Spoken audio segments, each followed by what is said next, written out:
Alrighty. Testing. Are we live? Wait for it. Wait for it. There it is. Good morning, ladies and gentlemen. I hope you're having a wonderful day. If you're watching this and it does not say live at the bottom of the screen, unfortunately, you're watching the recap. If you're watching it and it does say live, that's good. If not, you miss anything. Second link, Nightly Watches and main channel. First link for the Scream Alerts Bootcamp and Real Estate course. But today is already an exciting day. We already got the CPI. Surprisingly, unsurprisingly to some, it came in a little bit higher, but nothing too crazy. We are still going to have the Fed minutes today, but even the reaction kind of muted so far. I think today is going to be interesting. The core CPI, that came in as expected, but the headline is the one that rose a little bit more. So it's hard to say if it's good or bad. I think it's actually, what do they call it? The porridge, Goldilocks. It was kind of right in the middle. I don't know if I would say that it's the best, but it's definitely not the worst. It wasn't above 5.5. It wasn't enough to kind of scare some people, but it's still that elevated number, and now it's slightly ticking up. Yes, a neutral, but I don't like that word though. You know why? Because we didn't wake up in neutral, huh? Yeah. Okay. Good morning. Yeah, good morning. You're not in neutral. Oh, yeah, we don't like neutral. Oh, but it was a neutral report. See, that's why he didn't make a decision. You know what I'm saying? He didn't make a decision. Yeah, you got to move on JP Morgan as well. You also got to hear a little bit from BlackRock, and then from now on, too. I mean, today is CPI. Earnings has officially kicked off, and then you have everything with the Fed as well today. So it is going to be exciting. But before we get into everything, how are you? Good morning. Good morning, everybody. Good morning. I hope you're ready for a day. Another 7 hours of exciting market action brought to you by Carl's Jr. Ugh. If you're vegetarian, the CPI was fine. Meat eaters have to pay. Okay, good morning, Marcelina, Mr. Lopez, Alt Tab, Jordan, Sandro. Good morning, Juraj, my man, Shan.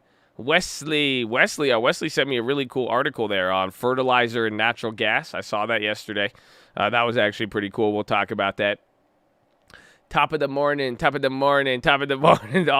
I thought you were. I read it not like Kendrick until top of the morning. Do you say that 5 times in the morning? You're gonna wake up. I'm telling you.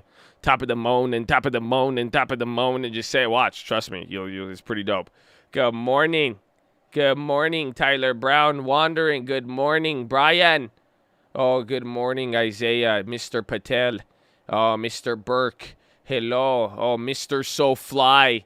Oh, Juice Trades. Super Takeoff. Oh, there it is. Good morning, baby. Good morning. I hope you guys are feeling good. It's going to be a good one. Ooh.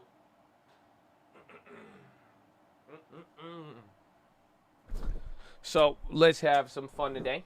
Let's call out some good stuff. Let's be ready to act.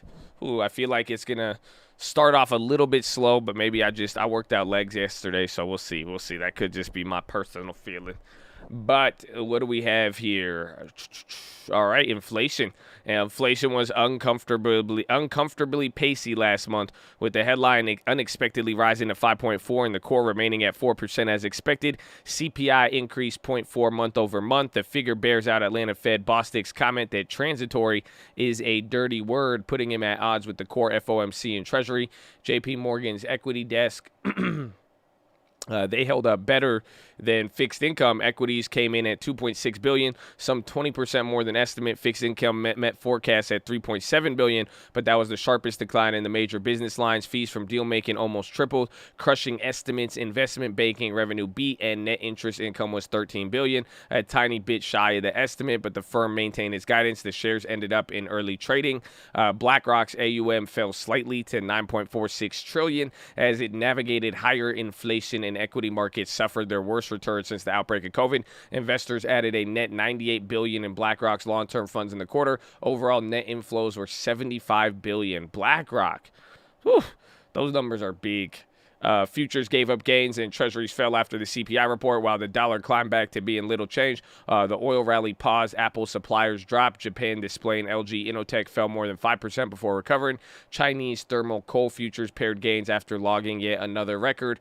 Taper talk, the Fed minutes today will provide insight into the FOMC's thinking in reducing asset purchases, though that was before the transitory inflation narrative when a tad RE in the supply chain got crunchier. Jerome Powell said that September 21st through 22nd meeting, tapering may start in November and finish mid-2022, and there probably wasn't much dissent at the gathering. So we're going to see today if there's dissent or not. We're going to really find out if everybody on the Fed is unanimously in agreement that we should be tapering by November. So that is what today is going to provide. It's not like it's a interest rate decision. There's no active decisions being made by the Fed, but we're just going to get a little bit insight into what Powell said last month. And, don't underestimate the market. It'll be able to find something to react to there. So we will see Fed shuffle. Randall Quarles will be removed from his role as the main Wall Street watchdog when his vice chair title officially expires today. Lael Brainerd and Michelle Bowman will share oversight responsibilities with him. And as for vacancies in Boston and Dallas, Senate Republicans warned their boards not to let politics influence them and to pick people who would avoid mission creep at the Fed. We'll see. I mean, Yellen. The world isn't investing in energy on the scale needed to escape climate change and avoid higher fossil fuel prices, the IEA warned. I thought we put all the money in the ESG. What do you mean? Investment in solar and wind is lagging, and spending on fossil fuels has fallen short. OPEC boosted its fourth quarter oil demand forecast by 120,000 barrels a day to touch below 100 million barrels per day, and said inventories in industrialized economies fell 183 million barrels below the 5-year average. Vladimir Putin pledged to supply as much gas as Europe needs. Delta reported the first quarterly profit excluding federal aid at major U.S. carriers since the start of the pandemic, but said rising jet fuel prices are a threat to staying in the black. Netflix said Squid Game is now the biggest series launch ever. Show attracted 111 million views since its September 17th release, surpassing the previous top show, Bridgerton. I never even watched Bridgerton. What do you mean? What? Tesla was asked why it didn't file a recall notice when it made an update to autopilot software, the AP reported, citing a letter sent by the National Highway Traffic Safety Administration. Goldman and Morgan Stanley were sued by investors in Chinese e-commerce firm Vipshop, who accused the bank of trading on inside information when unloading stock they held for Archegos. Kathy Wood's ARK bought CRISPR ahead of its share price plunge on disappointing result. In experimental blood cancer therapy, KKR awarded Joe Bay and Scott Natal about $75 million each as part of their promotions to co-CEO. Citi's new CEO broke with competitors in her handling of the bank's return to office after lockdown, giving employees more freedom to stay home. Now, Jane Fraser is having the last laugh with Delta derailing other bank returns. Many of the managers are reaching out, trying to defect. In today's big take, she predicts she'll also prevail in another contrarian stances, such as her approach to wealth management. Virus, U.S. will relax curbs for vaccinated travelers at its land borders with Canada and Mexico next month. Boeing said U.S. staff must be vaccinated by December 8th or they will be out of a job. IBM joined others maintaining vaccine mandates in Texas, defying Abbott's orders, and states are told to prepare vaccinations for children starting next month. Biden brainstorms bottlenecks. The supply chain transportation logjam will be the president's focus today, just as the congested port of Los Angeles announces a 24/7 effort to control the squeeze. He'll meet corporate execs, labor leaders, and port officials at the White House and will highlight efforts to ease distribution backlogs. Burry blast. Michael Burry, a Big Short, denounced class warfare and challenged the notion that the rich don't pay enough taxes. He said the wealthiest 1% paid a tax rate 7 times the one paid by the bottom 50 in a tweet that asked if higher earners were due a tax cut. He also posted a series of tweets on a range of topics, including the treatment of coded gender and a defense of Donald Trump. Michael Burry, Burry blast. They call it the Burry blast, the Biden blast. Don't play me. Come on, man. Why are they playing us like that? Why are they playing like that? Chart of the day, the S&P hasn't hit a fresh high for 27 days here. We showed that on the watch list, but today, if we don't hit an all-time high, it'll probably be 28 days. It'll probably be. So weekend. You're going to get some bonds here. First part of the day, Fed minutes at 2 p.m. Biden speaks on supply chains at 2:20. He meets port officials and company executives. Fed Brainerd at 4:30. Chile has a rate decision, and then Fed's Bowman at 8 p.m. And then the G20 finance ministers, they're going to be heading to Washington. That's pretty interesting. Fear. Expect Biden to abide the basic tenets of the one China policy. America's House-approved short-term debt ceiling increase, and Biden expected to sign it day before the Treasury was at risk of running out of borrowing authority. The vote sets the stage for another confrontation on debt and spending in December. Greg Abbott blamed Biden for accelerating the trend of companies requiring employees to get vaccinated. The administration's handling of its own mandate was bungled. Argentina's deal with IMF won't happen until 2022. Chile may raise its key interest rates. The EU will offer concessions to the UK that would ease trade barriers in Northern Ireland as the two sides prepare for a new round of Brexit talks. It'll offer to cut as much as 50% of the custom checks in the region and 80% of sanitary checks on food and imports. European Council officials will discuss calls to delay sweeping reforms to drive cost of Europe's 61 trillion settled securities market. UK economy expanded 0.4 month in August, missing the 0.5 estimate as shoppers reined in spending. China's export growth accelerated to 28% year-on-year in September, defying consensus for a slowdown. Import growth slowed more than estimated, putting the trade surplus at $67 billion, up from $58 billion in August. The pace of expansion in Chinese credit eased in September as weakness in property markets amid Evergrande weighed on lending. Aggregate financing was 2.9 trillion won, 450 billion, versus 2.96 in August. New loans rose to 1.6 trillion from 1.2. The PBC will probably roll over 500 billion won on medium-term policy. It may also cut the bank's RRR this week or use a targeted version of the medium-term lending facility effective October 25th. Interesting. China's energy crunch pulled in more coal and gas imports in September. Coal purchases rose 17% month-on-month to 33 million tons, the highest total this year. Tally for the first 9 months still lags last year's pace. Gas purchases nudged up 1.8, while crude imports fell from a 5-year high. In metals, copper imports showed only a modest increase, and iron ore purchases slipped. WT dropped as OPEC revised down its estimate for global oil demand this year on lower consumption data in the first 9 months of the year. Cartel made its 2022 view. Gold rose as the dollar edged lower. Zinc surged to the highest in more than a year. And that's it. Lulu's Fashion Lounge filed for IPO and disclosed a turn in profitability. What the hell is Lulu's? Oh, Lulu's? Is that different than Lululemon? That's crazy. I didn't even know that exists. Kevin Durant, Ryan Smith, majority owner of the Utah Jazz, are among investors backing ticketing platform SeatGeek's merger with Red Ball Acquisition. That's a SPAC. ADNOC and OCI are selling 830 of their Middle Eastern fertilizer venture. Deal makers get post-Brexit. Just Eat slumped after orders slowed down in the third quarter. On its platform, Man Group jumped after pulling $5.3 in new cash. Apple joined a growing list of household names from Toyota to Samsung that is forced to cut back its business because of supply shortages on the semiconductors. Volkswagen CEO Herbert Diess told a supervisory board last month that a restructuring may lead to a reduction of 30,000 jobs. BlackRock sees institution pools of $8 billion from index funds. Hasbro long-term chair, he passed away. Nestle shakes up top management. Qualcomm, $10 billion buyback. The green bond market, relentless growth. Let's see. So Apple falls victim to supply chain crisis. That's like the first three. Apple chip balancing gets harder during G crackdown. JP Morgan headcount rises 4% with growth across all major units. Bro, literally 6 out of 10 top headlines today are from Apple. Jeez. So a lot of Apple suppliers and everything else in between. They're probably going to be moving a little bit. Real estate watch.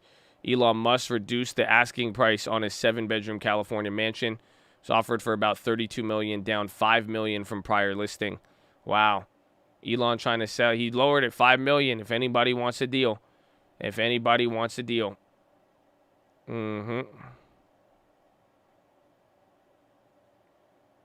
So in 1884, on this day in history, an international conference in Washington established Greenwich home of Britain's Royal Observatory, as the world's prime meridian, 0 degrees longitude.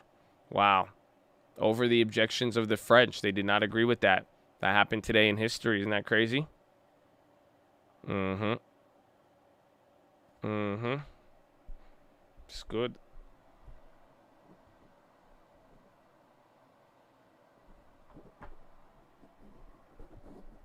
Greenwich Mean Time. I did not know this. I did not know this. But let's see where we're at. So you're right back up to the top end after CPI. We're up 0.25%.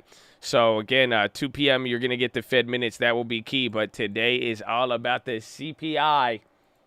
But before we do any CPI, my friends, before we do any CPI, before we look at anything crazy in the market, before we try to enrich ourselves, before we try to chase a dollar, ladies and gentlemen, we must pay homage to the people who sacrificed more than most of us ever have and ever will, and that is the veterans of the United States of America.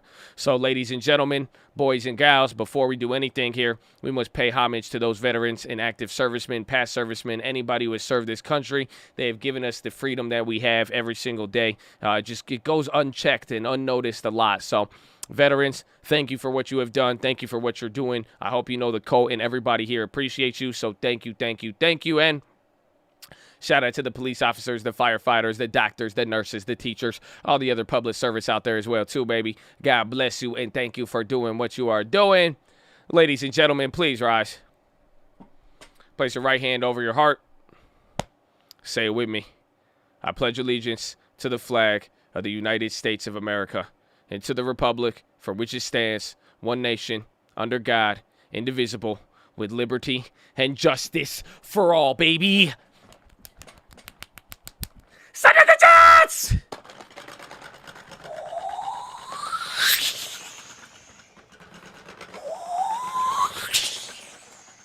Oh, it's game time, baby. Orn! Let's go. Let's go. I feel it. Oh, do you feel it? It's a beautiful morning. It's a beautiful morning. The Jets have been set. We are protected by some of the most amazing servicemen. We have opportunity left and right. The market has earnings season kicking off. We're going to hear from Jerome Powell and the gang. How are you not excited, right? Oh, you feel it? Hey, man. Oh, let's go, Clark. That's all we need is one. I need one person who feels me on it. I just need one, man. Just need one. Woo. Oh, we love it. We love it. So get ready. But besides all the hype, you might get disappointed today too. It all depends on how the market digests this. So I think it's going to be fun. I'm locked and loaded. I hope you guys are as well too. I got a couple of simple ones to watch. Again, post any news, post any plays that you got there. But I'm going to be watching Apple. That took a lot. There is also like... what's it called? You could watch the Apple suppliers. Then JP Morgan post earnings. It usually makes a pretty big move. Then Prague, that one, they got 4 patents today. That's going to be a hype one. And then WTRH, they also got a deal as well too. USO and then Netflix. Oil had a pretty big drop there. So pretty simple list. We still got a couple of pre-market movers. Market's going to open here in 45 seconds. Make sure you drop your thumbs up on the video. Make sure you love yourself. You know, do what you need to do. Be excited. Be excited. But Delta dips 1%. They had earning. Data Chat gains 3%. They have a deal with Barstool Sports. Cost jumps 13% extension after they filed 2 patent disputes. Monster Beverage falls 2% on worrisome market share issues. And then which one was it? WTRH. Morgan Stanley bought a 10% stake in that company. WTRH. And then oil started dropping right there. So get ready. Market's about to open. We got like 5 seconds. Bonds should be crazy too. And let's see. Round 1. Fight. Uber, WTH. Oh, that's a little penny stock. Apple too. Apple's down. They're still opening down. JP Morgan down 0.5%. Again, that one's earnings. I wonder if Netflix got good. I mean, they had the upgrade. They had that good article here today too. I don't know. Why can't I get a candle on the S&P, man? AIG, Netflix, Starbucks, all on the low. Low ticker's kind of pumping there, but Dow Jones is up 0.03. Tech is up 0.5% right now, and then S&P a quarter. So pretty strong showing, to be honest with you, off the open. Love drop. Watch Delta as well, too.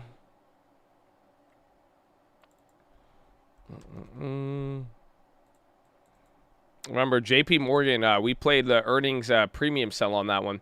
So I don't know if you guys are going to want to go for something like that. They could have a big one. Q scalar. TLT pop. Yeah, Q scalar's up 3%. QS. Baba up 1. Snap up 1. There you go, Snapchat. There you go. Very good. CPI came in. CPI came in just slightly above expectations on the headline, and then core came in normal or at expectations. Netflix, Apple. Was it NXPI? There's like another supplier. CCL dump. DraftKings going. DraftKings 2.3. That's big. Myrna, WTF, Uber. Yeah, DraftKings up 3 right now, or 2.3. Myrna's up 2. Archite, MGM. MGM's down. What about core? I haven't looked yet, but I'm sure. I think it is up, believe it or not. Why is the market popping after shitty CPI? It wasn't shitty. Again, I mean, yesterday we said the market. I said the market would sketch out if we came in above 5.5. So we came in 0.1 above, but then the month over month that came in line with expectations. So did the core. It was a very. It was neutral more or less, but you know, again, for me, anytime this year, anything above 5%, I still think is ridiculous. But it wasn't enough to. You know, at least the market was correct on its expectation. WDC 1.5 above 2%, right? Yeah, that's way above. That's what I'm saying. I mean, anything above 5 is still high, but at least this wasn't something that, out of all of those economic estimates, it's not as if nobody saw this one coming. So the fact that more people were correct on this than not, it shows a pretty positive sign. More or less, but I will tell you, you got a long day ahead of you. You got a long day ahead of you, and we have like 3 other things here today, from earnings to the Fed. So, you know what I'm saying? You're going to have to.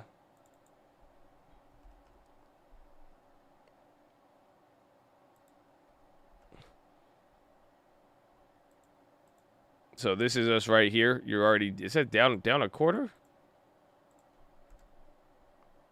So this is you right now, so far. So believe it or not, it says the response is negative. I don't know.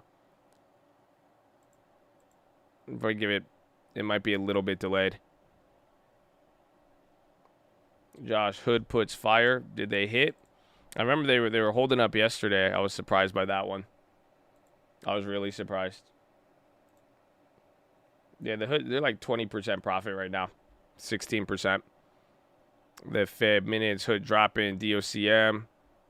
Yeah, CRISPR had a bad data. I mean, they're only down 10%. They could be down like 50, low key, and they've sold off a lot actually. CRISPR's actually getting a little bit cheaper there.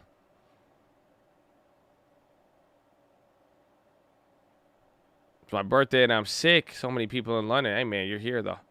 God bless you. A happy birthday. With the cult. Good morning. Good morning. Tattoo Chef up 2. Roku, RIP, AMD. Yeah, Robinhood's getting clapped. AMD's up nice, 2%. I'll take that. I will take that, Habibi. Sasha, happy birthday. It's not my birthday, but thank you. Sell TBT if you want to. I mean, it's totally up to you. I don't know if you've been listening to the full play on it, but and if you're not familiar with my strategy, I'm going to probably ride them out, but it all depends on what you did with it and what you're willing to hold. Microsoft up 1.2. That seems very aggressive. Nasdaq's up 0.6, but yeah, they're up there. Roblox 1.2, JD, Pinduoduo. They're both 2-3%. Other Chinas are up a lot. Oracle. Chip makers, I mean, watch Qualcomm. They got that buyback. I mean, they're already up 2%. AMD started to rock, but it looks like all the chip makers are going. Nike's now on the high.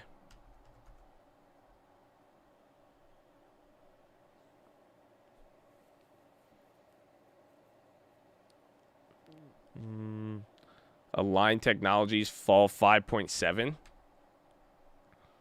Ooh, this thing's cloud. Do they have earnings? These guys are destroyed. Now, where's JP Morgan? See if there's an earnings continuation. I mean, it's continuing down. However that plays out will be key. SPY's at a high here for the day. You're still up 1/3%. NASDAQ 0.6. Dow Jones 0.17. Ah.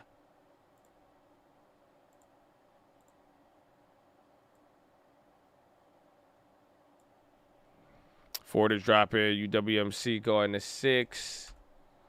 Ford down 1.3, and they've been a leader. UWMC, they were up 1% pre-market. The CPI didn't come in low, but didn't come in high. But it was high, but just not higher than expectation. DraftKings got a deal with the Hockey League. That's why it's up. So news just hit right there. It said DraftKings jumps 3% on deal with National Hockey League.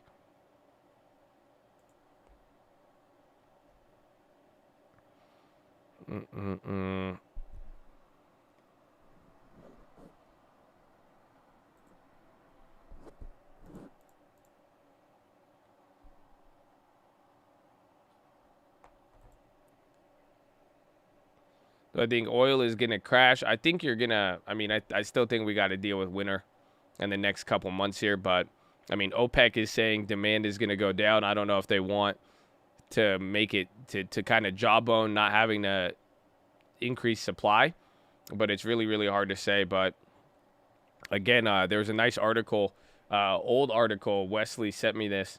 It's from 2013, but there's a correlation between the price of fertilizer and natural gas.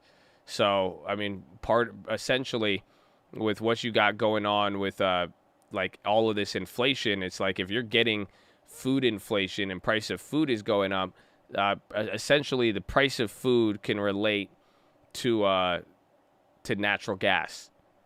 So there's like 3 other factors there where it's like oil might be a little bit more interlinked than we thought, oil and natural gas, and again, not to mention just really whatever happens to the weather, believe it or not, would pretty much give you a good idea of how we're gonna close out the year.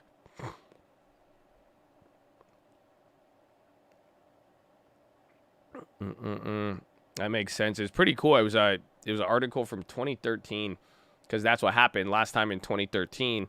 You got a big natural gas run up, but it did correlate with the rise in fertilizer prices that led it. AMD, let's go.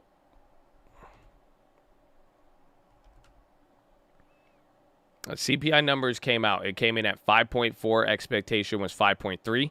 So slightly above on the headline. And then core CPI came in at 4.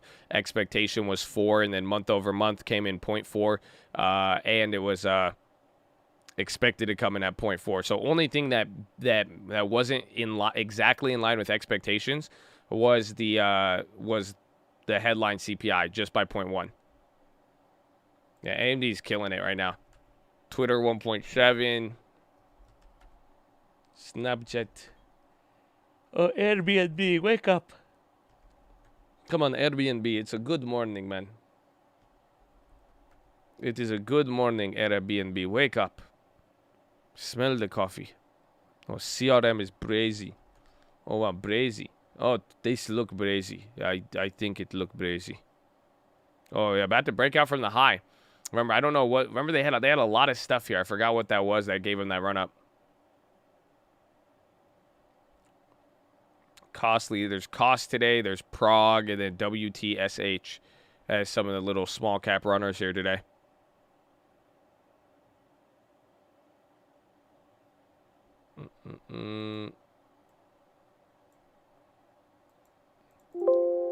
AMD 3%. NVIDIA is up only 1. TLT came up another 0.6. It's getting us to the higher end of here, but I'm still not quite sold yet on the move. I wonder how this is gonna This next few weeks will be even better, but I'm sure even by the minutes today, we'll get our final dagger in the coffin here, depending on how the minutes play out. Run still running, BB popping.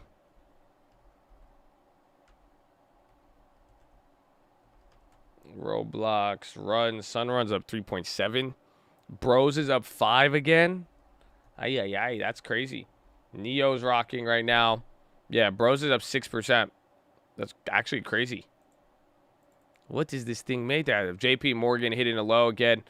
This is the first one of the first set of earnings there. And then you also have Delta. They're down 3. Southwest down 1. TLT moves, or how TBT moves. It's UVXY for bonds, or longer end bonds, or TLT in general. So just like UVXY goes up when the stock market goes down, that's what happens with TBT, but instead of the market, it's TLT. So if bonds go up, if TLT goes up, TBT comes down. And then if TBT, or if TLT goes down, TBT goes up. Spot 2.5, GSAT 11, Nike 1. A lot of big moves here. We're coming down here. I mean, Dow Jones is about to go red. Surprisingly, you have just over 0.5% on the NASDAQ, and then SPY's been holding up 0.25% for this first 12 minutes.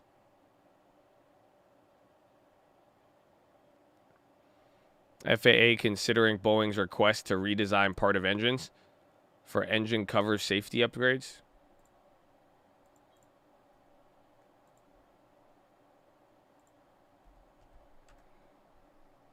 Looks like no effect. Plug 10%.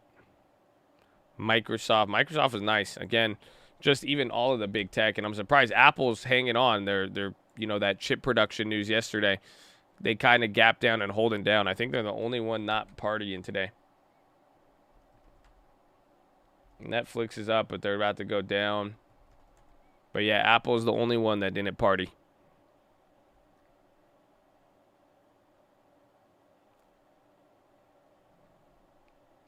RDW upstart high of the day. That was ripping up there yesterday too.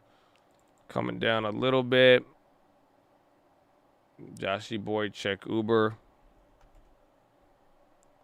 It's not really doing much. Again, we'll see. I mean, you got airline data today, and that could kind of be part of that reopening trade. Again, Delta Airlines.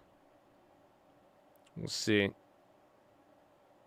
Yeah, the Apple iPhone production, or the expectations because of the chip stuff, came in actually right there at the bell yesterday, and then just by today, it's been a very, very big story, and it makes sense why. Jasper Therapeutics, JSPR, halted. GM extends downtime at Chevy Bolt plant for 2 more weeks. There's Uber. JP Morgan. SPY's hitting a new low. Oh, Nautilus on the low. That's sad. DraftKings coming down, but they're at 3. Affirm is rocketing.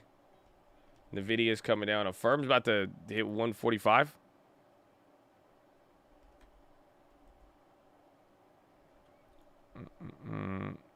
Oh!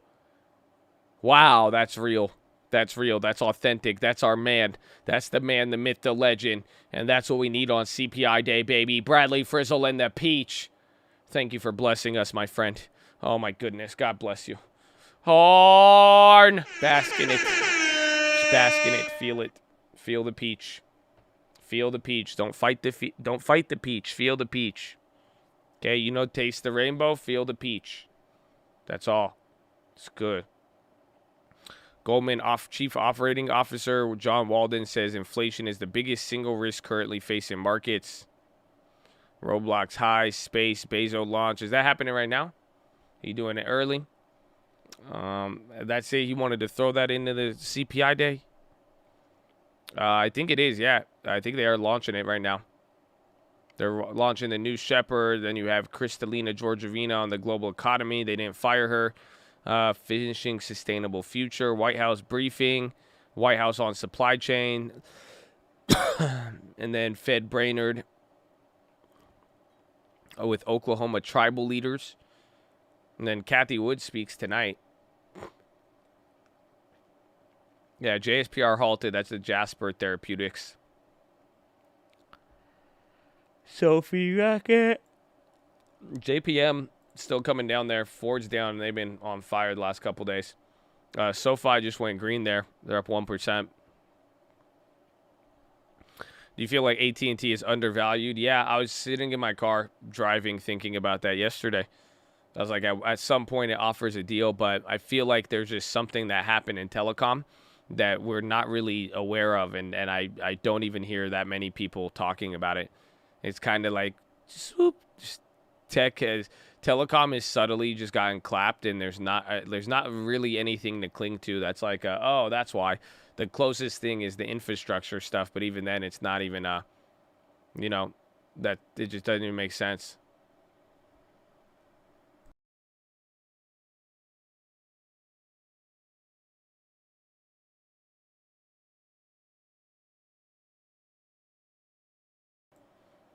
What steaks were I buying for $42? I don't know if I bought a steak for $42 in the last month. If you're asking me in relation to CPI. I had 2 salads yesterday, if that counts. I had 2, I felt good about myself. I was like, hell yeah, discipline. Let's go. Call it a day. You know what I'm saying? Call it a day. Call it a day. I felt good. I was like, I need to watch what I eat. I be going to the gym, man, and I be putting in that work in the gym, but then like I'll just eat some trash and then I'll still get fat. I'm like, man, this is crazy. This is crazy. So you gotta watch out. The Chipotle is healthy, good ingredients, but you could go crazy with the Chipotle. You gotta watch out. You gotta watch out. You gotta watch out. You sleeping on Wagyu, bro? If I posted my food pics, I got one for you. But nah, I've had enough Wagyu. Trust, I've had enough food. I need less food. I need no food. That's it. I need no food. I need to run. I need to run a lap. I'm gonna get up right now and run a lap. Okay? Thank God CPI.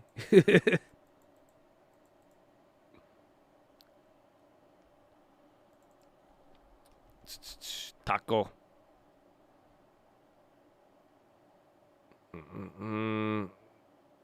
Chipotle away.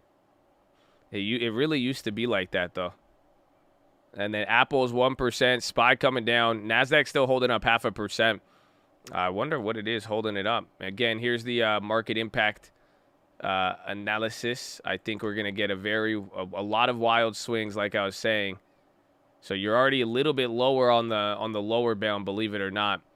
So let's see how this flips now. Yeah, you are lower than the response. So this is where you were at pre-market. You're actually coming down now. So this is that volatility we were talking about yesterday, and we still got a couple of events lined up here. But VWAP is actually going up on that. Take note of that. This is a very weird move. And then JP Morgan still selling off. Apple's hitting another low. Where's the dollar?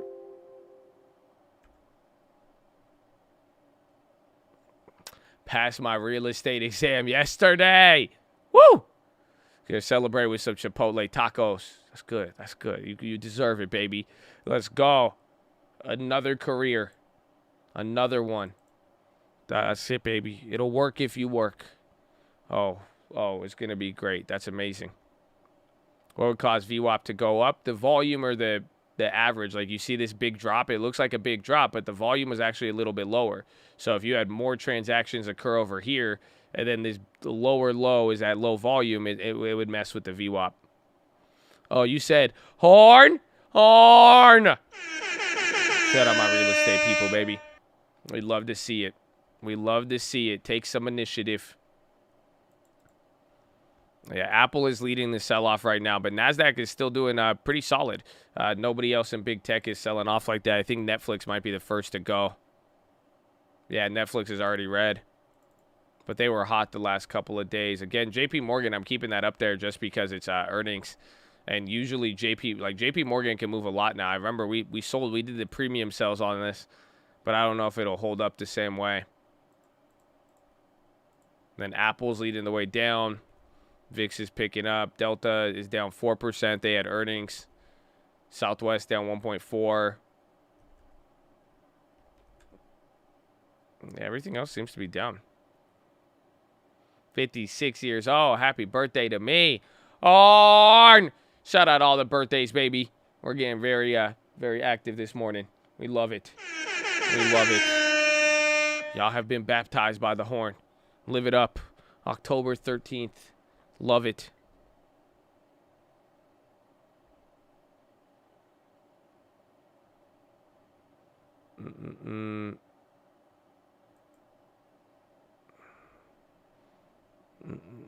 How do you clap the voice and imagine yourself being disciplined, but the voice says quit pretending? Oh, that's part of it, man. That's part of it. That's the battle. That's it. You will either be a slave to your desires, or you will control them. You will become the master of your destiny. Whew. That is all part of it. That's the beauty of it. Discipline is by being disciplined. You got to constantly just remind yourself, and you got to do it. Everything is choices. Everything is choices, like the SPY choosing to go down. It's good. It's doing it slow. It's doing it slow. We're getting our active CPI day. We're getting our volatility. It's already down, dude. You're already down 1/3% there on the Dow. Ay, ay, ay. Ay, ay, ay.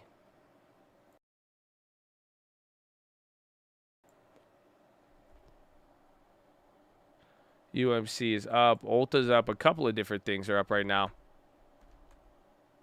Now, GM's down 2.4. Ford's holding on a little bit better, but GM had that Bolt stuff too. And NVIDIA is still positive. AMD is holding up really, really nice. Jasper Therapeutics, they got halted twice already. They're already up 72%. This might be one of those hype plays. I don't know if it's a... It looks like hype. I don't know if it's a SPAC or not.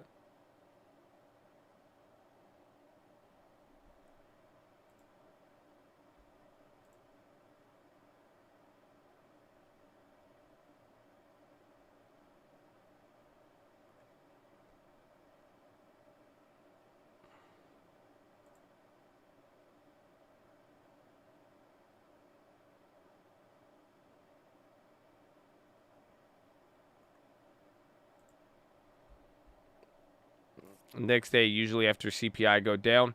It depends. It all depends on the data. So, like, all day today, you know, people are going to be digesting this. And now, after the Fed, we'll see, like, every single time we go over it, you'll notice, you know, people, there's always these little charts and everything else. And, like, this is where people are going to be picking it apart. So, here is the CPI.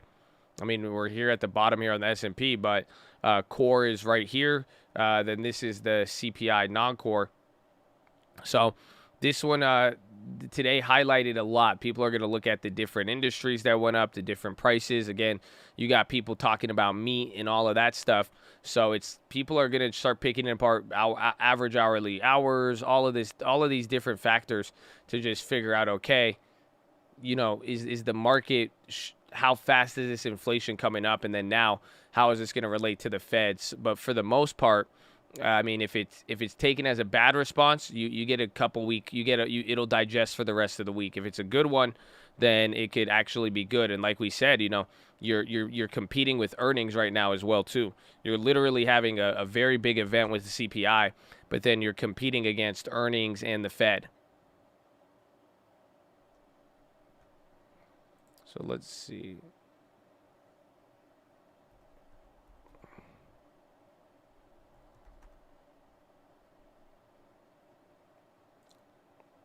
CPI. So where's the black swan?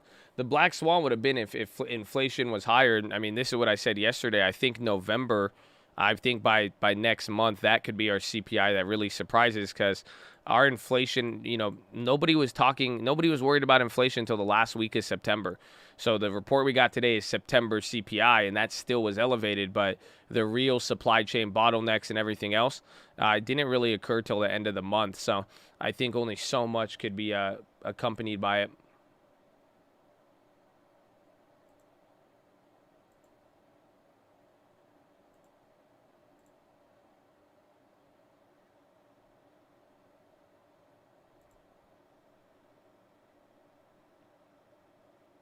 September, August, food went up. So again, we have the breakdown. I need to actually find the workbook on it, and we could take a look at it a little bit better. But these are all the factors. Again, food at home skyrocketed actually, and then food away from home went up. But certain things, you know, throughout, this is where a lot of it is going to just be picking apart. Okay, what went up in price? What had a bigger impact on the report? That's why people are looking at the core. Do we have lodging on this? Yeah, shelter. And that's the BS part about a lot of this with the Fed or with the CPI is that it really is not accounted for real estate and rental costs. That's the sad part.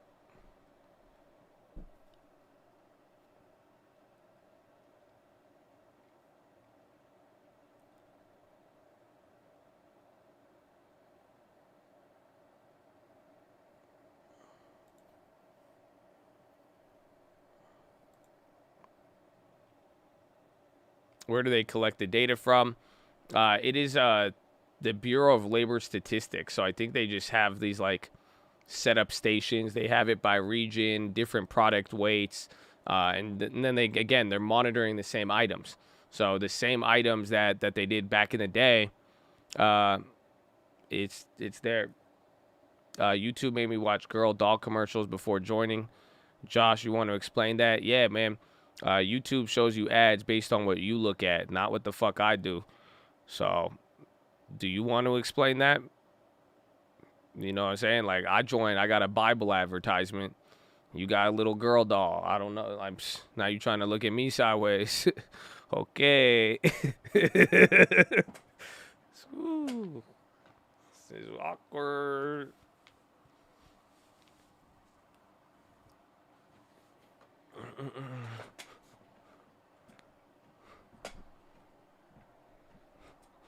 You get Tim Sykes. So YouTube low-key still thinks you're a gambler. They still think they could get you. I get a couple of Tim Sykes ones here and there. You get nonstop Weeble ads. Yeah, bro, your ads say so much about you. I'm telling you. Your ads, that bro, I'm telling you, that algorithm ain't dumb. Oh, those ads they give you, bro, they pay a lot for you. You know that, right? They pay a lot for your data. So it says a lot. It says a lot.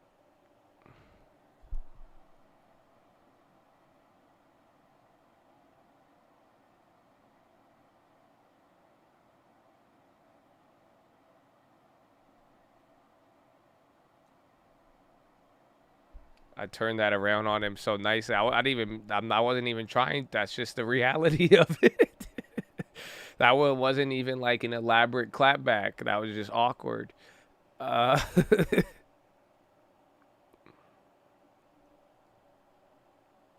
Josh, stop sending me all these trend ads. People are gonna talk. What was it? Asteroid steroids yesterday. Mexico to call on WHO to approve all effective, safe vaccines. That was Lulu Bid 00 ask. It's probably either graveyard or the stock's very volatile, but could go either way. Jasper's still going. TLT coming down here. And then, again, I brought this up yesterday, and even with this move here, believe it or not, TLT, obviously we have a play on it, so we want it to just go in one direction, but like yesterday was a big move on TLT, but TLT is the long end of the curve. What ended up happening is that the short end ended up running up yesterday. So literally you got, it's funny because we talked about it last week, but you have, you literally watched the curve flatten yesterday. Obviously it was not a big flattening in the sense where it's like, oh my God, you know what I'm saying?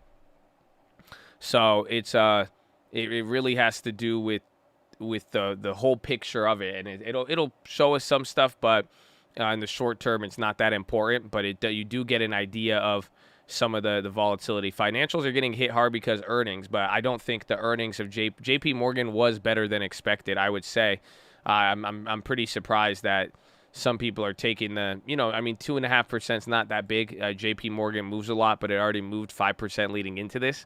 But if anything financially related, it's coming off the heels of that. Plug. Affirm is killing it. Affirm is a monster.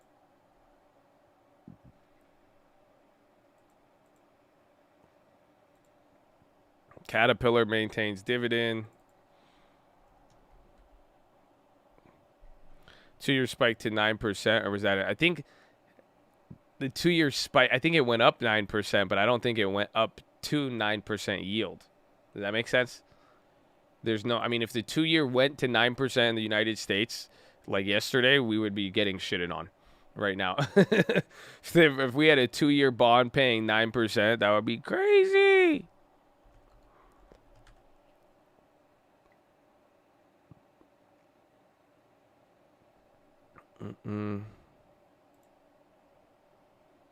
Yeah, see right now, like, and this is why I'm saying that it probably went up 9%, but like here's just the sovereign U.S.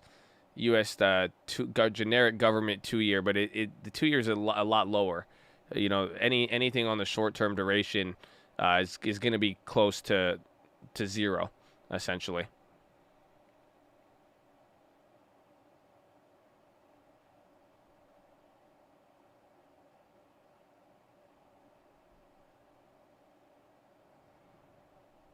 Yeah, bro, it would be crazy. XLF is bad. Well, XLF has, you got earnings and CPI too. You got to factor that in there. I mean, inflation, and depending on, we haven't even picked apart, like, I mean, we'll spend time on it a little bit later in the day. We could go over all of the different, you know, segments of what's going on with the CPI, the certain industries, demographics, all of that. But it's still, you know, anything related to the prices stuff can have an effect on any of the banks as well. Yang is down. Baba shooting up. JD. I know Pinduoduo is up. Yeah, they're up 6%. Firm 147. Airbnb. Wake them up. Wake them up. I'm very impressed with this stocks lately. You know, we loved it here at the bottom, but like as of late, I'm just very impressed with how he's been performing in this market. Prague to 20 trending on Reddit. I don't know if it's possible, but that Prague, WTRH, and another one, DATS, those were some of the hype stocks this morning. So it's already early. I mean, it's only been 30 minutes in the market day, but those have already been, you know, you got a lot of eyeballs on those. BlackRock profit rose 23. I forgot you had BlackRock earnings too. Apple kind of bouncing off the bottom. NASDAQ up 0.37. Dow down 0.5%, and the SPY down 1/4. Pretty wild. Pretty wild that the Dow is actually getting clapped a lot more.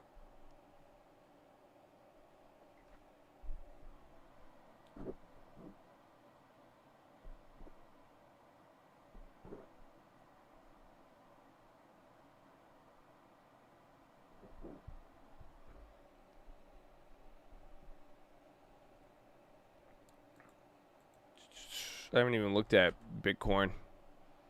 Oh yeah, how did Bitcoin move? Speaking of inflation.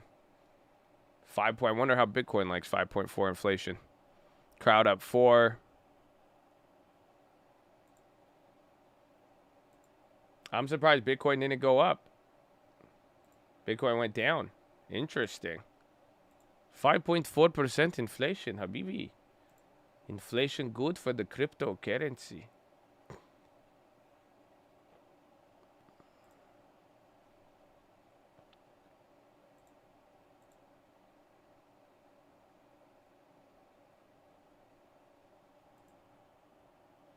I thought Shiba was your inflation indicator. It's part of it, all of crypto. I mean, it runs, crypto is a lot like the stock market. You know, you have it tiered up into different things. It's like small caps, big caps. You know, Bitcoin and Ethereum are a lot different than anything else, but, you know, they all each highlight their own thing. just in general, I mean, if people are buying any crypto and they're buying it hand over fist, like we've seen in the beginning of the year, I mean, it goes hand in hand with inflation. And then once they start really going for the small cap cryptos, the just sketchier altcoins, I mean, it gives you an idea of some of the money flow and how people are thinking.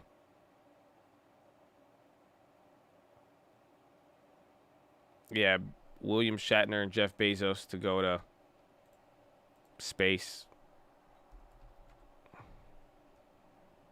Is it? I think they have a live feed, but I don't know if it's started. And there goes Sarah Knight, our crew member 7, into the capsule. Oh yeah, they're about to take off in 25 minutes. The astronaut. There is Audrey on the left.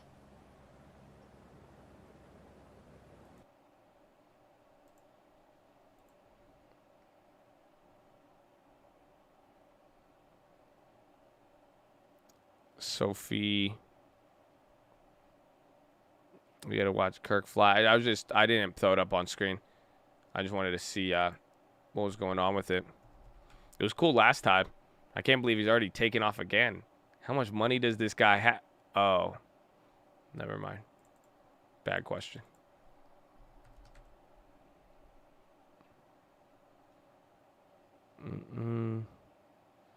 Would I go to space? Nah, man. I won't even go to Chicago. So, nah. We're chill. No, actually, I want to go to Chicago, but I don't think I'd be on the space front. I want to be me.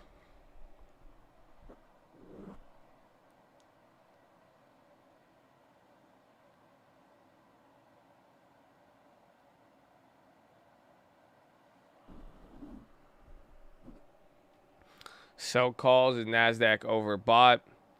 Well, let's see what's contributing to the Nasdaq. Ironically, yesterday, like half of the Nasdaq was unchanged, and that's what gave us some of the weird moves that we got. Yeah, it came in. The CPI came in slightly higher than expected, but not enough to spook people. You got 685 names unchanged. The Dow is split right now. So a line is clapping the Dow. Amazon, Google, they're helping out. So big tech is still kind of working here today. But you don't really have anything sticking out. The Nasdaq's a little weird today because you have a lot of strength. I think you just have broader. You have more names that are up or equivalent amount, but they're just doing a little bit better than the ones that are declining. And then again, now you see VWAP came down pretty quickly. Again, it's only been 30 minutes here. So watch here. There's still a lot of digestion, and then 2 p.m. Pacific time, or 2 p.m. Eastern time, excuse me, you're going to get the Fed minutes. Yeah, we're waiting on that news. Fed minutes will be important, and then potentially what Biden says with the supply chains, but quite frankly, I think even the market is kind of losing confidence in some of the Biden policy stuff. With the supply chain, I think everyone's looking at earnings instead of the president, essentially, because whatever happens, the earnings will give us a better idea. The companies are giving us some guidance on there, but that is an important event today with the president. But the next big event we're waiting for here is we're waiting for the Fed minutes at 2 p.m. Eastern. Toast running with waiter news.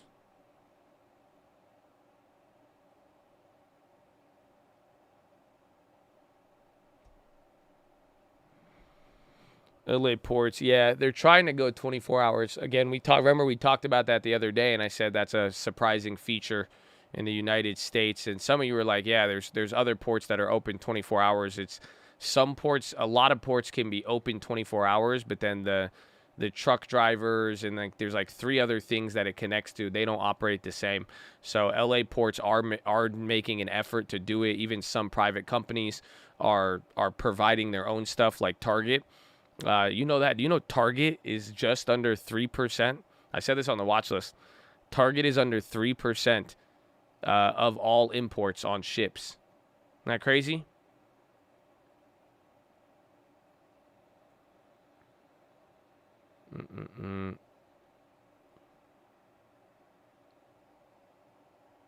Yeah, Long Beach is 24. Well, there's a lot that the ports may be 24, but not the trucks, and then not their processing facilities, and that's what they're trying to change right now to make sure everything could be operating. But then there is also a shortage of skilled labor. So somebody sent me this. It was from one of the shipyards. They were talking about how SPY's hitting a new low right now. Well, we're coming down here, but the high ticker seems active, but that's only with a couple of hype names. Yeah, low ticker is picking up right there. Shouldn't SPY run on a CPI like that? Nah, I think it's doing what it should be doing. I mean, it's moving. Now it's a little bit more below average, but like again, the number's still high. It's not. That's what makes today so weird is that the CPI is still high at 5, but the fact that it didn't blow expectations out of the water. So take a look on the 1 hour. Today's move was exactly average, right? So now on the 6 hour, you can see where we're at. We bounced up a little bit. We're gonna dance around, but I think we're gonna come right back here to this low. It'll be down about 0.25% or about 0.5% now on the S&P. So SPY is picking up a lot more. Another red candle.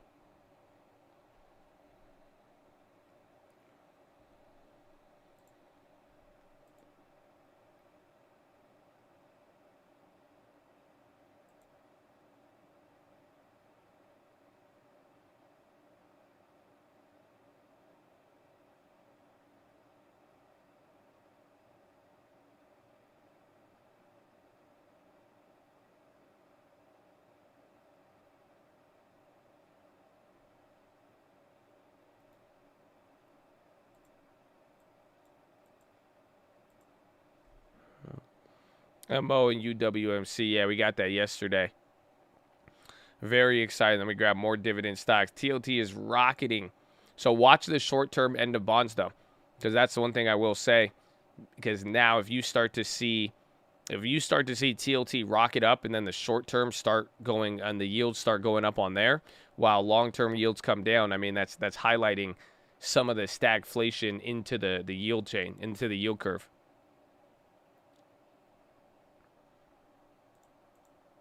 Can't get good week. I mean, it's kind of. I mean, think about it.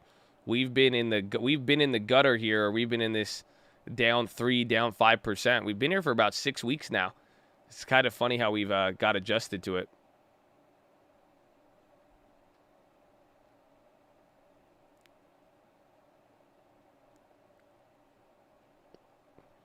Gold and silver, and then Bitcoin's down. And again, it's still very, very early.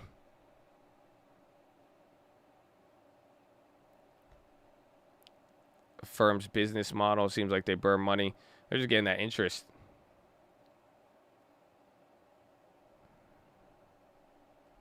Andrew, I love you, bro, and I think you're great, but stop being so mean.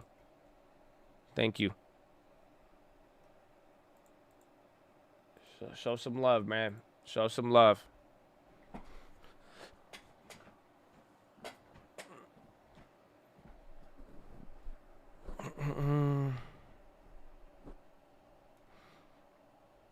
He said, other Andrew's like, hey, thank you, Josh. I did leg day, Andrew, so I know you're a big leg day guy. I did leg day yesterday. It was amazing. I actually like clapped myself in the best way possible. He said, I'm also Andrew. Good. Welcome. Boeing is dropping. They kind of slipped up there. Is JP still dropping? JP's slowed down. If anything, market might be catching up there. Dow is down 0.75% though, and now Nasdaq is slipping. This is a very wide range between the two. S&P about 0.5%.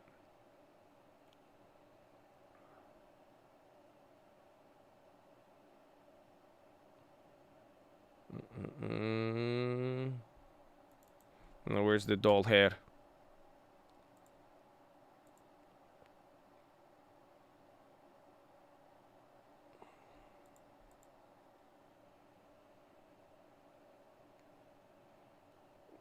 All the Andrews coming out the woodwork. Yeah.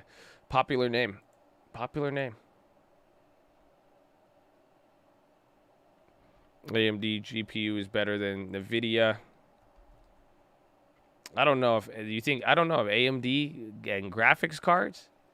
I mean, AMD constantly surprises though, so we'll see. But yeah, volatility is kind of picking up here. You're seeing it. If we take one more leg down, or depending on how fast this is, I think you'll start to get a lot of people will get worried around here. Yeah, you guys see it. The gap is getting even more filled from last time. That's kind of what the whole theme of this week was. But this is a key level within these next 2 points within 430. However, it moves right here. It could get crazy, but I feel like we're gonna hit the brakes a little bit before the Fed minutes. But we will see. It's an interesting move, though. And if anything, just get ready for volatility. It's only been 45 minutes, and you've already watched the Nasdaq move almost 0.75%. Dow Jones is almost down 1% already. So any sort of move back up, we're gonna get a lot of whips on.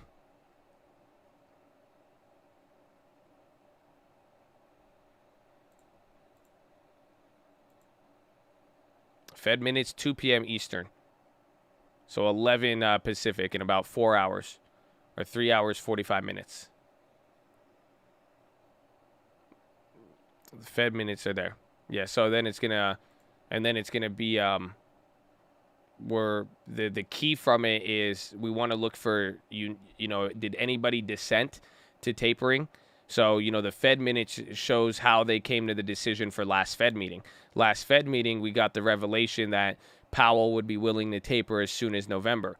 So based on what we get from there on the Fed minutes, a lot of people today are looking for, we want to know what conditions they were kind of discussing, what defines it, and then now given that we got CPI data, how does what they said on the minutes now compare to this latest data? And then on top of it, people are going to be looking for how the Fed is split up. They want to see if everybody is on the same level. Was there anybody who dissented it or not? Any good plays you're thinking of for recession? I don't know if I think we just came out of a recession, believe it or not. You guys know that. Hey, do you guys know COVID in like 2020? This is post recovery. Low key. So I'm not, planning for the next recession is a little different, believe it or not. So I don't really have a recession play as much as I do things that could lead us into a certain scenario. I mean, I still, despite, all of these moves, I mean, I'm still a big fan here on higher inflation, higher bonds, and those I think you'll be able to play a lot easier until we have kind of more of a clear swing for the rest of the year, or where we're going to be going at the beginning of the year. Here has been popping as a $36 pending offer. They're up 3% now, but I feel like 36 would be shit. Haven't they been higher than that? That's why even if it is at 36, it's already almost up there. That's interesting, though. I remember we heard about that last week or a couple weeks ago. How can the bid be negative on the option chain? That, I don't know. That shouldn't happen. Unless you're doing like a spread. We played that news. We didn't play a buyout, but we played something on here. I have like 17 free shares.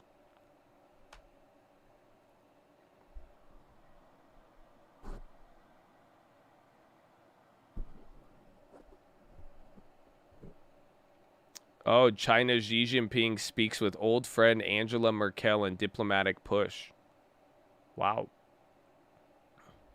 Crowd be going crazy. A lot of you guys posting that right there.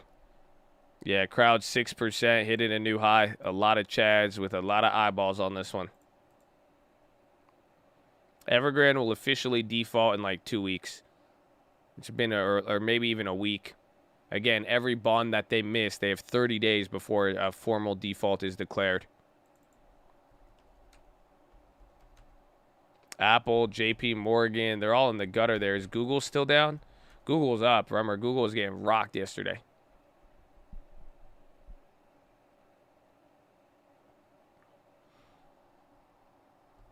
CRISPR. I like CRISPR.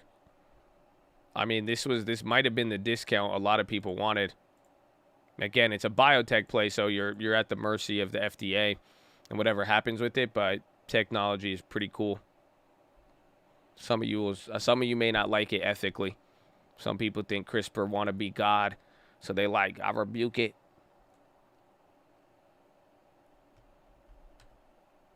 Yeah, Airbnb new high, 174. Telecom dropped due to dividend. I think it's bigger than that. That I'm telling you, the sell-off in telecom is just insane. KO, yeah, we have Coca-Cola in the long term. We got a little bit. I think it's pretty solid. I mean, you can't go. You're not going to go wrong with it. I mean, the price could definitely fluctuate. Coca-Cola moves a little bigger than expected, but that's a good company. DATS is on the low. Oh my, DATS is just getting mollywopped right now. DATS just had 2 big candles. SPY even coming out here. Deer on the low. Watch if Deer drops. They could be related to the workers on strike. That's potential news there, but nothing on it as of now.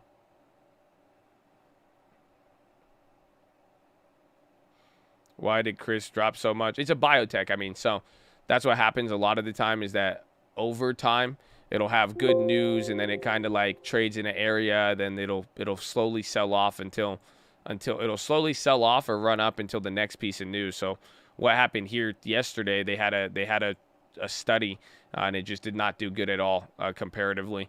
So that's why it sold off heavy.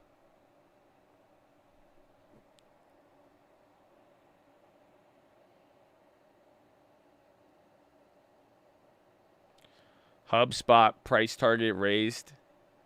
Maintain that buy at Jeffries, raised to 870 from 690. HubSpot. Jeez. They've been killing it.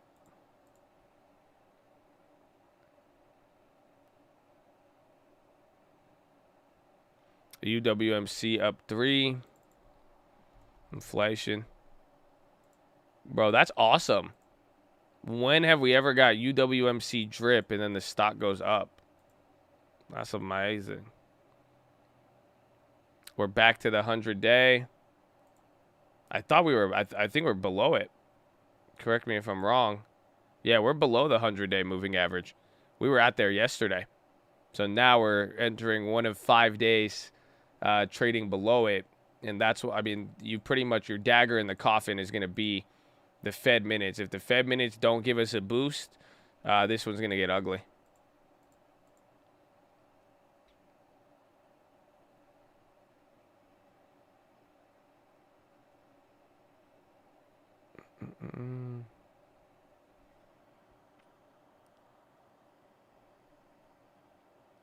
Upstart, do you think it's overvalued? I don't know like much about them. I mean, I know it's been one that has been running, but I mean, quite frankly, anything right now trading at an all-time high, you know, there's always going to be some sense of overvalued, more or less, because it's all based on, do they, you know, does this growth continue with some of these names?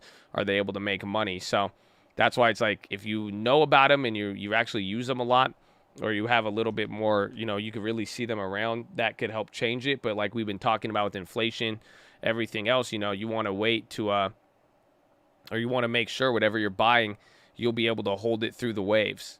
You know what I'm saying? So like a stock that in August, is that August? Yeah, August was at 120, is now at 330. That's, you know, that's an easy and difficult question to answer of whether or not it's overvalued.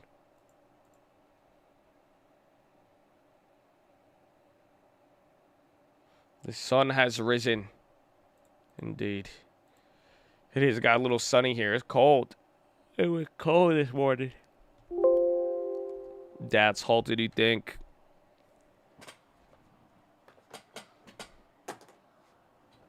Microsoft agrees to the human rights review of some government deals.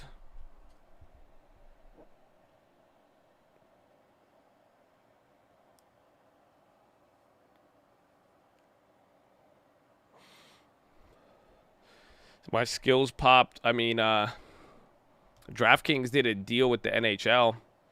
That gave them some steam here. And then I think the other, was it skills or score? The deal got approved.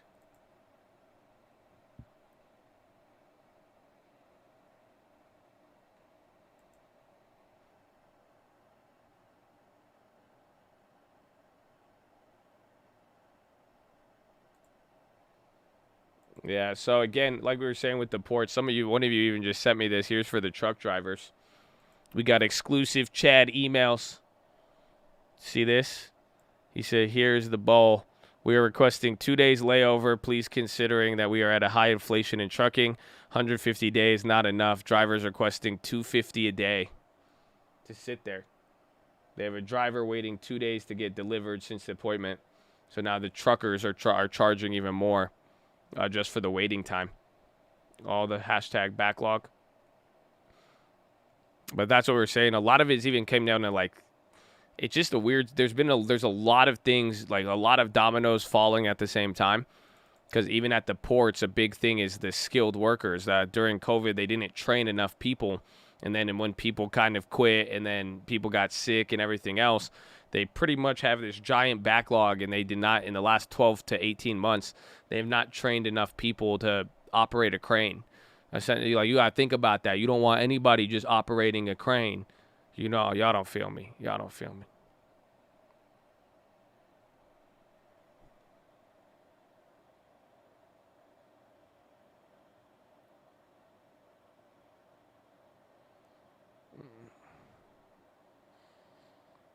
That's what I was thinking about.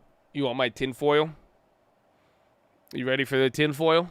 It's not tinfoil, but it's just like kind of what I could see happening very easily in a weird way.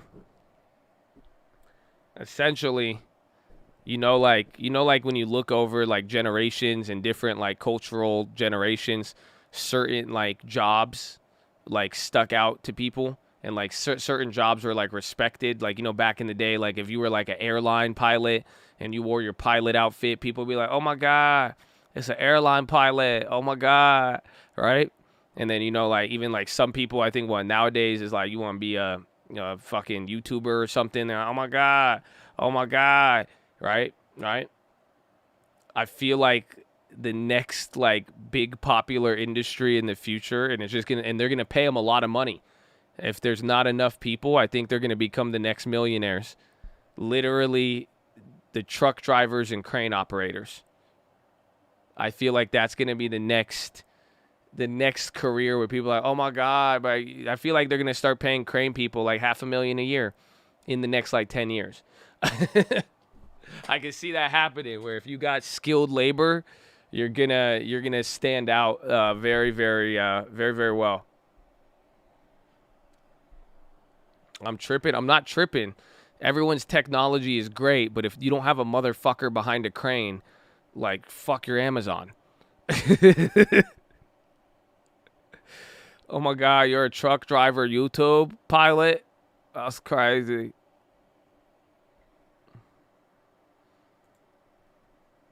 Those jobs will be automated. Well, listen, man, I ain't seen no automated crane yet. And I wouldn't even really trust it as much until it starts craning away. Until then,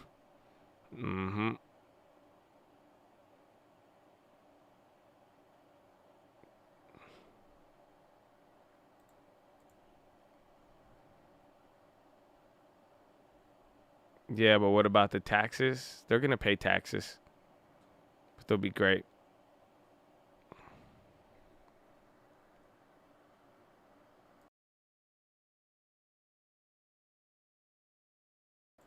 My son just got hired as a truck driver, $150K. There you go. I could easily see that going up to 250. If they're like, yo, like, do you see all the ships? I feel like, I don't know. It might be that new career. Skilled labor. There's no automated plumbers, electricians, tile. A lot. I mean, I know Elon trying to automate the truck drivers, but still. So there's a lot. QuantumScape, Qscaler, drop-in. New to trade it. Any recommended brokers? Usually TD Ameritrade, E-Trade, some of the brokerages you've heard about that like in just everywhere, they're pretty good. I mean, some people like Robinhood and Webull, but if you want to keep it safe, E-Trade, TD Ameritrade, they're free. The commissions are low. That's it. That's crazy.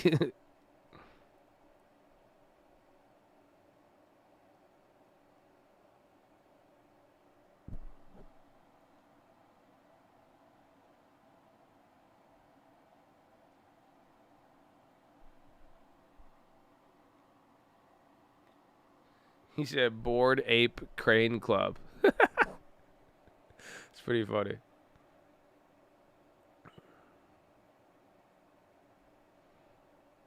The stat is college is now 60% women. Kind of has me agreeing with that. That's crazy. That's 60% women in college? How come y'all ain't going to college? Y'all crazy. Actually, no, Arizona's ratio was like that even back in the day. I think Arizona had 60% female back when I was young. 20-something.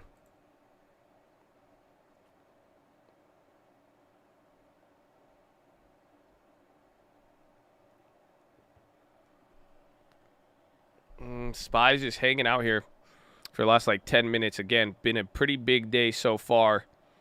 And we're at least moving within a pretty wild post-CPI land. So take a look. I mean, remember, this was last meeting. So last meeting, you had a bigger shoot up and then a bigger move down.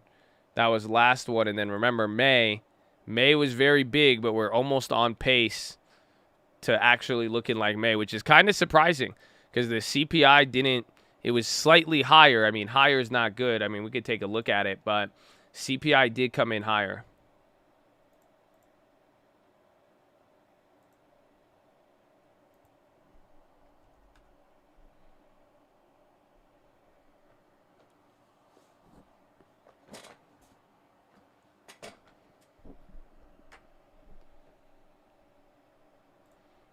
Like, let's take a look at the chart.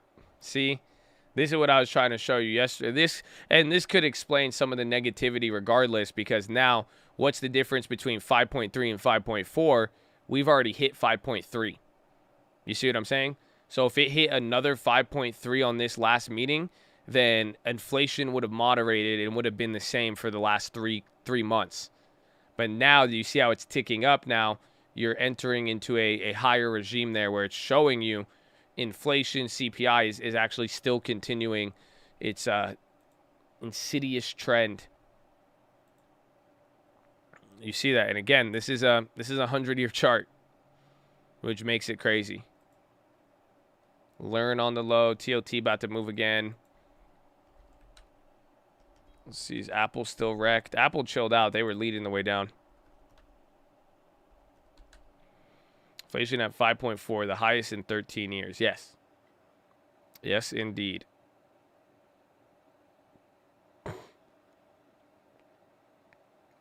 Merck's Keytruda gets FDA approval. Chemo combination. This ain't transitory. McChicken's never coming down in price. I don't know. Isn't the McChicken... Or no, not the Mc... Or aren't the chicken nuggets... The chicken nuggets are still cheap.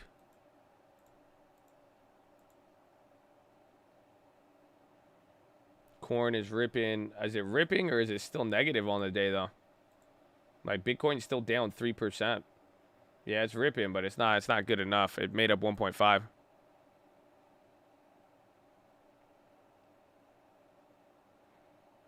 Coin, some steam. Yeah, remember Coin was doing good yesterday? Forgot about that. SPY bouncing up a little to VWAP, so you're getting your first move, almost 1%, about 0.75% on the Dow. NASDAQ is holding up, and then 0.5% on the SPY, but it's chilling out a little bit here.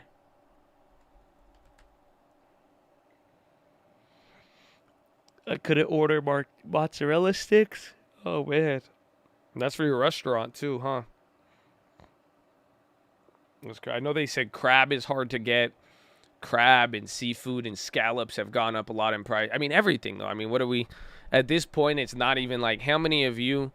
And this is what I've been trying to say yesterday, because people are like, oh, they're gonna cook the books. I'm like, they don't need to cook the books. They've got people already accepting things. I mean, how many of you are surprised when you hear either the price of something went up or something ran out?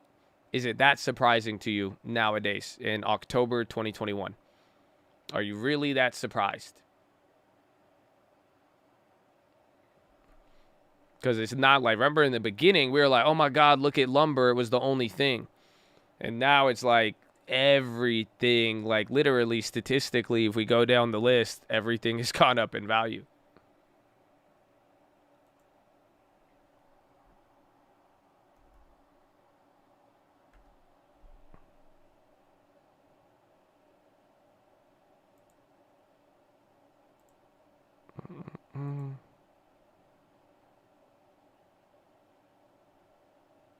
Is it?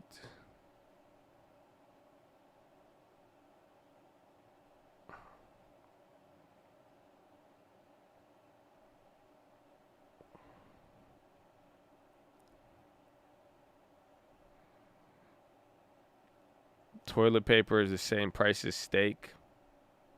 Damn, that's crazy. So you see how much construction materials got jacked through the roof? Oh no, I know. Believe me, any house flip, any type of remodel, this isn't good. This isn't a good world for somebody like me.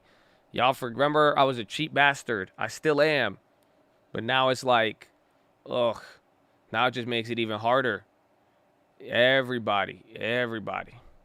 The hell, the Fed minutes are going to come a little later. This is the Fed breaking down what they went through.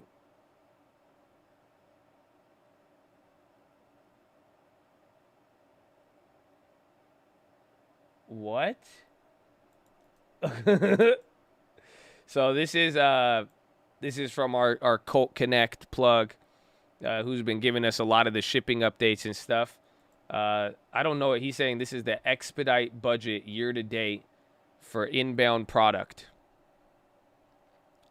So they have different shipping budgets for inbound product. Essentially, like if you had a $5 million budget or a $1 million budget, $1 million budget based on the current prices and everything, you end up paying $24 million.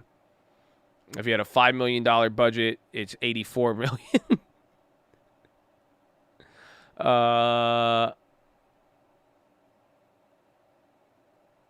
That's crazy. SPY coming down. DAT's still dropping. Watch Apple too. DAT's is still getting killed there. That's it. That's for inbound product only.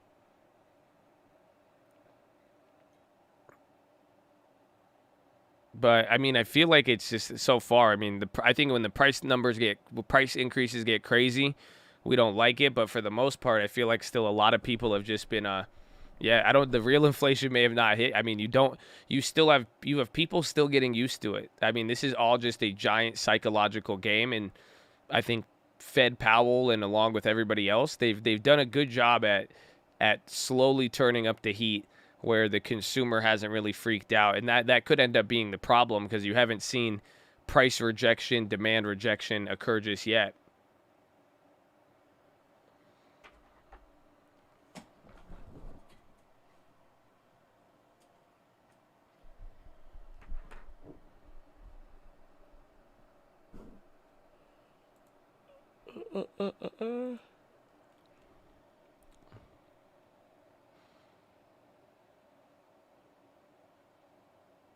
Lira sellers to be stripped of anonymity under new Turkish rules. So if you want to short the lira now, money changers are required to report the identity of the clients in Turkey. That just came out.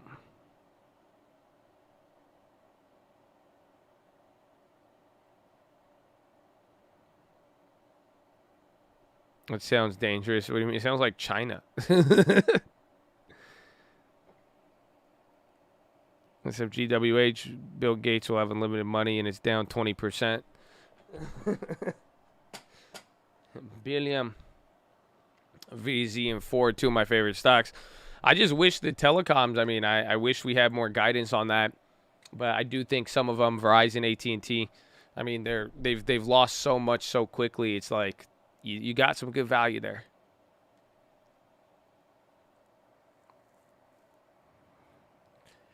Should the financial sector pop if there's news on interest rates? It should, but we're still confirming tapering, even though we know it's pretty much going to happen. We're still, nobody's gotten to aggressive United States raising rates. I mean, the Fed is they've kept raising rates separate. But you're right. If there was raising rates, that would have that effect. But we just haven't got to that point yet. I mean, the market is pebble-brained in the sense that we could only focus on one thing right now, and they wanted to make sure of that. Jerome wanted to make sure of that. So we're really only been looking at tapering as of yet. The Fed minutes is going to come here at 2 p.m. Eastern, so 11 a.m. Pacific time. That's when the Fed minutes gets released. There's not going to be a press conference. There's a couple of other Fed members speaking today, but it's just going to be the minutes. We're going to read it. It's going to cause a little bit of a move, and then we're gonna respond to it from there. And the market should, and that's why, depending on where the market is when that report comes out, and depending on what the report says, that's where it could start to get a little bit wild. But we'll see. I mean, today is we're already on pace for one of the biggest post CPI market days this year.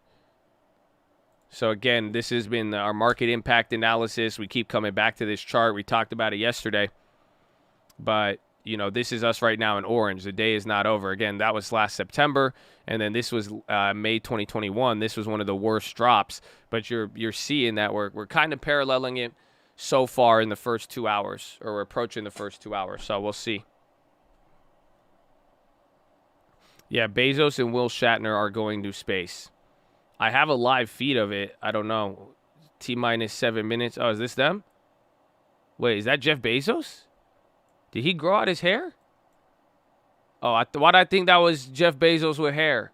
Of this tiny little planet, William Shatner, does he know what's going on? Has a lot of work to do to make Earth. He thinks this is an better, Expedia commercial. And that's so fucked up.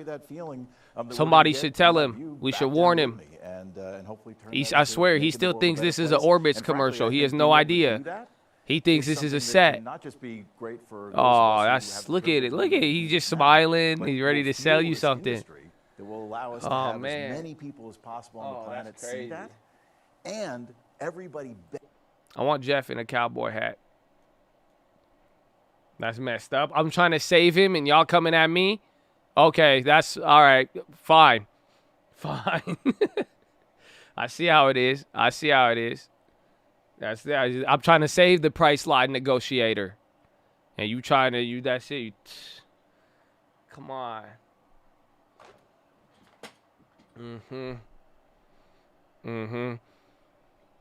Don't be mean. I made a quality William Shatner joke. You guys will talk shit to each other and be mean to people on the computer screen. You think you know how much Will Shatner got paid? You think Will Shatner would laugh at my joke, okay? And then y'all in a chat calling each other stupid and like ripping each other apart, and then the stream is gonna end, and you're gonna think, you're like, that random guy on the internet said this about me.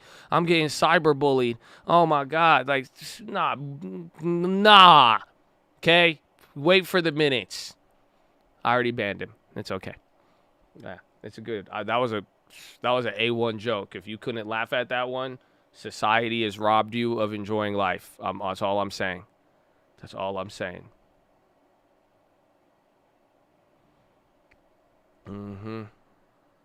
The minutes is 11 Pacific. Can you define default with Evergrande? If you fail to make a payment, you get put in default.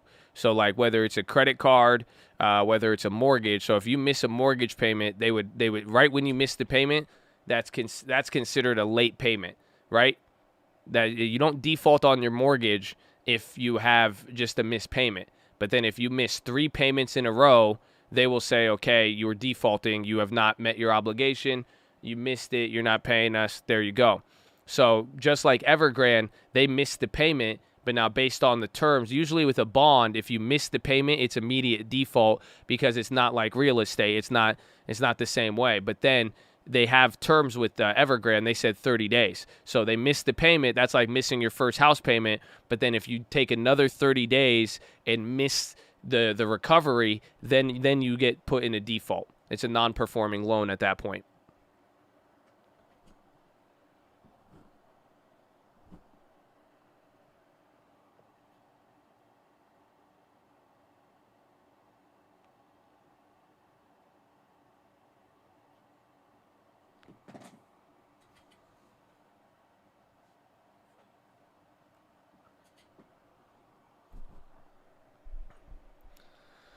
Jeff got his rocket design from the Austin Power movies. I swear they got the whole entire tax plan from the Austin Power movies. I feel like they're like, $600. Yeah, Blue Origin is going to take off in 4 minutes. I mean, do you guys want to see it? Well, we'll get it up here for you. It's pretty exciting, even though I think everybody in the market does watch this low-key. That's why I think the market's kind of bouncing.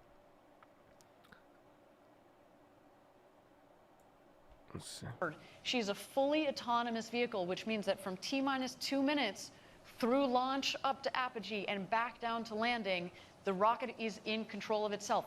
Of course, we have an incredible team in our Mission Control Center that have their eyes glued on their screens to make sure that everything is going well and is within bounds.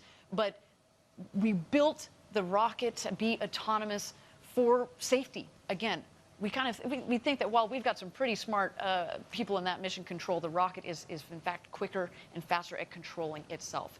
So what we're going to see here shortly, the rocket is going to go through what we call the bit checks, the built-in tests. At the base of the rocket, you see 3 of the 4 fins down there. Those are the aft fins. Those are going to move back and forth. We want to make sure that they've got full freedom of movement. Also, what you're going to see at the base of the rocket, you can kind of see, it's a little hard in this image, you're going to see the engine nozzle gimbal. The engine moves back and forth. It's called the base. Helps with the directional capability of the rocket on ascent, but also especially on descent as it comes in to land on the landing pad just 2 miles north of where it's taken off from. And then, of course, you've seen throughout the morning the rocket venting. It's full of propellant at this point, but we want to make sure that we keep the propellant tanks within bounds, of course, of pressure and temperature. This morning, a little bit easier to do that versus our last flight, which was in the middle of July. It was warmer. It's actually a nice balmy morning here down in West Texas. But again, we've got our team who have their eyes on their computer screens, making sure that everything is within bounds. And there goes the gantry retracting at T-minus 2 minutes. Let's listen in.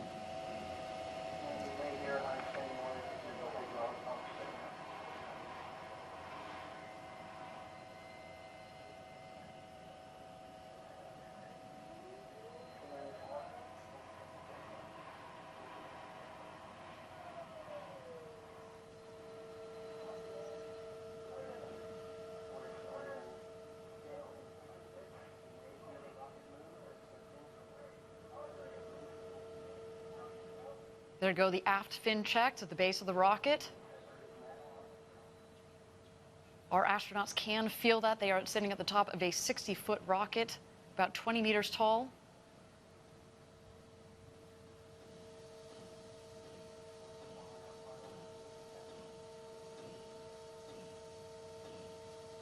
T-minus 1 minute.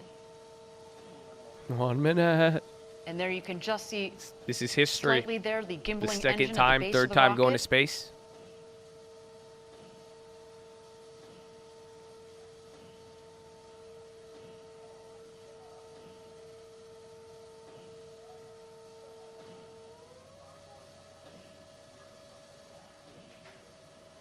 All right, everybody. Chris Blosshausen, Glenn DeVries, Audrey Powers, and William Shatner are about to go where very few humans have gone before.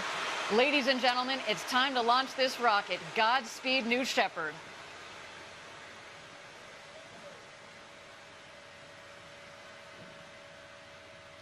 Yeah, I thought Bezos is not on this flight. Just the price slide negotiator. Minus 10, 9, 8, 7, 6, 5, 4. Command engine start. 2, 1.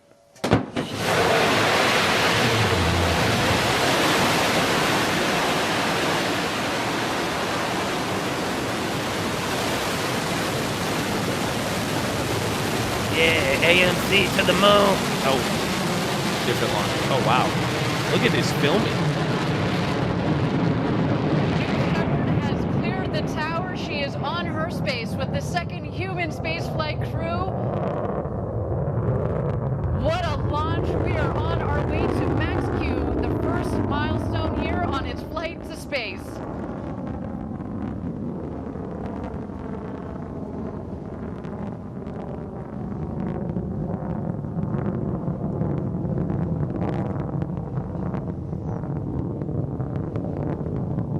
You can follow along obviously with the altimeter at the base of the screen as well as the speedometer. They are gaining speed on their climb to space. We have confirmed max Q. This is when the aerodynamic stresses on the vehicle were at their maximum.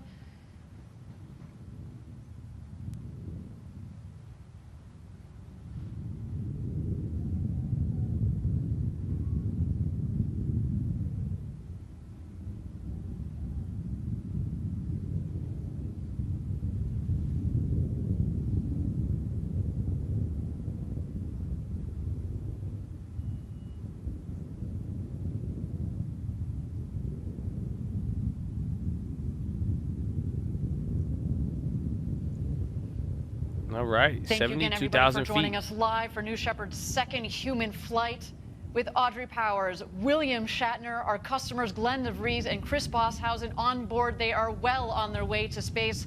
So far, a nominal flight, a clean burn on our Blue Engine 3. Oh. Damn. They just clapped us like that? Damn, they said, all right, nothing to see here. Nothing to see here. All right, well, there was the launch. That was the second one in history. You live in a world where people go up to space. You know that? That crazy? You get to be a part of that generation. Where people just go up to space. You get to witness. That's real. I thought cars would be flying by now, but I'll take it. I'll take it.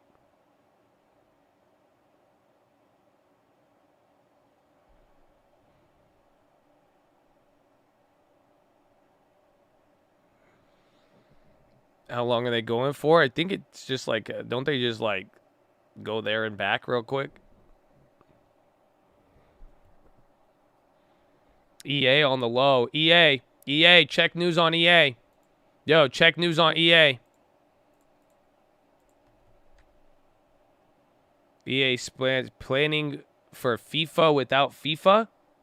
Hold on, I think they lost the FIFA deal. Hold on, what? That's the news. It says EA's planning for FIFA without FIFA. I don't know if that's the news there, but that just came out.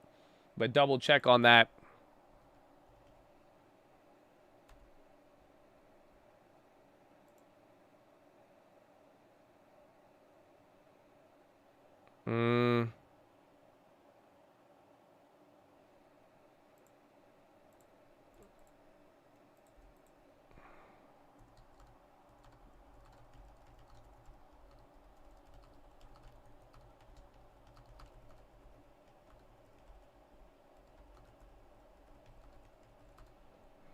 FIFA was seeking over double what it gets from EA Sports.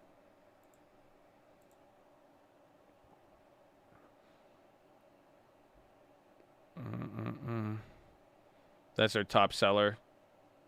Yeah, EA, but you can't use, even if they call it EA Sports FC, you can't use the teams. You guys don't remember that? You guys remember when they had the monopoly on like NBA and even like football? You don't remember they would make like knockoff football games? Yeah, EA stalled over games exclusive rights, seeking over double what it gets from EA Sports.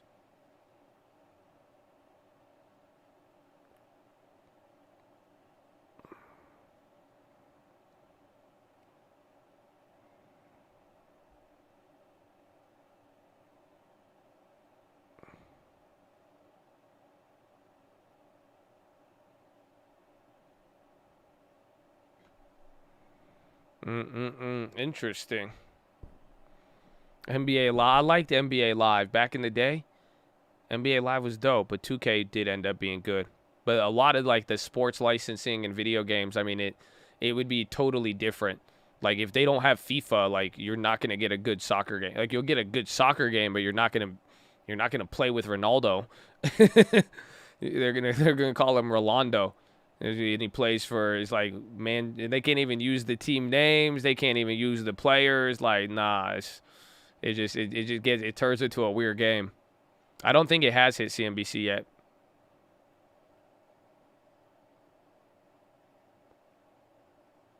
You go get Yolando.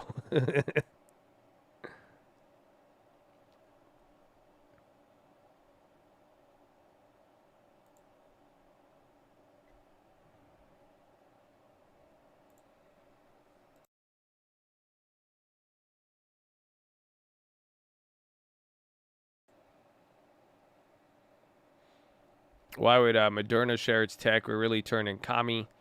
Remember, that's what they remember in the beginning of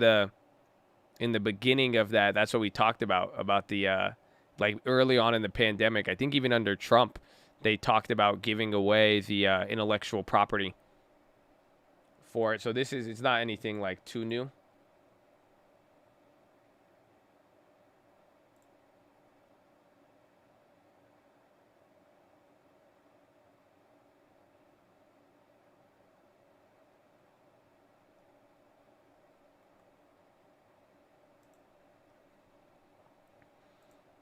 And then more, in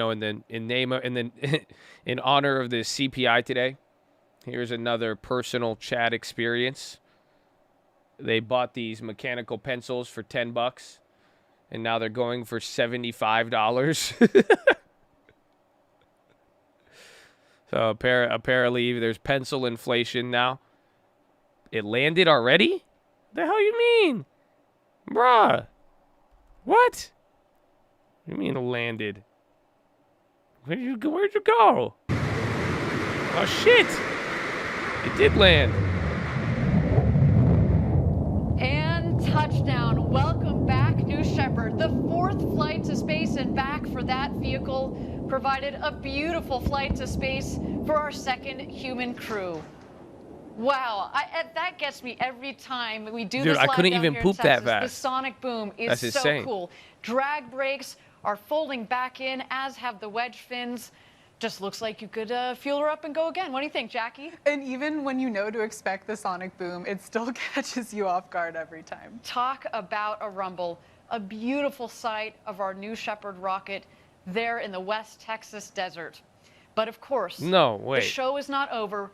The capsule is descending. We are waiting for first the drogue Jeez. chutes to deploy. Those are very much like the guide parachutes. They will subsequently be followed EA's by still the dropping. main parachutes. EA's that getting will clapped more. That will first reef and then fully inflate. And there go the drogue parachutes.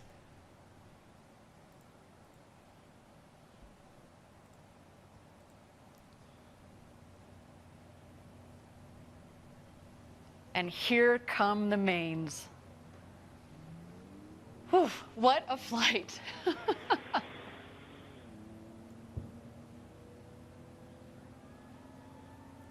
You can already start to hear the cheers from outside our stage here in West Texas. I wonder how it feels when they land. I feel like that's coming in pretty hot. It's coming in pretty hot.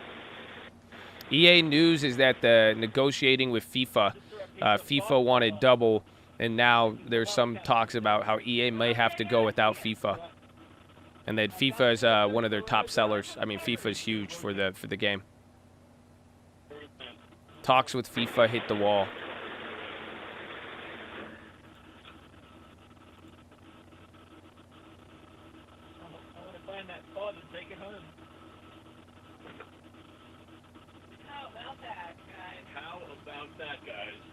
That was unlike anything they described. All right, we got less than 1,000 feet. Bro, I like these little drone cameras they got. It looks dope. It's a good aesthetic. EA renaming global EA Sports football games. Yeah, that's insane. New EA Soccer. And here comes our crew back into the desert. Newest astronauts 5, 96, 97, 98, and 99. That's unlike anything you'll ever feel. Stand by touchdown. Stand by touchdown. That's hype. Oh. And capsule touchdown. Welcome back. The newest astronauts, Audrey Powers, William Shatner, Successful our second customers, human Glenn flight. DeVries, and Chris Wow. Boshausen. Come on, clap. What a day for you. Welcome back. I cannot wait to It talk looks to like them, it's on Jackie, fire. and just get These don't look what safe. they experienced What do you up there mean? this How do you morning. What a like? They're clean like and it's beautiful flight from successful. the It rocket looks like it's for our incinerated. astronauts. What an absolutely stunning flight. And I also Yeah, loved hearing that audio of them on their way back about how this experience was for them. And I can't wait to hear their stories. Well, you heard William Shatner say, this is like nothing I've ever experienced before. So coming from a man who, in theory, has experienced space Who for has decades. gone warp speed and traveled the entire intergalactic universe. This was like nothing Go he's ever pop. seen before. 5G launch. What a day for our astronauts. So now Go our team pop. is preparing landing safety operations All and right. recovery Thank of our you, Jefe. astronauts from the... That was cool. But go pop in. They signed a 5G deal. That's what Chad's saying. And then again, EA having that little bit of that volatility. Airbnb was moving too.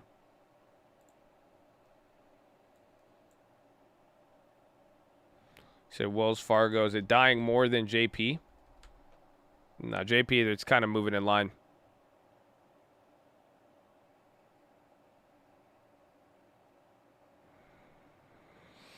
I wanted to see if they were fine. I mean, I'm sure they are. If they weren't, I mean, you'll hear about it in a little bit, probably. Messed up as that sounds. Go still popping.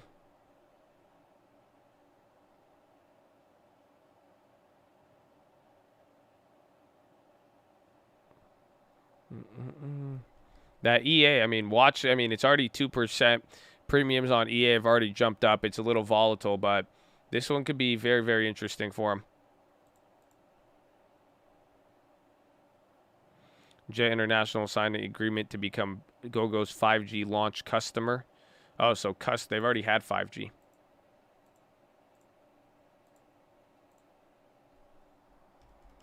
Bitcoin pop.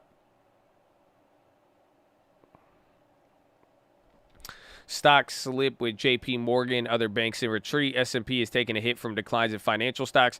JP Morgan shed more than 2% after a disappointing start to earnings seasons. All the banks in the benchmark are in the red. Questions arose about tepid lending, inflation, supply chain bottlenecks, and the future of banking regulations.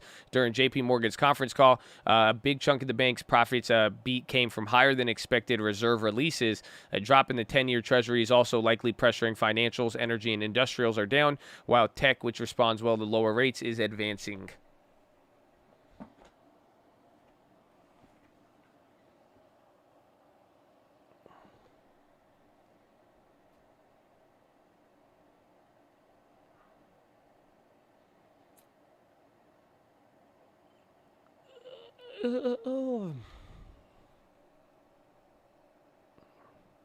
LC, XLM, I think all of cryptos play. How do I get started? You got 20K to play with. You set aside an amount of money that you want to gamble with, like fully gamble, like your Vegas budget. And then the amount that you don't want to lose, which should be about 70% of it, minimum. You take that and then you split it up monthly, and then you start buying long-term stocks to hold for the rest of your life. Or until they go crazy, and then you could use it to parlay to your next investment or anything else. Jake says you should gamble the full 20. So that's also something you could do, but I would prefer, what I've done is just a little bit for options, a lot for the long term, and you'll be pleasantly surprised. You'll be pleasantly surprised and rewarded. EA still dropping, DAT's still going, go. Couple of candles there. Ford switch gears completely, bro. Ford is on fire. I actually love this stock. I'm surprised. I'm surprised, but I'm not surprised. Well, Ryan says don't gamble it. Amen. Long term is the real blessing. Amen. I agree. I mean, I think a lot of people will. And again, though, too, I hope you could see, it all depends on what your budget is. And this goes for all of you. You set aside your budget and you could still put some towards option trading. It's not like you're not going to trade options, but options is more riskier. The thing is, when we go into shares, we know for the most part, unless it's UWMC, that you're always going to have that money in there. And that's a joke because I love UWMC, but hopefully, I could throw you guys a bone for the UWMC haters. But point is, you're going to always own it. Equity won't expire. It's not really as much about timing as much as it is, getting some good stuff and letting time do the work for you.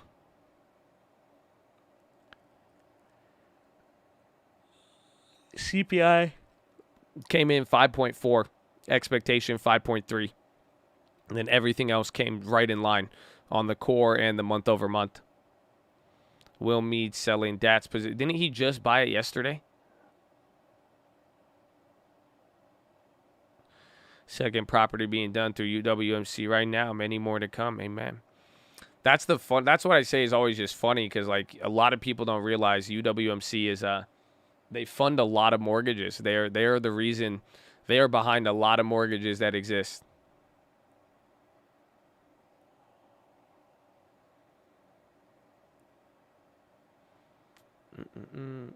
How much am I worth? I'm worth whatever I treat people as.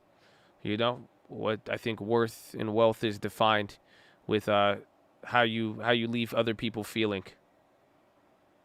and the impact you have. So it's pretty variable. It depends. Good answer. Good answer. Good answer. And the survey says.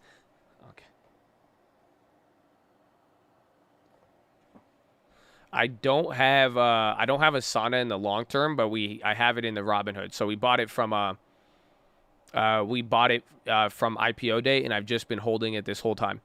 I should sell covered calls on it, but it's not like a long-term play that we put into any of the accounts, if that makes sense.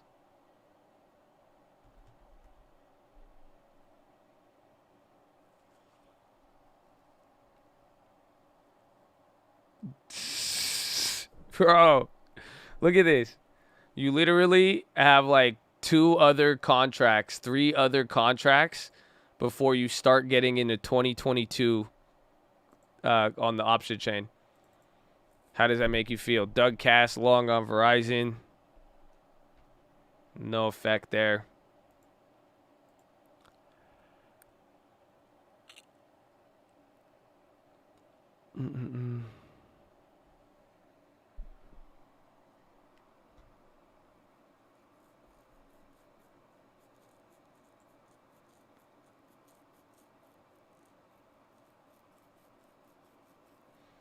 So I'm looking here. I'm seeing if I could sell covered calls. That's actually not bad. Bro, oh, wait, but don't they have earnings?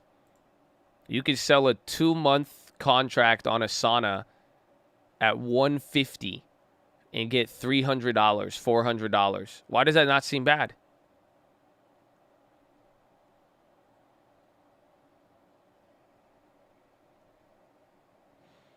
Josh, will you do stocks and real estate with $5K a month? What will you do with? Is that net profit or is that gross income? I mean, I would do the same thing I do. I mean, I hope a lot of you could appreciate that answer, because like anything I say with like, oh, what should you do? It's scalable across any amount. You know, a lot of people will argue, well, yeah, you know, if you start off smaller, it makes it more difficult. You know, I heard somebody, they said that most financial advice doesn't work for people who make less than $50,000 a year. I disagree with it.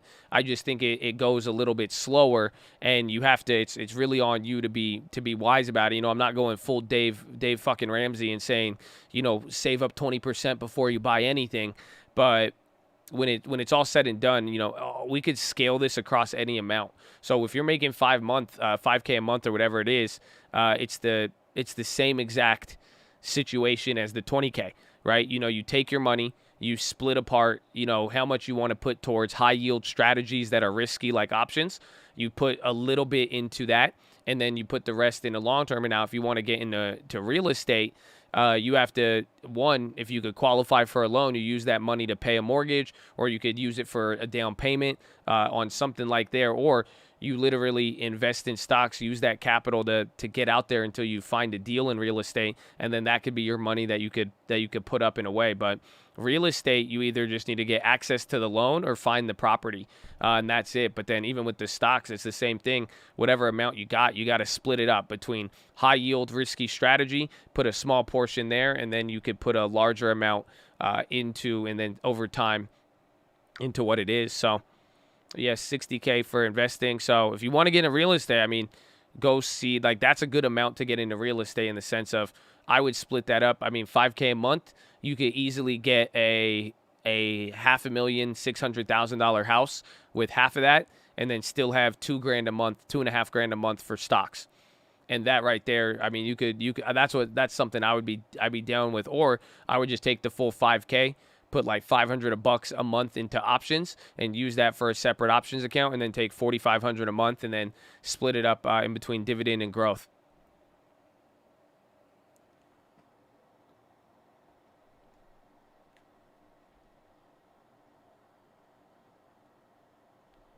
Yes, not a recommendation. Option trading extremely risky. Financial advice. Occasional no purpose. Only think of it all day. Good answer. Yeah. I mean, I'll tell you this though. Whatever amount you have, it becomes so easy once you know what you want.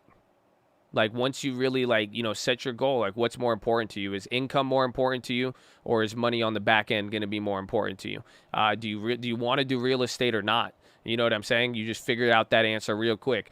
I think all of you should do real estate. I think all of you, even as a trader, that's what's kept me in the game for such a long time, is that I've diversified my income. I've diversified my money where I have access to that. And the best part about real estate, it preserves your wealth.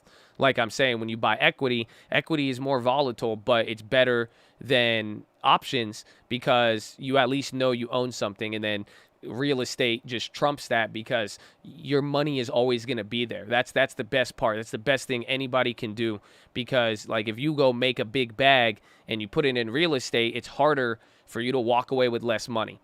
More often than not, it's slower, it's more liquid, it takes time to move, but chances are, the price is going to be in a relative value where you at least know your money's there. If you make $100K, put it in a real estate, it's there.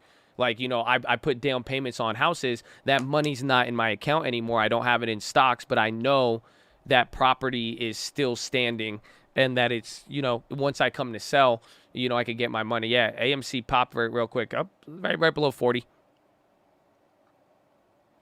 U.S. becomes world's largest Bitcoin miner thanks to China clampdown. Woo! Woo! Electricity is expensive. What? Diversified won't save you from what's coming. Well, you know what? Amen, because I got the Lord Jesus Christ as well, and I think that's part of my diversification, but I know who's most important. You know what I'm saying? Because the things of the earth can all be burned up and, turn to ash. So, you know what I'm saying? I feel you on that. If that's what you're saying. But if you're saying that there's going to be a financial calamity so large that diversification won't help you, I would disagree, because there's always going to be a winner and loser, no matter where you are. I mean, I think you could notice that in life, right? There's always going to be a winner and loser. So even in what you're assuming, by assuming that nothing is going to save my ass, you're essentially implying that you're going to win and I'm going to lose. Think about that. So that means you're going to win. Otherwise, you're just saying we're all damned to hell in eternity. At that point, it's Armageddon. I mean, we could go down the list, but there's always going to be a winner and loser. So, I mean, that's what this year has showed us. That's what 2020 showed us. A lot of people lost early on in 2020. We came out as a winner because of some plays, right? And then some people were worried about a lot of other things. If you were able to get real estate, you became a winner. If you were a seller, you became a loser. So even to where we're at right now with inflation, crypto, altcoins, all of that, there's a winner and there's a loser. And now the real thing, if you wanted to really take advantage of this year, diversification actually helped you. Because if you were diversified, you got your hand in on everything. You got a little bit of the crypto volatility, you got a little of the small cap, you got the dividend stock, you got the value, you got some of the real estate. Even if you held cash up until this point, you still are looking good with some cash too. So diversification, don't underestimate it, but now at the same time, don't over diversify. Just like what we say with our long term, I'm not buying mad ETFs, 50 ETFs, and then, slicing my pieces of pie so thin that I'm not able to take advantage of it. But I would definitely keep this in mind of just, if you have anything to use any money here, and just know what goal you want to do, know what it is you want to get into, and then spacing it out and splitting it up, it could go a long way. Bro, did you guys see Michael Burry's other tweet? Bro, he got hella inspired by Dave Chappelle. Y'all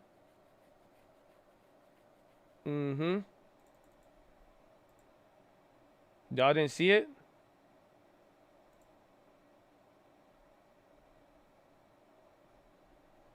Oh, yeah.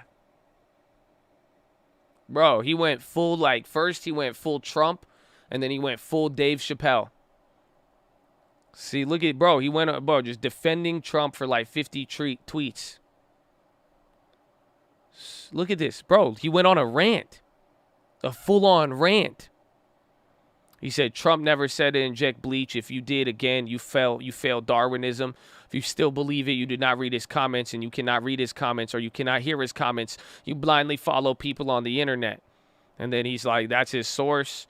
Then he says, let's go, Brandon is funny and on point, but misinformation and persecution targeting conservatives now permeate society from K through college and into the workforce. Media, big tech, intelligence agencies, DOJ, IRS are complicit. This is dead serious and no laughing matter. We're all laughing, sadly, Mr. Burry. I feel bad now. He's like, this is serious. And we're like, oh, my God, look what he said. Look what he said. Oh, we're like, world star. That's crazy. He said July 1929, crash finally bottomed down 90%. New York Times at the time noted optimism and pessimism absent. Brokers board played a game with imaginary clients. Suppose I sold my securities at the top. What could I buy now? Trump did suggest UV light was an interesting therapeutic approach. Polaroid for it. Turns out it's a valid approach that holds promise. Social media is still jokes. It's how toxic the left is on COVID. Trump never said rape. Bro, this is all Trump, this one. He said enough yet. This is full Chappelle. He said there's only two genders. There. Please unfollow me. Bro. Oh, man. Oh, man. Those with better tech conquer brutally throughout history. How did the Aztec get so big as the Roman African War? This is, dude, Burry's going in. Crypto meme bops are big pumpers. Reply to big accounts in huge numbers for promotion. Deleting tweets knocks it back. Going private allows tools to discourage them, but it's breathtaking. The religion of real and fake people. The speculation probably tops anything in history. Oh, wow. He just explained why he does what he does. Holy shit. That's pretty genius. He's saying that's why he deletes and goes private. So that, look at this guy. Smart guy. Smart guy. And again, I'm laughing at this, whether or not I disagree or not with him. I mean, I have not stated whether or not I do. I find all of this fun. So, I mean, if some of you take this very, very seriously and get offended by it, or you're going to, like, come at me for something, like, honestly, just, I don't know how to say it politely. I don't care, is essentially what it's going to come down to. I mean, I do respect Michael Burry a lot. I've been trying to get in touch with him forever, but, you know, if you want to use this as an opportunity to come after me, you're going after the wrong person, my guy. So, and I will quietly ban you, and you will be confused as to why your messages won't get read, and you'll realize it in 6 months. Okay, so just unfollow me is what Burry said. I will take the same stance.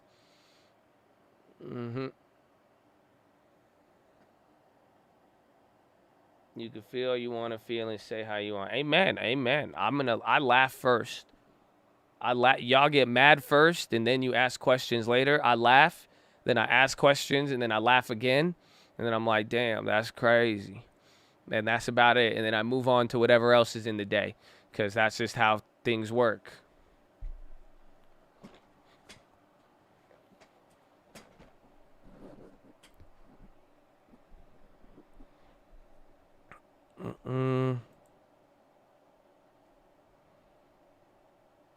BB is the most mentioned ticker on Wall Street Bets. I don't know how I feel about bans without explanation. I mean, I think it makes a lot of sense. I mean, if someone gets banned, I mean, it would be kind of illogical to stop everything we're doing on every single day to explain to somebody who's not really vibing with us what they did and what they didn't do, and then use that time. If that was the case, I mean, it just doesn't make any sense. It's very simple, because you could always just make a new account, join back in. If you come in with respect and contribute in a positive way, you will never get banned. It's very, very simple.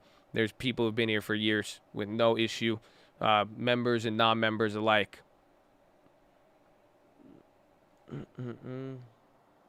We're dancing on the low end of VWAP. We've been like that all day. Again, you got Fed minutes in, what, 2.5 hours? So that's going to be the next big move.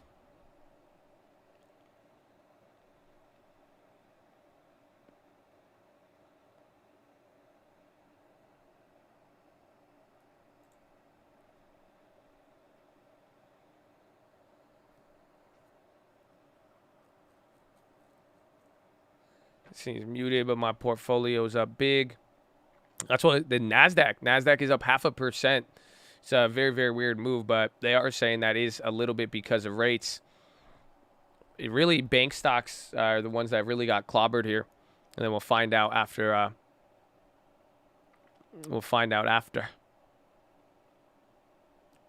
You were debating that one. Just give them what they want. Just give them what they want sometimes. Tesla, oh, little pop and drop.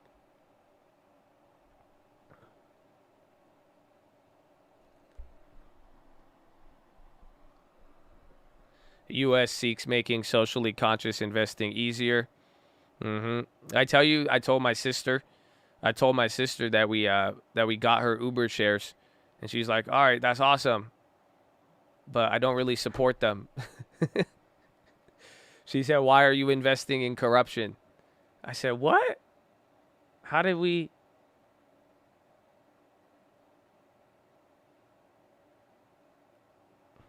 I was like, dang, what? It's like, how you gonna do me like that? What did she say? She's like, oh, I don't know if I support Uber. Then she proceeded to tell me how ethics have more values than money. And I agree with her. I told her, but she was like, yeah. She thinks Uber is corrupt. I don't know why. She just thinks it's corrupt.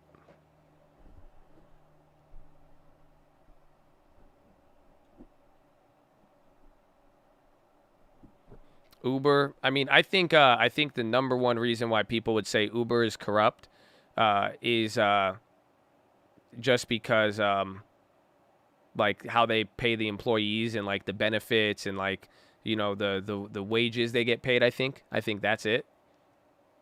But then like I could agree with that. Like, so like Yee just said he dropped Coca-Cola.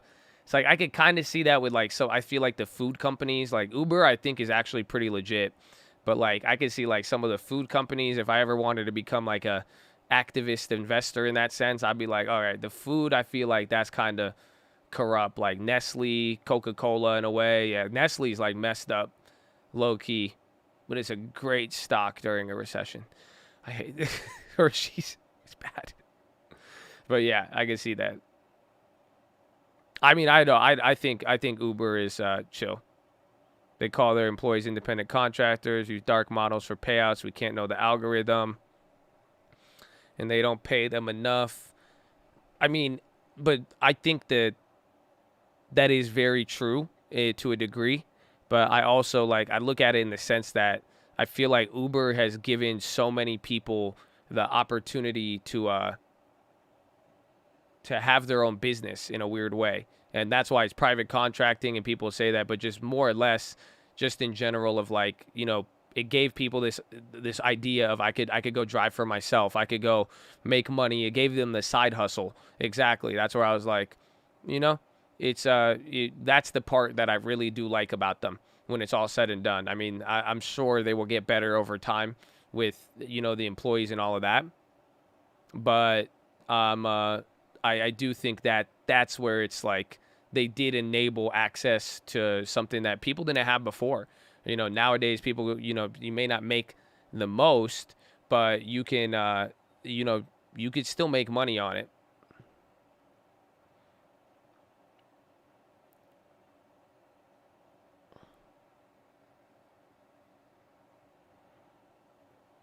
I drive for them, no problems here. Yeah, a lot of you even said, somebody said you made your fortune on driving for Uber.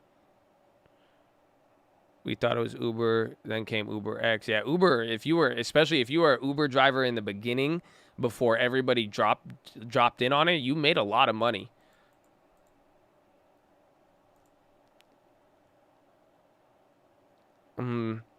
Does choice not matter anymore? No one's forcing people to drive. I mean, I think that's the easy way to win that argument. But like even factoring it out, like, you know, just because someone chose it doesn't mean that like the company can't do good, but it's just something in the sense where there's like, you know, Uber has stuff they could work on, but they also have a lot going on. I don't think, you know, I think there's a lot more corrupt companies in that sense, but then they pay good dividend yields like Altria.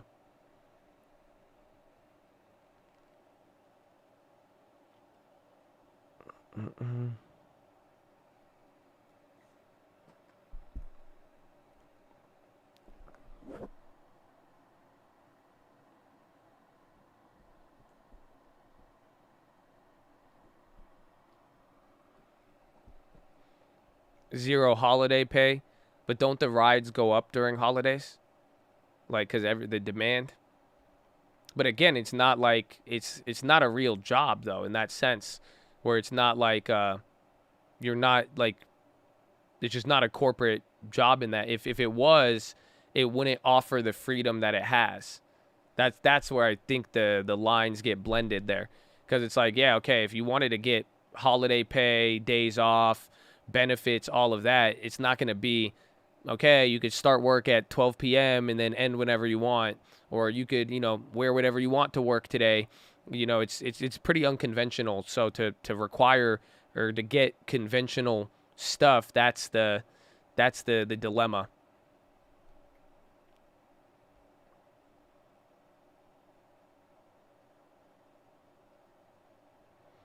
Don't drive on holidays. Well, that's a thing though. I mean, think about it at a normal job though. If a normal job, it was a holiday, you wouldn't have to work, but then you would get compensated for it. So that's the argument. But I still like Uber, but that was a funny update on the long term. Telling my sister that came out, and I was like, damn, you should have told me earlier. Hope I'm not banned. Nah, you're good, G. You're good.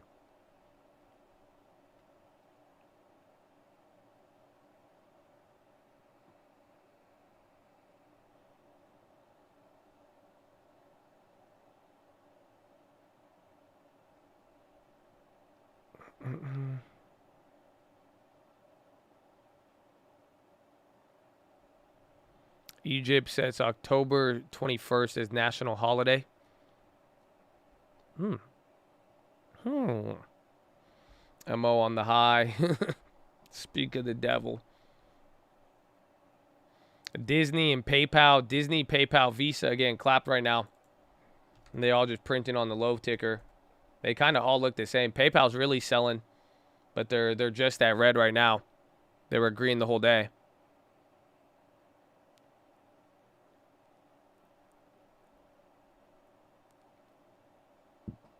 Any plays? No plays today.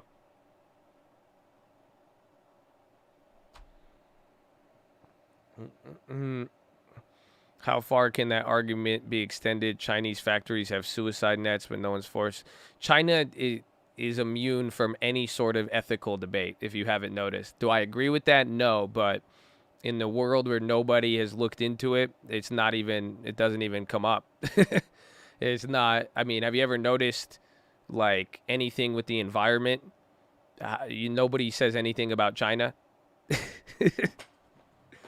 That's the best part about ESG.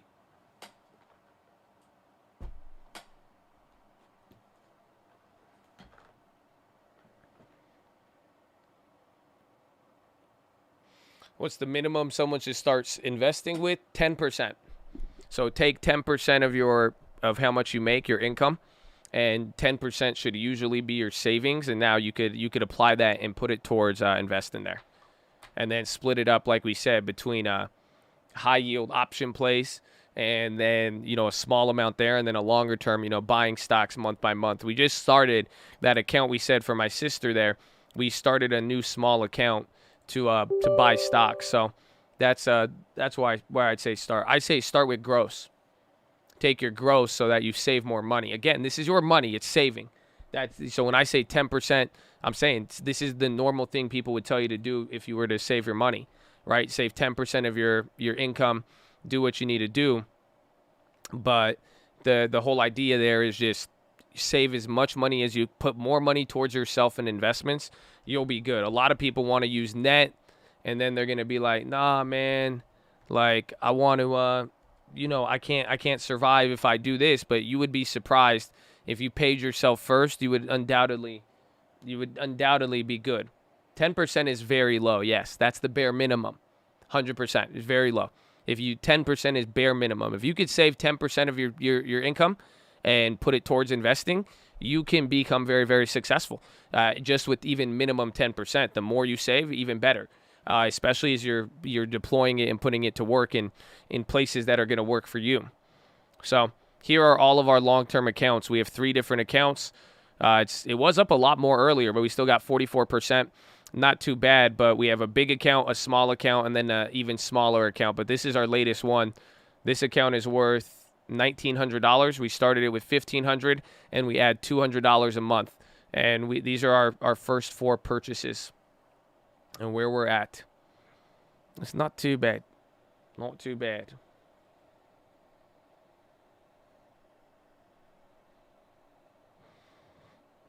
Bills are moving. It's time to legalize marijuana. Let's get it done. Governor Tom Wolf, Tilray. Is he Virginia? So he's not really moving off of it. Just imagine if you had some discipline. But, ladies and gentlemen, boys and girls, we're live Monday through Friday, 30 minutes before open. Drop your thumbs up on the video. Make sure you're subscribed. You're on mobile. Press hide chat. X out that chat. Hit that thumbs up button. Second link for the nightly Watchlist and main channel. First link for the Scream Alerts Bootcamp and Real Estate course. Follow me on Instagram at The Trading Fraternity. Say what's up, but... ladies and gentlemen, we've been here for 2.5 hours. We got 4.5 hours left to go. I need to make sure you're doing good. I need to make sure you're locked in. We still got the rest of the day. We still haven't got the minutes. You got the CPI. It's moving slow, but it's moving big. Whew! So I hope you're locked in. So we need to get the body moving. Ladies and gentlemen, sitting is the new smoking. I need you to get beside your desk and do 10 push-ups. You can't do 10, you do 5. Can't do 5, you do 4. Can't do 4, you do 2. Can't do 2, you do 1. Can't do 1, get on your knees, do a push-up, plank the worm, anything. But get the body moving, please. Please. Before you type anything, just stand up and do something, okay? Please. Just please. I'm doing this for you. I don't benefit off of it. I already went to the gym. Okay, I already went to the gym. I'm already, this is for you. I want you locked in. I want you refreshed. Watch, you're going to stand up, do a couple push-ups, and then you're going to sit right back down, and you're just going to feel like you started over. Like it's going to be like a brand new day. You're going to get everything refreshed. That's it. That's it. Smoke break.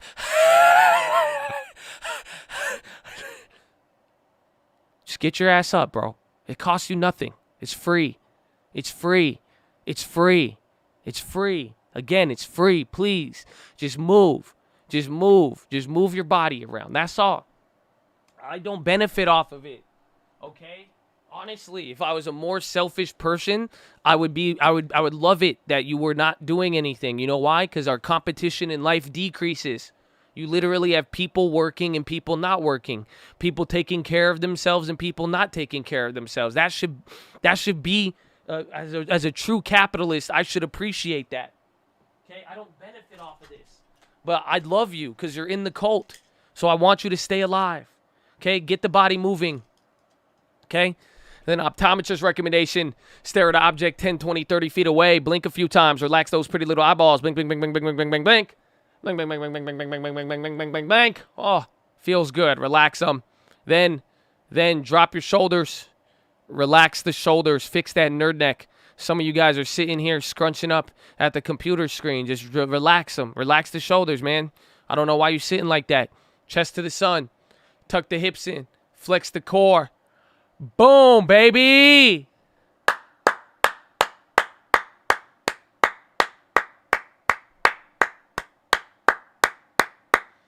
Just like that. You look at little tweaks. It's all good. And then finally, relax your jaw. Breathe in really deep. Breathe out with your tongue out. Do the dragon breath. Go. Look at that. You feel better. I know you do. I know you. It's great. It's great. Oh, man. We love it. We love it. PayPal's still getting clapped. We didn't react to that news. I thought there was Disney news.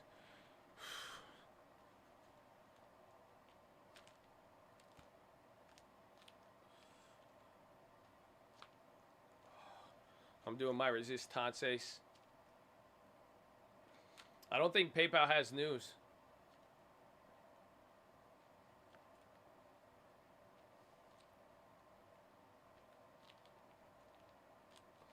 I did not make any plays today. We've been chilling.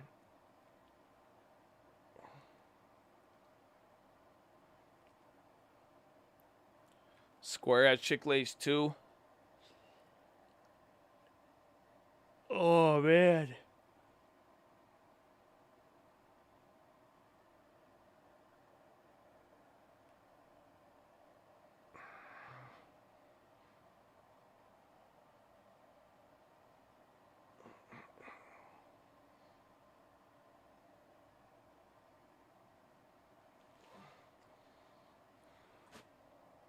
I sold out of my Doge profits, about to swing into the long term. Amen. Good luck, my friend. May thy future reward you, and may thy future self be proud of your decisions today, and may thy chest forever be to the sun.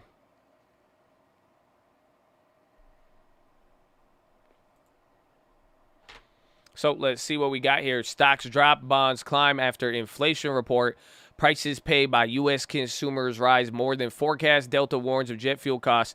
Stocks retreated after a report showed inflation is running hot at a time when supply disruptions jeopardize the economy and the Federal Reserve gets ready to reduce stimulus. Bonds climbed. The S&P 500 dropped for a fourth day while the 10-year slipped. The lower rates eased pressures on highly valued tech shares, pushing the NASDAQ 100 higher. There is also a perception that these companies have higher pricing power, the capacity to pass on costs to consumers without harming the business.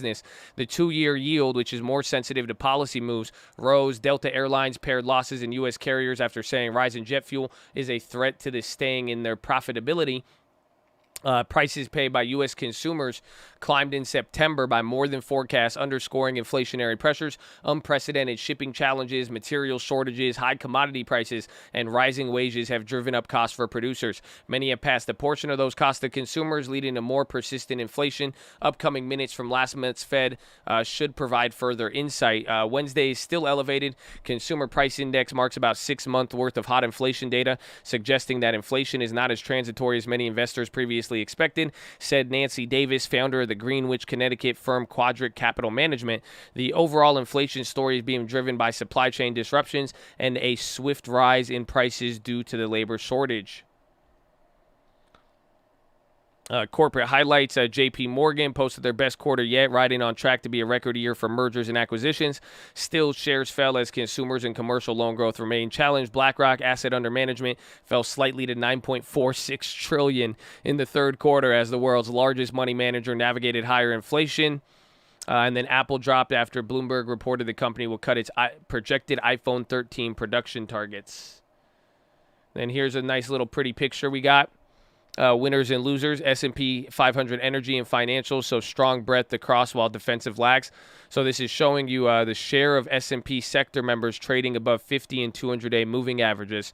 So literally only 20% of tech stocks, 18% are trading above their 50-day moving average. Energy and financials are leading, and then everything else is dog shit after that. You have breadth below 50 on all the other ones.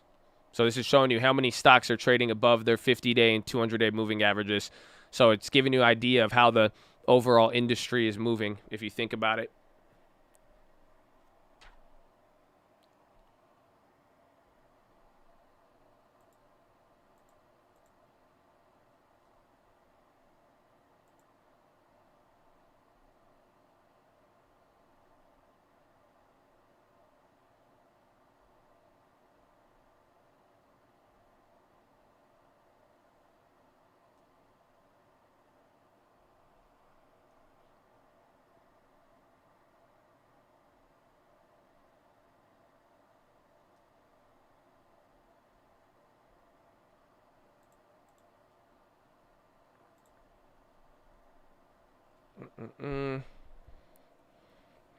Test to stay policy.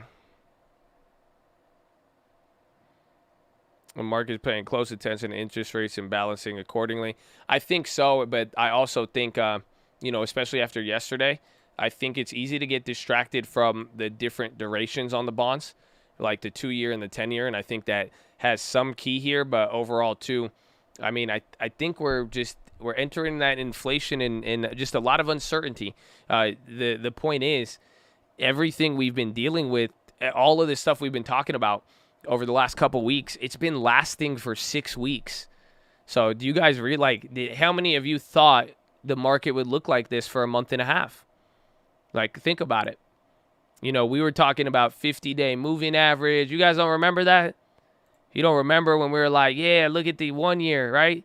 Every time it bounced off the 50-day moving, and look how fast it was, right? You would hit it, and then you were, again, that's why today you're at 28 days without hitting a new all-time high. Just take a look at the chart.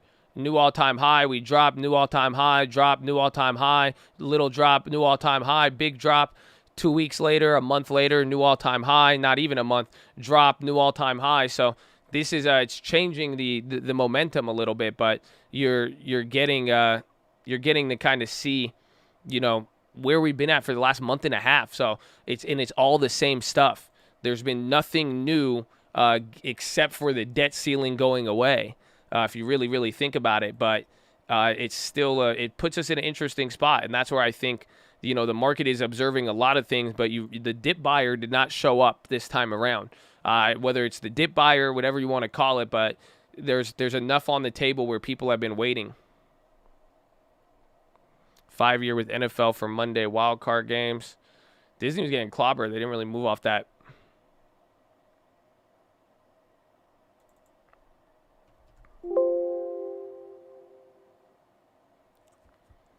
To be vague, unchanged, and expecting a bigger move, just like August Jackson Hole. I feel you where it's kind of hype. I think the minutes are just going to kind of solidify the that. And again, we figure this out at the end of the month. I mean, end of September. I mean, that's when bonds started to move, and we were talking about, I was saying, inflation is going to hit the markets. I mean, I feel like now that's what we're going to get. But it's still, I think we're going to see on the minutes that everybody was in agreement. And if that happens, that will, I don't know if it'll cause a market reaction, but it does, you know, the more clarity we have, I think the market will be really, really expecting it come November. And then I think November's CPI for this month is going to be just a nightmare. Can I read you? I can read you, man.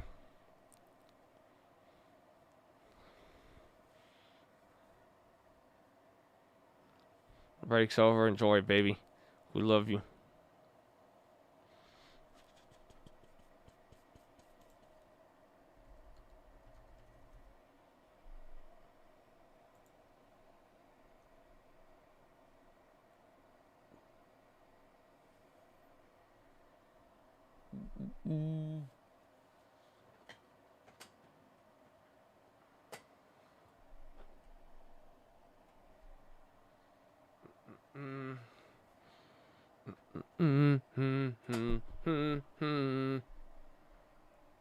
CPI wasn't bad.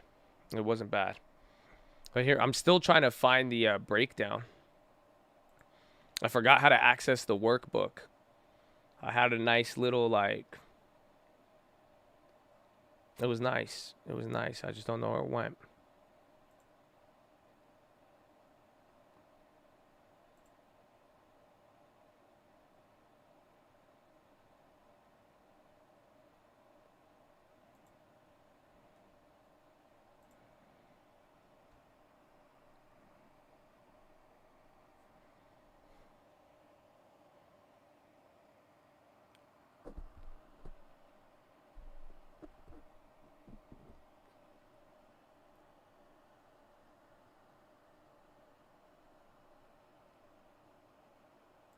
TSCO?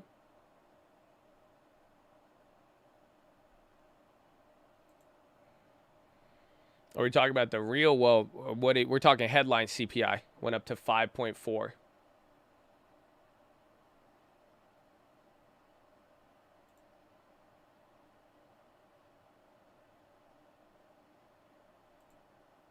Yes. All right, I think I found it.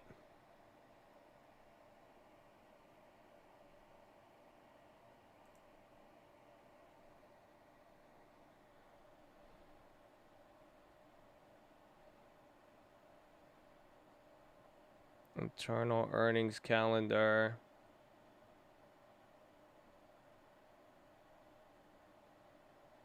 Oh, shit.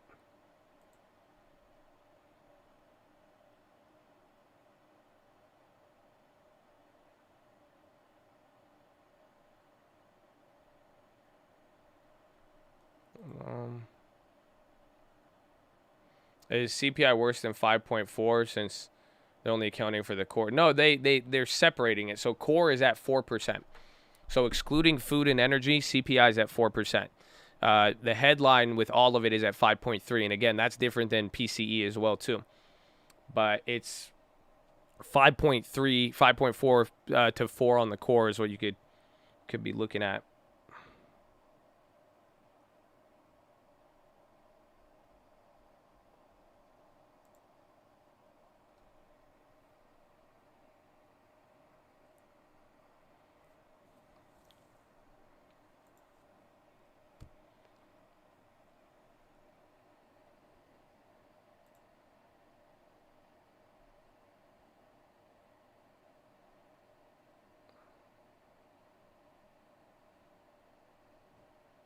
Okay, I believe this is it.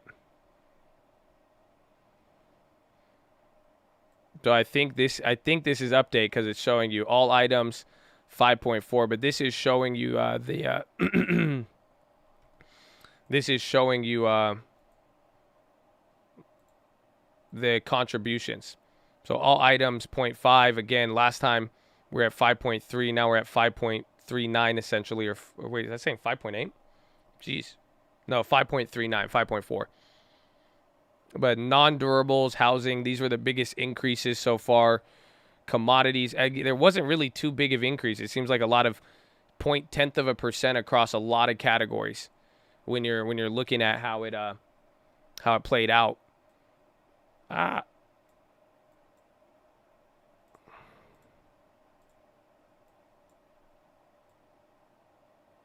SPY's rocketing up here too.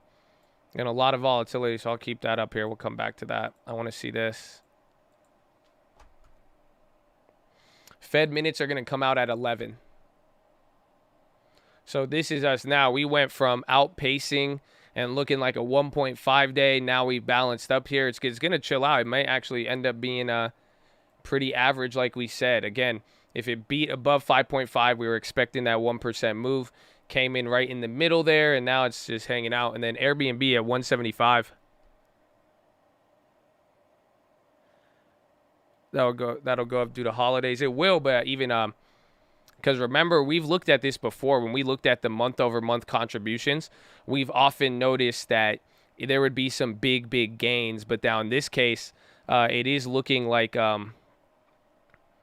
it's looking like there was just a lot of increases all across the board. Do you guys see that? So it was like a lot of these 0.10%. This could equal a nice little change there. But it seems like a lot of industries this month, it seems that it was more broader. It seems like you had a lot broader inflation on this report. Tesla gas? Like Tesla gas-powered car? Or what are you saying? Or just gassing up? SPY above VWAP. Oh, gassing. UWMC. This is amazing. We've never seen this before. Architect's up a lot too.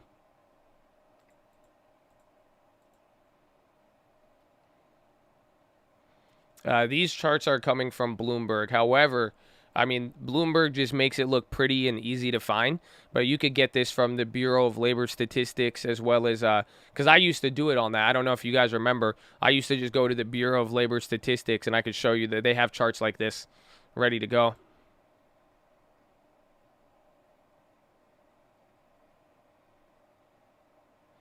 At the market pump, this is beyond rig. Well, we didn't get too surprising of a CPI. We knew, again, if the CPI came higher, the market would have got clapped. And then it wasn't good enough to make us run up. And then we still have the minutes. I mean, the day is still young, my friend. The day is still young.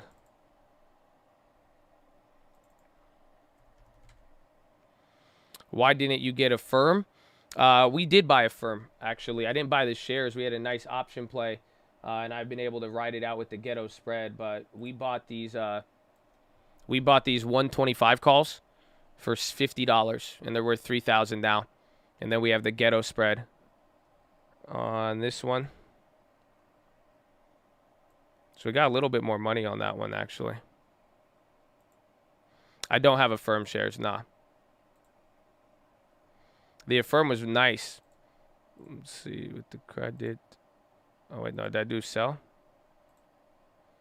See, we're in the money on both ends of the ghetto spread. It's amazing.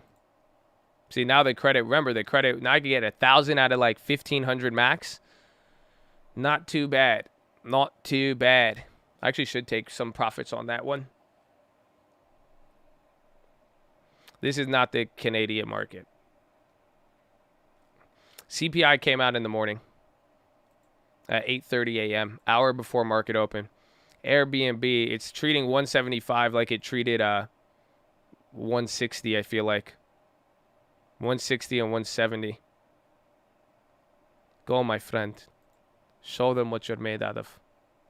The ghetto spread was what we just did with the Affirm play. You buy an option, then the option shoots up in value, and instead of selling it, you could short another option that's further out of the money so that you could collect premium, collect credit, and then if the option goes to zero, you get to win, but then it still allows you to hold the play just in case it goes up, just like that happened here in this case.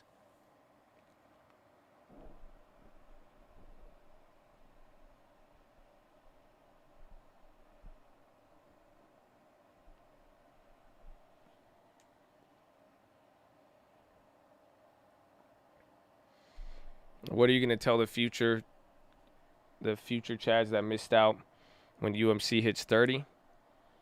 I'm going to be like, you're never going to believe this story.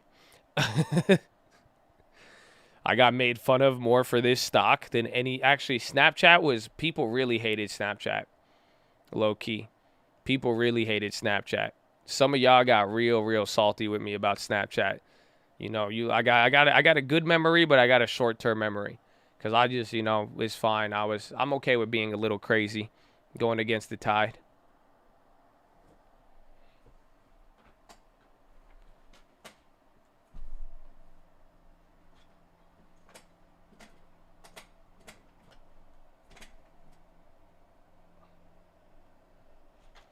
What was the stock? Say it again. Listen, man, I'll say it again. But this isn't a recommendation. I hope you know what you're getting into. Like, bro, I got my sister this stock, and she already lost 10%. So I'm just saying, man, be careful. Okay? Just be careful. Just be careful. But it's UWMC, the mortgage servicer. Even my sister's mad at me now. No, she don't even know. I don't even think she looked at it. Oh, never mind. We were down 15% because the stock's up 5% today, and I'm still down 10 on it for.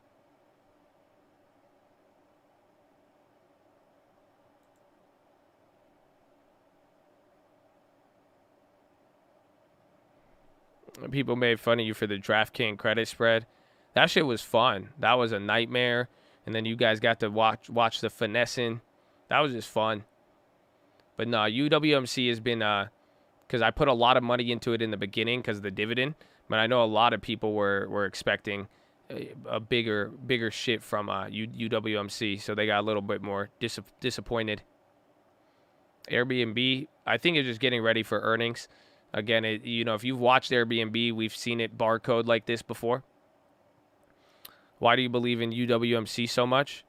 Because the odds are in here, at least if anybody who owns a property in here, the stats of it, probably 40% of the people in here who have a mortgage, chances are it's UWMC, who either did the loan or is holding the loan.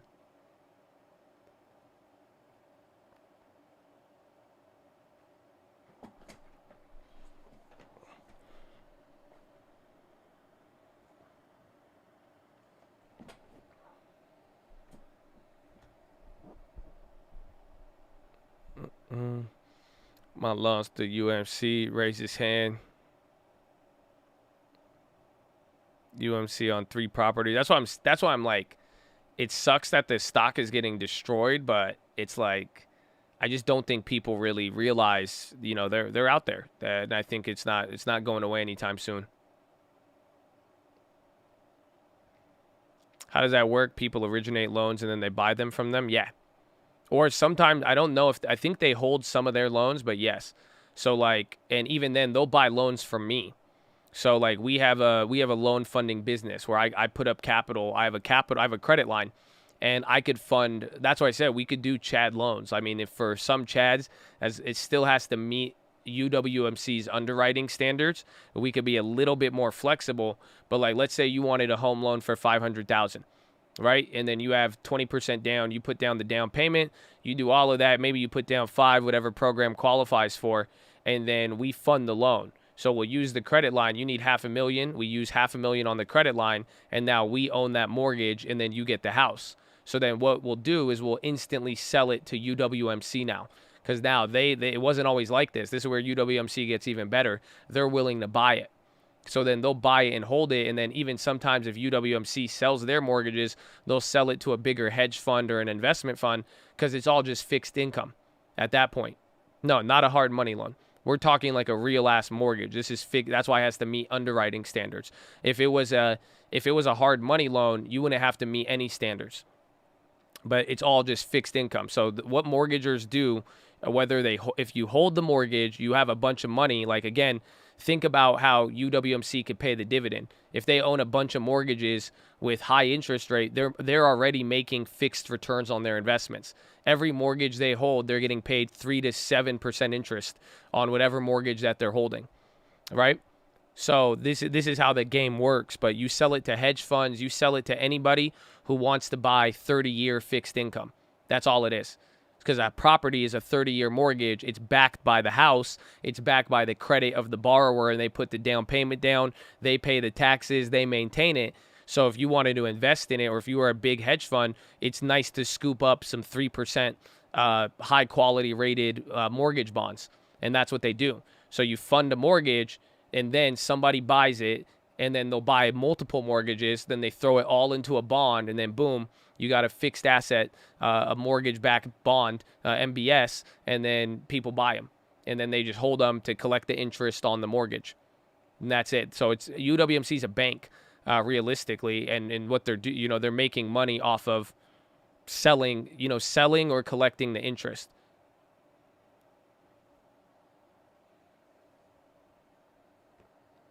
Healthcare big bounce. They were clapped the last couple of days.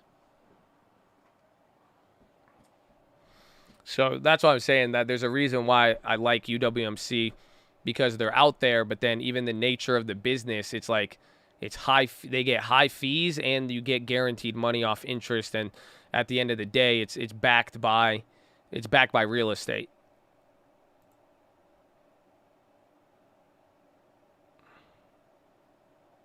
He's like, that's smart. I think it should be like $80 a share or what? Yeah, CCJ popped there. UWMC only represents or owns 6% of the company. Is that possible? I think that's the amount of the shares, essentially. So, like, sometimes you could go public, but it doesn't necessarily mean 100% of the voting rights are public. And in UWMC's case, I'm pretty sure that is true to a degree.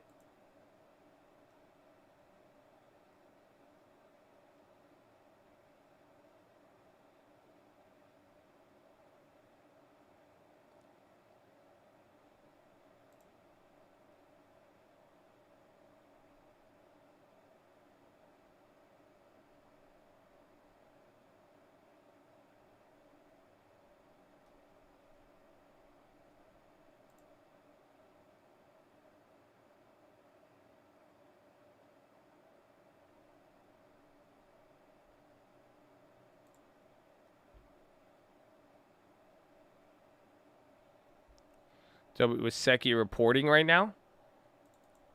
Huh? Middle of the day report? They're popping. Do I see Litecoin as something you would put my nest egg in? Nah. If you're talking to me like my nest egg, my biggest investment where I'm like, all right, this is where it's going to be safe and do work for me, I wouldn't pick Litecoin. I would, Litecoin is one I might be willing to gamble on, but I've never bought Litecoin in my years of crypto. But a lot of people like it. I mean, we live in a different market here now, but I don't think that's nest egg worthy in any way, shape, or form. I mean, Ethereum maybe, but even then, I mean, it's high now. You're gonna have to scale into it, but it's not. Litecoin, definitely not. Not to say it's bad, but it's just like I don't feel like my nest egg. No. Ethereum Classic, XLM, those are not nest egg stocks, or those are not nest egg cryptos. I bought Bitcoin and Ethereum in 2015. 2015, I think Ethereum was 2016 or late 2015, and then just been riding the wave for the last 7 years.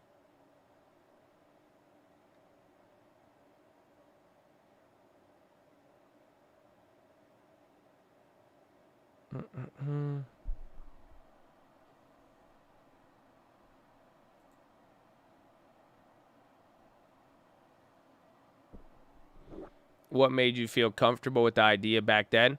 Well, I'll tell you, I mean, I was comfortable and uncomfortable, but I never went full nest egg. You know what I'm saying? With anything, with enough time as it started to really confirm, I did start pouring a lot of money into it, and I got it at such cheap prices that, again, I was buying Ethereum at $8, $12, $15. That's where I bought a ton of Ethereum. So it was cheap for me. But then at the same time, the only time I've ever put like full nest egg money is real estate, because I know it's going to be there. I can't lose on real estate. Nobody can, unless you're like really a degenerate and like you're really over leveraging yourself. That's why like nest egg, you would be better off with the property. I mean, have you ever heard the what's his name? The Rich Dad, Poor Dad? Have you figured out the secret to life? It's just like Monopoly. You get 4 houses and 1 hotel. That's all you need. That's all you need.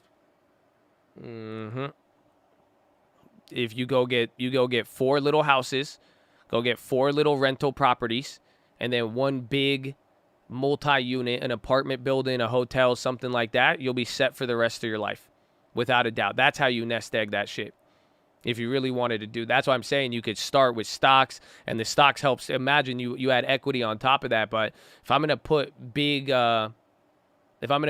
money into something, it needs some level of confidence. Again, we're talking nest egg. I don't know if you're telling me a couple $100, a couple extra $1,000 you have, maybe you want to use 1 month of your deposit on something a little more sketchy, do whatever, go get Litecoin, go get whatever you want. But if you're talking, I saved up 30,000, 50,000, 100,000, and this means a lot to me and my family, and this is partly my retirement, I would not be throwing it into something without, I would get high quality stocks, but mainly I would go get real estate, without a doubt.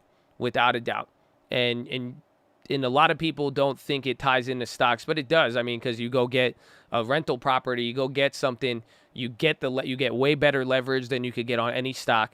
You get the actual physical asset, but now it could also bring in cash flow to fund your stocks. That's what people don't realize. Like, you could literally, like, again, my Airbnb is cash flowing the deposit on the big long-term account, if you think about it.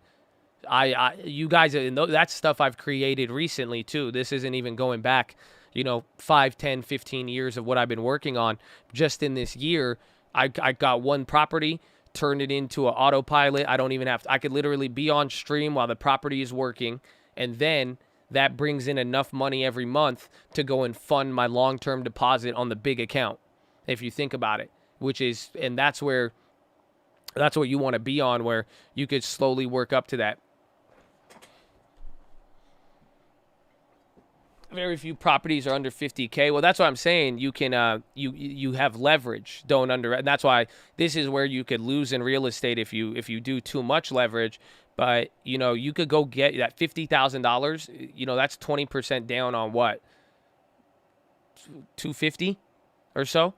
So, like, you could go get that. Like, I think I close on it today. I have a house that I'm purchasing. The house is $150,000. And it cost me, like, $30,000 for the down payment, I think. Or something like that. 30 something, and then 40 after fees and all of that. But then that right there is, and that thing autopilots as well too. That one's already autopiloted, already rented out. That's going to bring me $700 a month. That now pays for both of the small account deposits for my stocks. So right there, I could have 2 properties, a big one and a small one, and both of them now could fund over $3,600 a month of investing in the stock market.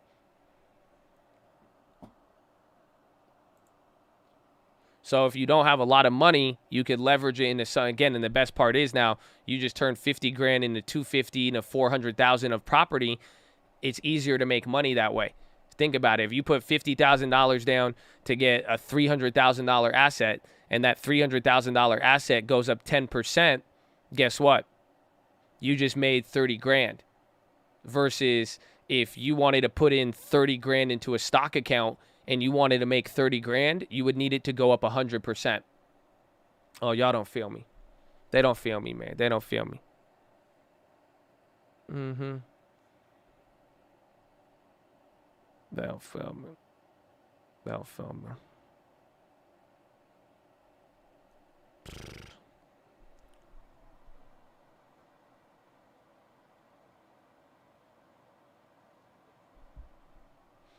This year has been great for property value. It has, and you know, the best part was we took advantage even quickly. Like again, I'm listing you off properties that, you know, I'm listing you off properties that I've acquired in the last, you know, 6 to 10 months. Realistically, this isn't the real estate is what I've always been on. You know, like go even, you know, even my uncle, he showed me a lot in real estate. If you ever listen to Uncle Answers on Spotify and all streaming platforms, go listen to when he was talking about real estate. Like literally, he's saying he was buying homes. He was flexing on real estate when it wasn't cool. And that's where I'm saying you make good investments like that over time. This year, you got big price gains. Imagine if you had 5, 6, 7 years of gains leading into it. Oh, y'all don't feel me. Yeah, that's where, and that's what I want for you guys. I mean, that's where I'm saying, you know, you got to think about the future, because we could talk about this year, we could talk about the income it produces, whatever else, but at the end of the day, if you own some of these quality assets, just wait. I mean, real estate is going to, it's not, this isn't a phenomenon.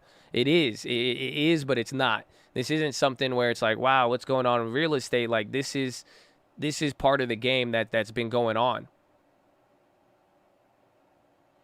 You think you could adequate real estate through REIT funds and 2 personal houses as someone?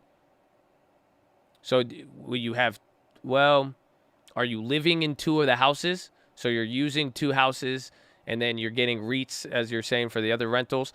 You'll get some exposure, but it's not going to be the same. You're going to get less leverage. You're not going to get the equity gain on the property, but you're going to get taxed less and you're not going to have to maintain it. So there's a trade-off. That's the best way to look at it. It's not equivalent. You could get kind of pseudo close to it, but it's always going to be, you know, they're each going to have their trade-off. Again, if you go REIT instead of property, you're getting way less maintenance, way less taxes. But if you, because again, you know, like on the cabin, I think I'm spending $5,000 a year in taxes, something ridiculous. If you think about that, you know, property taxes are high. So it's, you know, with a REIT, even if you get a bunch of dividends, you're not going to get taxed. You're not going to spend $6,000 a year on taxes on any REIT, unless you're really big in there. But if equated to a property, it would be crazy. Is second house the hardest with DTI? Yes and no. But now you already have the first advantage working for you. If you're able to sell your house, get another one, it'll be chill. But in your position, you already bought the house and now you already got it with low down. So the next one is just going to be about how much money do you put down. You're just going to need about 10 to 20%, most likely 20% for your next rental. So it will be difficult, but that's why it doesn't have to be as nice as the one you're living in. You have to think about that. You just bought that house for $400,000 or $500,000. Well, guess what? Your second rental could be one of those in Ohio for $100,000. So, and that right there, that means you need $20,000, $30,000. If you could save that up in a year, I mean, there you go. Or if you're long term, if you have the gains in the long term and you want to sell off your profits, like we have 30, 40,000 in profits. If I really wanted to go buy another house, I could just sell off the profits, keep the initial investment in there, and then take the profits, and boom, that's a down payment on a slightly smaller house. But again, now boom, you're at 2 properties right there. And some of you could get that done in a quarter if you really wanted to. But again, have the plan. Don't touch that long term till you find the thing you want to get. So you could put down 10% on a second home, but you're going to need the money to back it in the sense of income. You need some sort of credit backing you for the bank to give you that loan. But it's possible. It's definitely not impossible. It's definitely easier to do that today than it was when I was buying houses in 2018. 2018 was a fucking nightmare. I'm telling you, real estate was kind of slow. It sounds weird to say. 2018 was a nightmare in real estate. They weren't giving out money. I had people calling me for loans left and right because it was so, and the rates were so much higher. But it was difficult there. So nowadays you could definitely, this is an easy market to pull capital for real estate. A lot easier. I'm telling you, a lot of you don't even realize it because if you were not in real estate earlier, you don't get it. I mean, I'm telling you, most of you, we could finesse a way to get you a house and qualify you. That I couldn't have said that in 2018. 2019, I couldn't have said that. No fucking way. It just wouldn't have been possible because literally 2018, 2019, it was a gatekeeper. If you were self-employed, you were fucked. If you didn't make more than $100,000 a year, you were fucked. If you didn't have an ample amount of cash up front, you were fucked. It was so difficult. But now, oh man, they're willing to, they'll use the core. They could look at this, they'll look at that. They have this program, then they have this tax thingy, and then this. So you get it now. Like nowadays, you could get a lot of property, or you could at least get your first one without the same barriers to entry that existed literally just a couple years ago. If you show the bank your house is rented, you still need 20. Not necessarily. That's a way to get around it. But then again, it all depends on the underwriting and the bank that's doing it.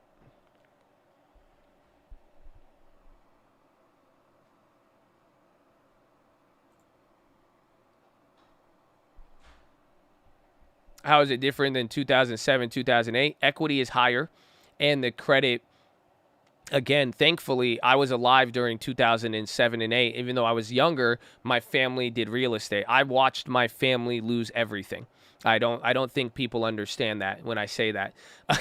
Like, I legitimately watched my immigrant parents go from knowing jack shit about investing in real estate to building up a real estate portfolio, getting in on the hype in the bubble, to almost getting kicked out of the house that we grew up in because of foreclosure.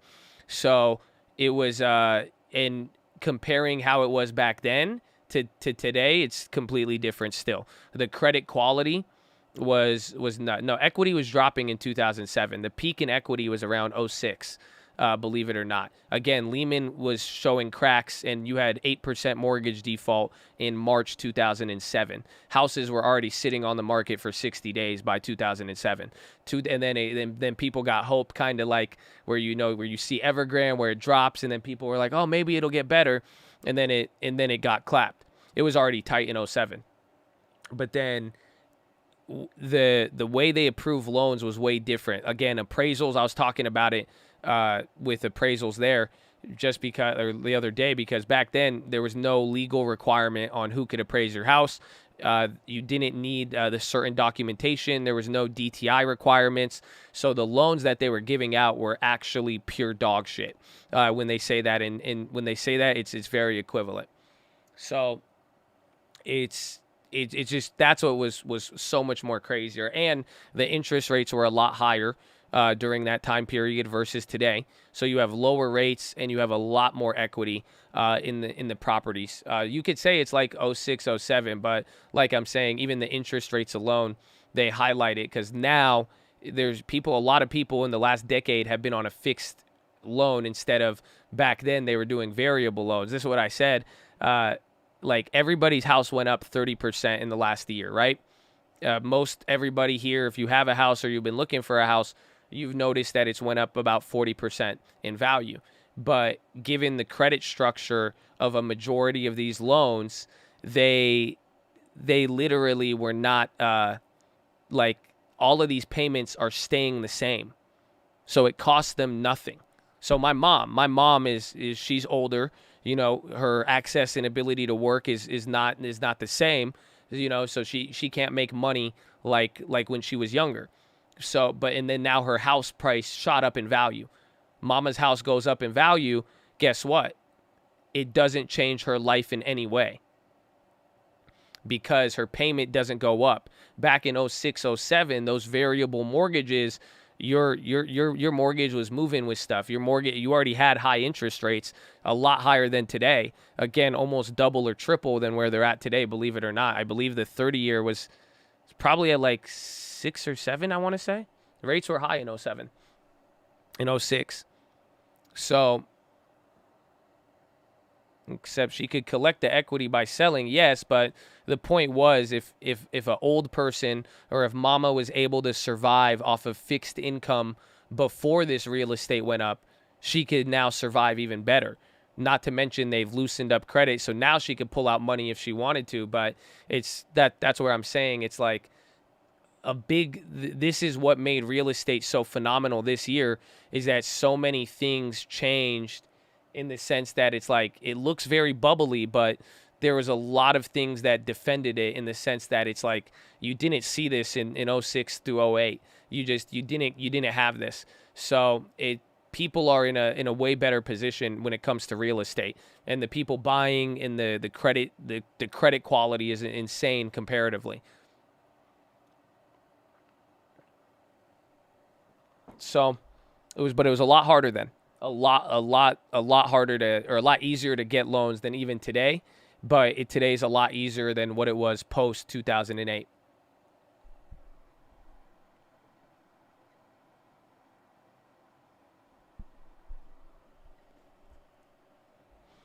Again, I had the best discussion with you on what I want to do. Shoot me an email, and I could always read it. You could give me the whole situation. I could read it on stream, and we could talk about it. Twitter says it's testing ads in tweet conversations. That could be good. They need more ad stuff. Yeah, they're popping. Twitter popping. New ad format. That could be good. That could be really good, actually.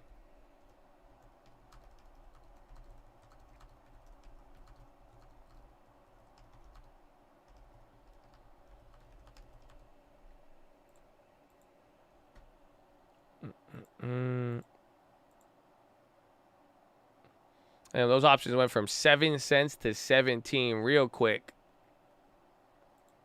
That's pretty big for them, though. They haven't had a new way to get ads. Like, I mean, we don't know how much it'll produce, but that's pretty big.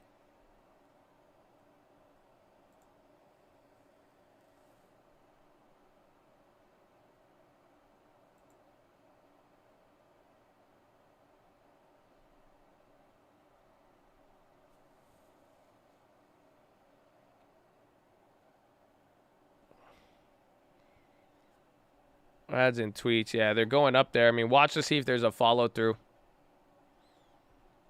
Options are going a little nutty on that. Airbnb popped, too, for some reason. Is there news on Airbnb? Or is that just being volatile? Volatility.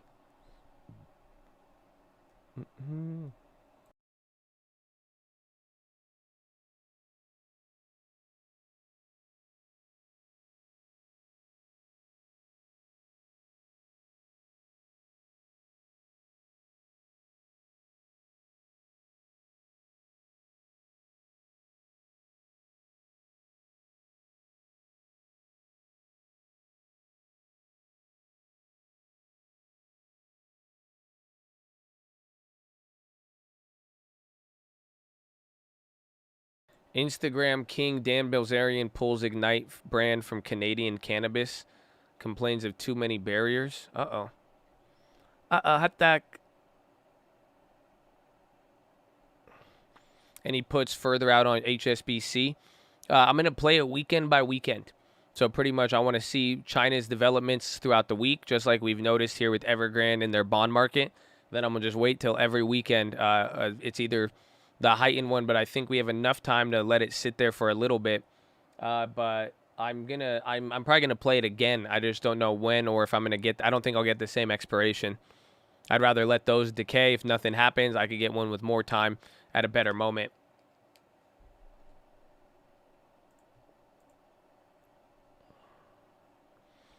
Used cars no longer driving inflation.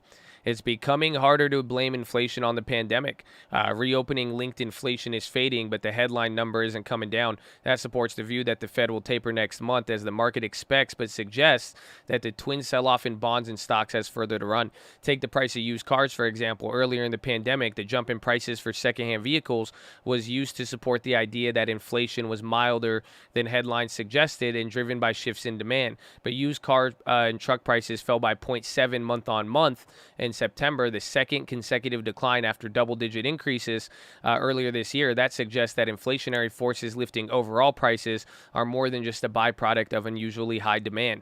Core CPI, which strips out food and energy, was in line with estimates at 0.2, while the overall index posted a slight beat. Apparel and airfare measures also cooled along with used car prices. That can make the transitory story harder to tell, even if the latest problem areas are more volatile. Now, non-reopening components in CPI have a larger contribution in September. So that's what we got out of this month. Again, the reopening components are not. So look at how much. Remember, I've showed you that. Remember, we argued about this a couple months ago. I remember somebody was coming at me saying, nah, it's transitory. But this was the chart. But look at the reopening categories. For the last quarter, they were making up most of the gains. And then before that, people were blaming energy. But you're seeing here, last month, reopening got clapped. And now this month as well, too. Energy had a big one. But the biggest bulk of inflation now, it's occurring in these non-COVID demand-linked industries.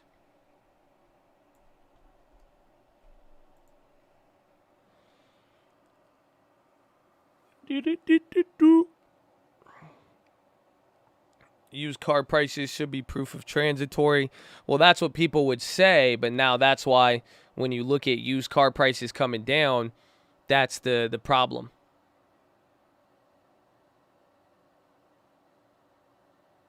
We're going to talk about how much we could get to 2021 still sitting, no chips when they finally get them installed in 2022. Yeah, I mean, I still think they're going to be expensive. I think new car prices are the ones that are going up now. Isn't that crazy? We lived almost a year. It's been almost 12 months of a world where you could buy a car and make money on it. You guys remember the Dave Ramsey world where you used to buy a car and it would depreciate and everybody would say, don't buy a car? Isn't that crazy? Average new car price is $45K? Damn.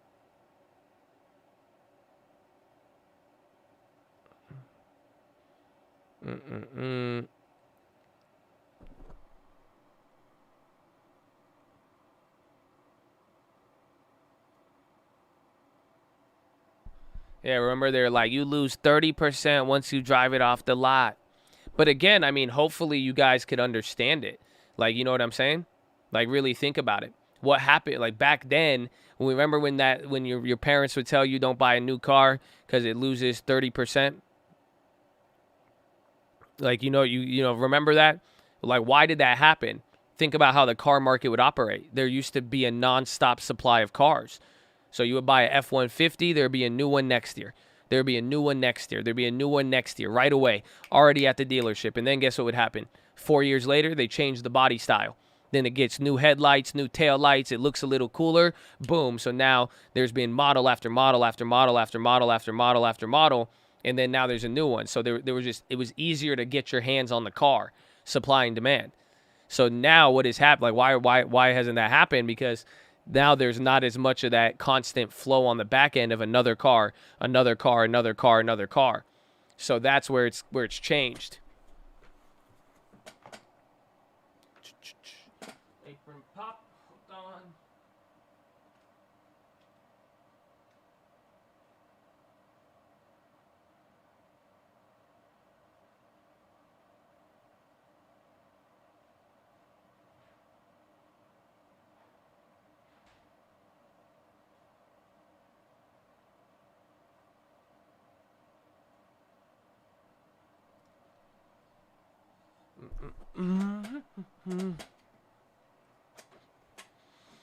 I really don't want to refinance my almost paid off truck. I mean, don't.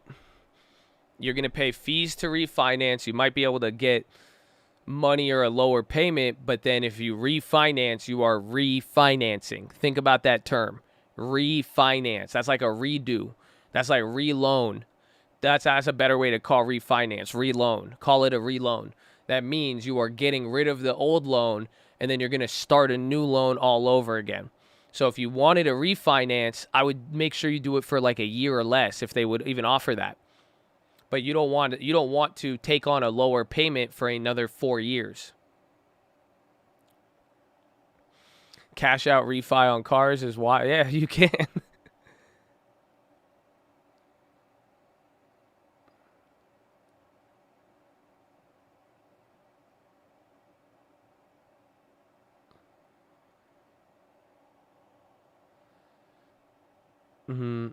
At the manufacturer, 50-60%, dealer making 70, 100 or more. Retail price for 30K, midsize cost 5 to 7K to build. I think that was back then, but now I think it costs a lot more to make a car. Everything is just crazy. But again, that's what today's CPI showed, is that remember, we talked a lot about these used cars, but that didn't explain what we saw at the beginning of the year. That's just kind of funny if you think about it.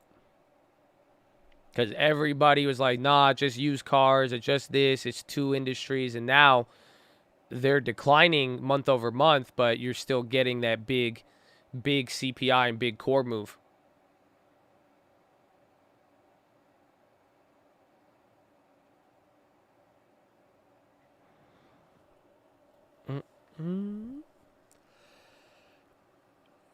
Will we hold this moving average? Well, we're below the 100-day, or we might be right there right now. But that's the next question. No, yeah, you're still below the 100-day moving average. Again, we have Fed minutes here in a little bit. That will tell us a lot. The CPI chart looks the same, but now it's ticking upwards. So this is what we showed you yesterday. Remember, this is what I wanted you guys to see, because now it went from peaking and then now, okay, then it didn't go high, then it chilled out. People were calm, but now it's higher than where it was here. Or I think it's about the same, or it's showing you now the trajectory. I believe it's a little bit peaked, but now this went from maybe it's topping out to maybe it has a lot more room to go.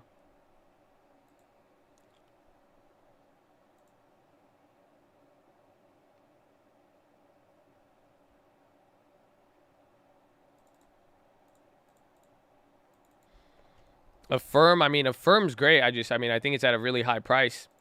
That's the only downside to it. Is this calm before the storm? Hard to believe everyone's shrugging it off. I think it's just calm before the storm, or just more so moving slow. Again, we still got to have the minutes and then Powell, but I mean, it's going to take about a couple more weeks to reflect more and more prices. And if they do come here, it will clap people, but I just think people are confused. That's all. I mean, I think everybody in America is pretty confused when it comes down to it. Like, we've just, you think about all of the arguing that happened in the beginning of the year about what's happening with money, what's going on with this, the inflation, all of that. I just think there's so much back and forth. That's why things are moving slow, because now it's hard for people to make a decision when the same thing they were defending 6 months ago isn't there. But now you're like, well, shit, it's like this. And then now how's it going to play out this time? And then, well, what about this? And then there's just so many other factors. So until there's more clarity, I think it's just going to move how we've been for the last 6 weeks.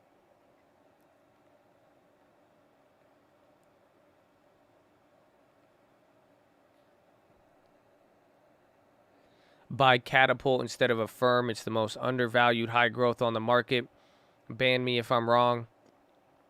I don't know what is it. Catapult, is it the same buy here or buy now, pay later type thing?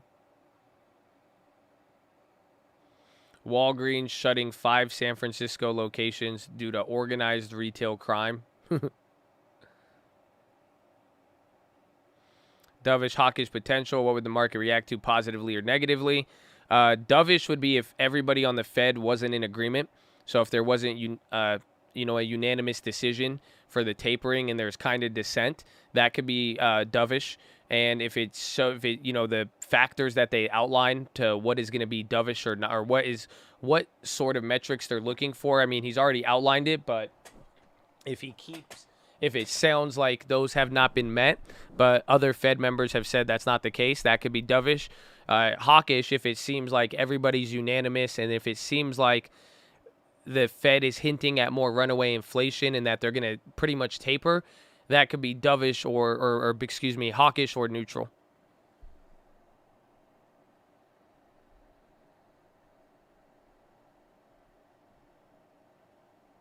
Mm-hmm.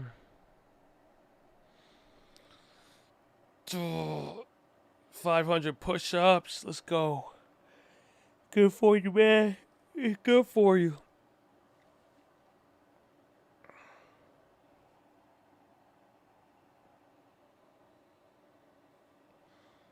Josh, I lost my badge. Please don't ban me.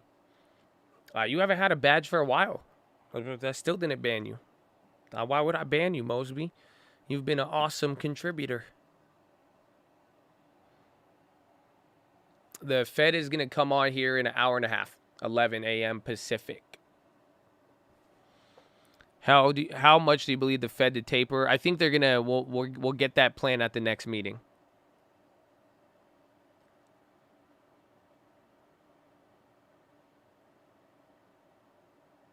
I've not made any plays today. I'm waiting. We've literally been at the 100-day moving average for almost 6 weeks. And we should have sold some premium, but it's just so much spookiness.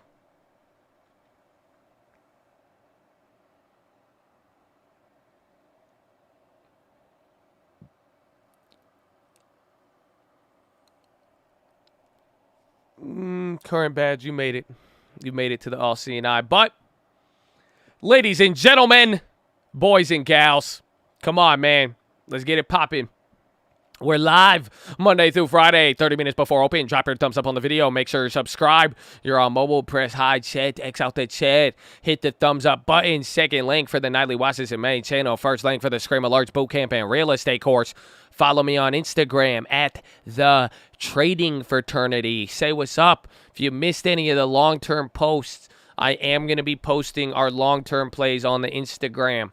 So get there. But above all else, and more importantly, ladies and gentlemen, we've been here for 3.5 hours. We got 3.5 hours left to go. Sitting is the new smoking. This could change your life right here. This could reset your whole day. If you're in a bad attitude, we could fix it right now. If you're feeling tired, I could wake you up right now. I'm telling you, everything you need to be flying these streets, you could do it right now with push-up time. Just get beside your desk and do 10 push-ups. If you can't do 10, you do 5. Can't do 5, you do 4. Can't do 4, you do 2. Can't do 2, you do 1. Can't do 1, get on your knees, do a push-up, plank the worm, anything. But get the body moving. Anything. Just stand up. Don't sit there. Trust me. Trust me. Just get up and move. That's it. Ford says it no longer has seat on Rivian's board. Hot dog. Hot dog. Do whatever you need, man. Do whatever you mean. Oh, it feel good. Then I need you to drop your shoulders. Relax your shoulders. Some of you guys are sitting here with really awful nerd neck. What if you're delivering Amazon? Think about it. Just go do some jumping jacks, Next delivery, just stop by, do a couple of push-ups, boom. Get right back into it, baby, and keep it moving. You already got your body moving. We love it. We love it, and thank you for delivering our products. I think we don't give enough love to all the deliverers out there, so thank you, baby. Amen. Now just take care of the body. That's also when you're sitting down, it don't hurt you when you have to drive. Trust me, I've done a lot of driving in my life. That's why the back workouts, the tuck in the hips, the drop in, you got to do this. Trust me. So come on, drop it. Drop the shoulder, baby. Drop it like it's hard. Drop it like it's hard. If your shoulder's trying to get the nerd neck, drop it like it's hard. Come on, just drop it up. Come on. Drop the shoulders. Chest to the sun. Flex the core. Tuck the hips in. Boom, baby. Boom. Optometrist recommendation. Stare at object 10, 20, 30 feet away. Blink a few times. Relax those pretty little eyeballs. Bing, bing, bing, bing, bing, bing, bing, bing, bing, bing, bing, bing, bing. Bing, bing, bing, bing, bing, bing, bing, bing, bing, bing, bing, bing. Woo! Just like that. Boom. Look at your shoulders are relaxed. Your eyes are relaxed. You got to move around a little bit. You're not stuck in the same position. That's how you should live life, dog. Y'all don't feel me. Y'all don't feel me. Come on. Some of you take care of random things. You clean your house more than you take care of your body. You check your Bitcoin more than you check your back. Oh, come on. Come on. Y'all, that should be humbling to some of y'all. Some of y'all should get humble. Yeah, look at Surav. He said, shut up, man. Surav, you ain't done shit, huh? You ain't done shit. I know it, huh? You ain't move your ass in a long-ass time. That's why you get mad when you hear this. I feel you. It's like when people tell me, when they start making fun of me with UWMC, or when I get mad at them, I'm like, come on. It's okay. I feel you, man. We've all been there where you haven't done shit, and then someone starts talking about it, and it gets you pissed off. I feel you, dude. I feel you. But it's okay. It's okay. So get the body moving. Woo! Come on, you didn't hear that. Some of you check your Bitcoin every hour more than you check your damn back or your body. Oh, come on. That's not fair. That's so not fair. Come on. So let's go. Please. Please. Just get the body moving. Get the body. I'm not going to let you go out like that. Like, come on. You got to, like, at least show some love, man. Like, you better know, like, I'm on your team. I'm on your side. I'm on your side. Like, I'm not going to let you go out like that. Where you going to be like, yeah, I check my Bitcoin once an hour, but I don't move my body once an hour. And I just sit there. Oh, come on. I can't. I'm not letting you go out like that, man. I'm not letting you go out like that. No, no, no.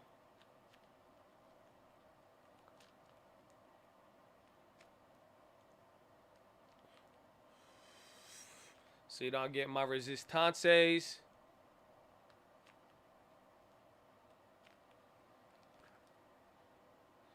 NVAX, is that off the news of the booster? Yeah. NVAX popping. Vaccine news. Oh, that's a big pop. Big pop. It's running.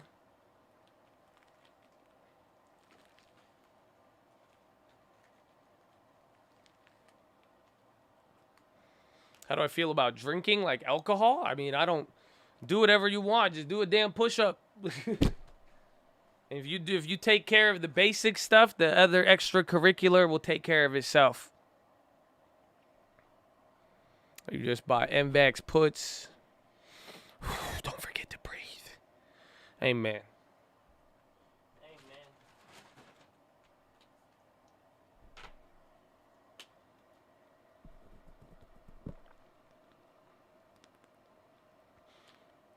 Because of Josh, I did push-ups today. I'm going to keep doing them daily now. Let's go, Andrew. That's all you need. I'm telling you. The best part is if you actually do the push-ups every hour, and a lot of Chads could attest to this, you'll like actually get a little bit stronger, and you'll actually look better.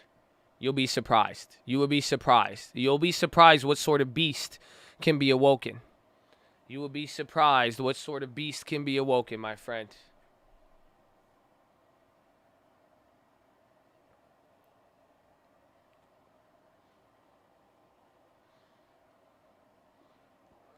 The inflation report already came out.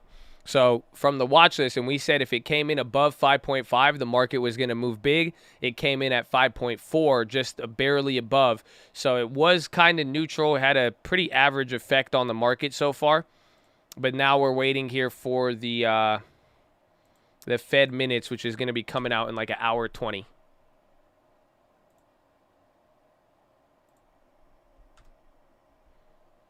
So here's the bounce. So it was looking ugly in the morning. The first like 2-3 hours were looking mad ugly. And then it's kind of bounced out here, so we have chilled. It looks just like the SPY. I mean, you can see it. How many push-ups? As many as you want. I mean, the point is, if you can't do one, you're going to do one. Eventually, once you master one, you're going to be like, let me do two. And then before you know it, you're going to be at 75. I mean, that's all. That's what I've seen based on the Chad. Mm-hmm.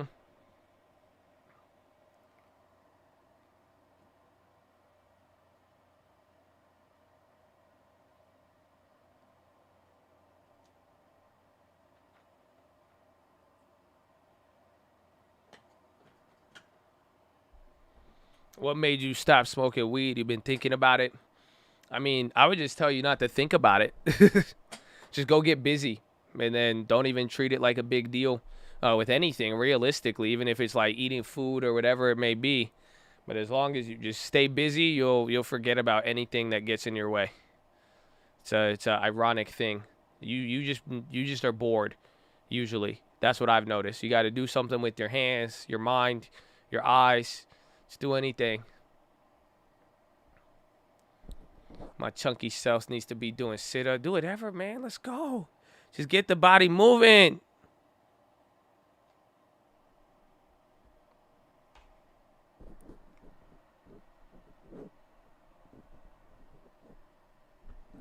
Yoga saved my life. Is that sinful? I mean, are you doing like fucking sacrifices while you're in savasana? Like, I don't think it hits like I don't know what kind of yoga you doing, but traditionally, no, I would say. But he's like drawing pentagrams and like doing all of these like tree pose, and I'm like, that's a little sketchy. But like, I mean, if you're going to like a yoga class, I don't think it's that bad, dude.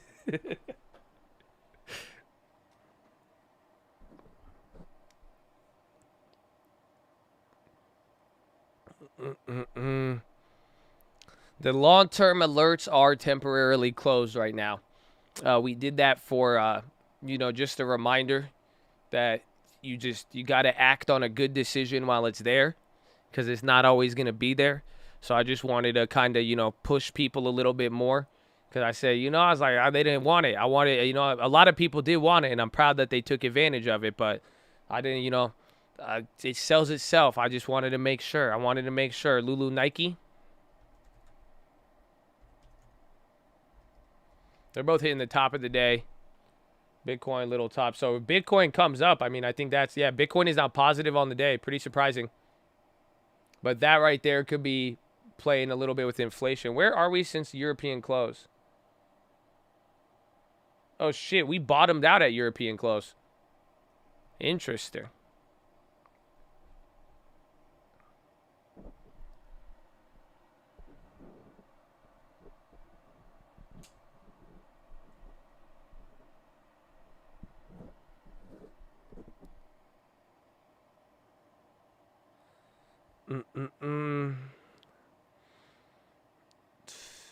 Any wise words for certified lover boys going through a heartbreak? Hard to cut string from ting. Just go to the gym, bro. That's it. Just go to the gym. Just go to the gym.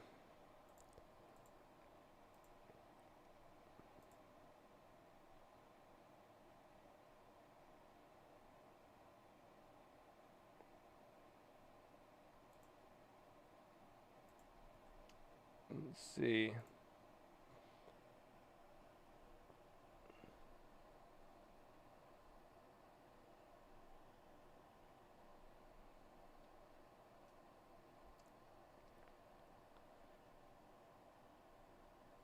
All right. So we got a question from a Chad.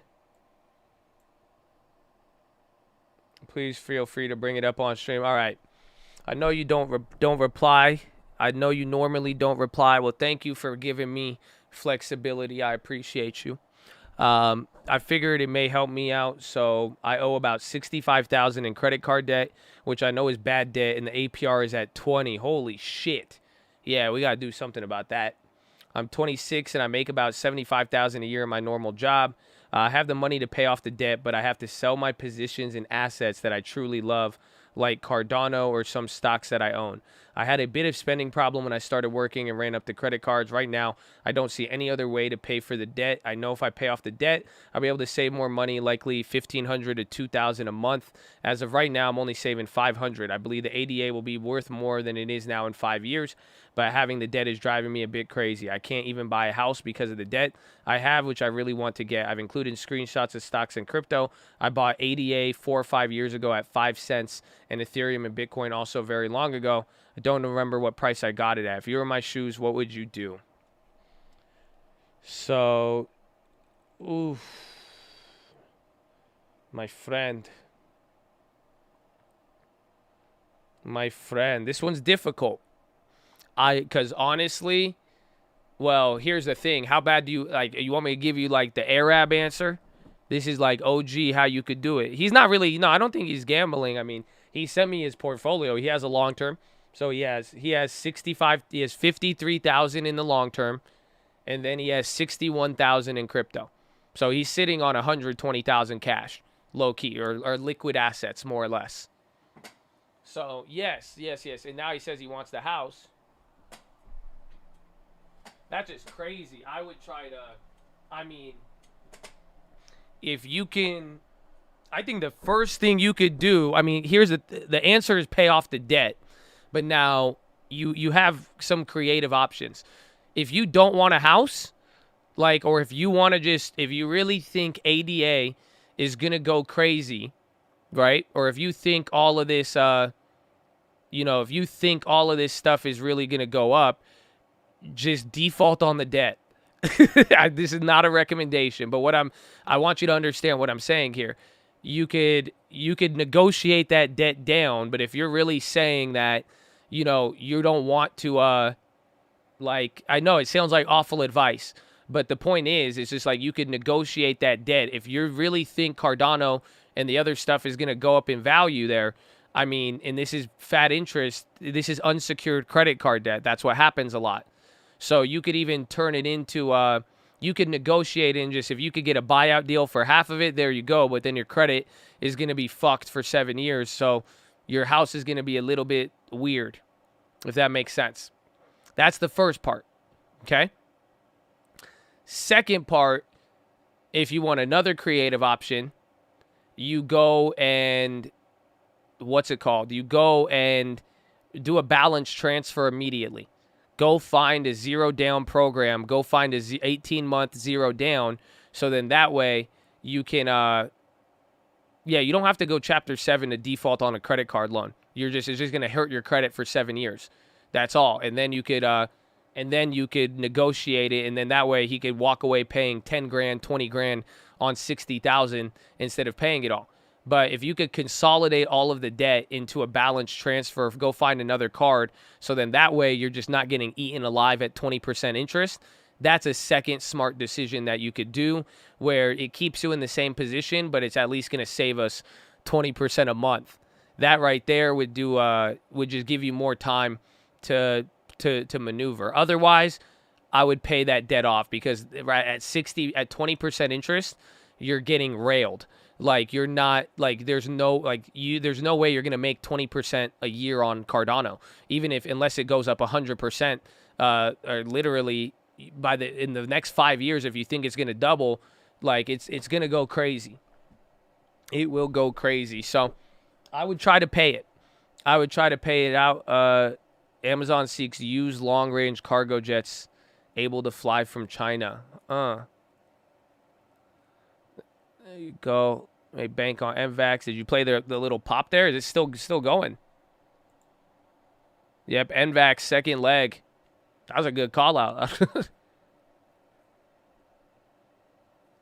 How do you have 120K in assets and 65 in debt? Well, honestly, it's better that he had that than not, because what did he do? He bought assets. NVAX is going again. It's really going. Bro, it's like a $10 pop almost. All right, I guess it looks like it. Not 68, excuse me. But it's, in a weird way, it was kind of good that he bought all those assets, because if he just ran up the debt and didn't buy anything, all of that would be expensive. He's sitting on gains. He has a lot of gains. No, this is credit card debt. This is not student loan debt. My guy, and before any of you, if anybody out there is judging him for running up 65K in credit cards, I feel like you're ignorant to that side of the world in that sense. That happens more often than you think. And it is very you would, before, don't be so quick to judge someone's debt just because you never know what you're going to end up in.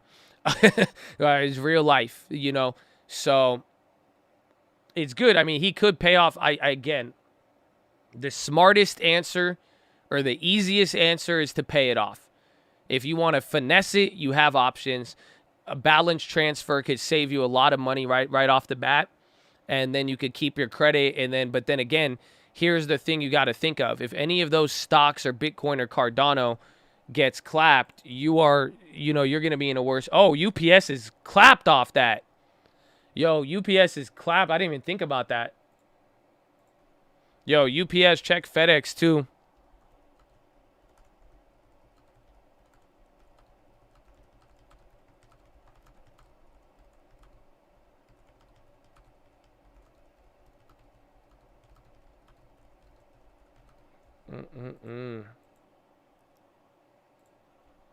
That was a big drop. That was crazy. The news is Amazon's looking for used cargo jets. Can't he take a loan with his equity and collateral? No. Why? Because my man already has a debt problem. You see what I'm saying? So it's like if somebody is addicted to painkillers and they need surgery, we're going to give them Tylenol. We're not going to give them Vicodin. Last thing you want to do is take out more loans and more debt when the first set of debt is unmanaged. That's toxic debt. It will literally eat away at 20. Even if he could try to pay it off, it's not good. The best thing to do is just consolidate the debt and transfer it, refinance it. So if you could go get a giant $65K loan at 3% interest, take that, pay off the old loan, you still owe $65K, you're just lowering the interest. But last thing would don't borrow anything beyond here. But if you could consolidate, that's the middle ground. Otherwise, I would want to pay it off. But if you really, I would just sell. Quite frankly, I think you've got a lot of gains on Cardano. I wouldn't mind selling out some of that. You have 40,000 in Cardano. I mean, you could go sell 40K in Cardano or sell half of that, 20K in Cardano. Go sell the Bitcoin, 11,005. So that's 35 grand right there. Maybe sell the Ethereum for another 10 and then just start dipping into some of the stocks. You could cut half of your Tesla position, right? Just cut half Cardano, half Tesla, pay off the debt. You'll be good to go.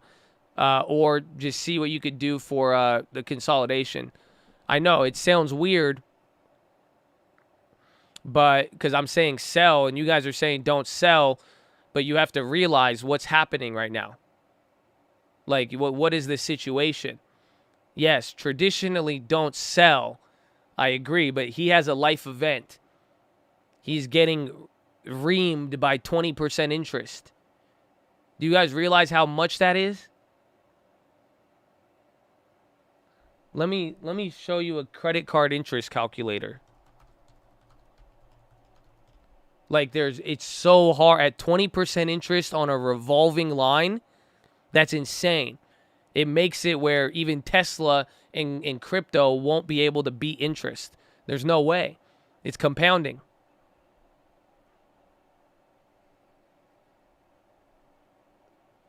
Even if he sat there and didn't spend any more money and didn't sell and used his salary, it's still, again, his debt is going to increase because it's at 20% interest.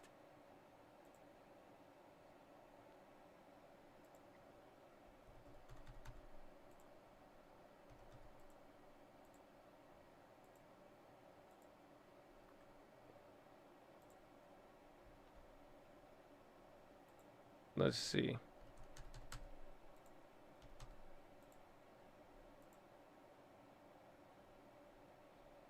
Bro, I can't even do this on a credit card interest. It's not even letting me do this.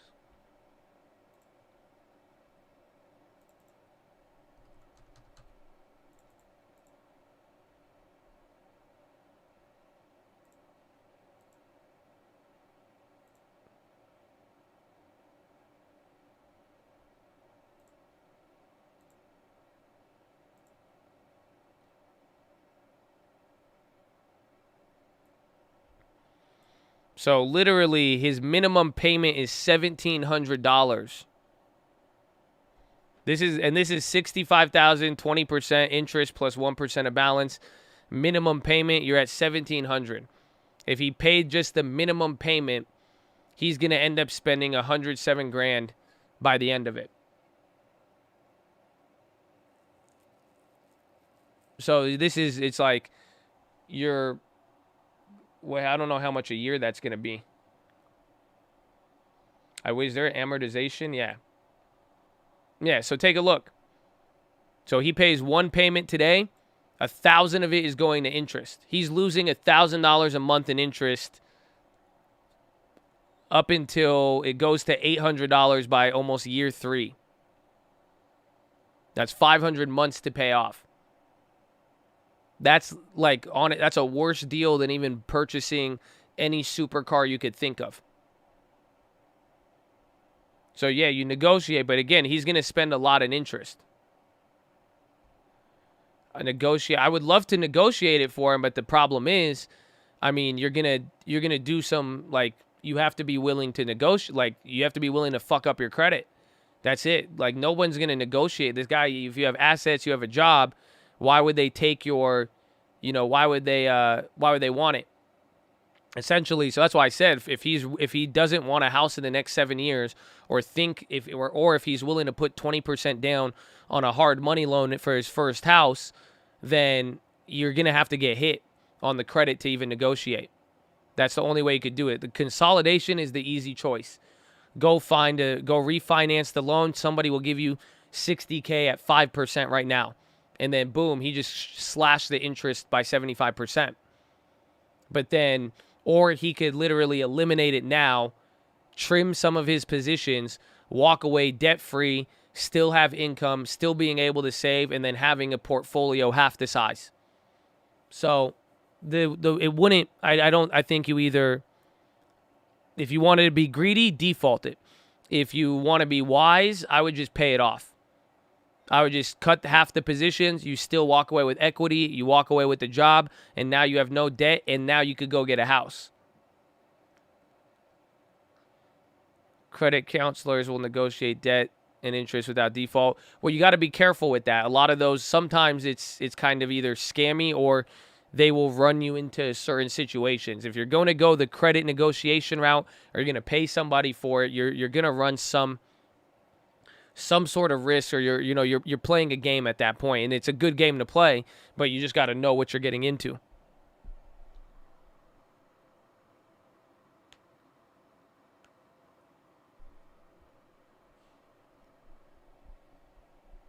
He could take a loan on 401k and pay himself. The problem is, I just don't want him to take out another loan unless it's going to pay off the first loan at like a literal refinance. Otherwise, no debt. Do not leverage anything else.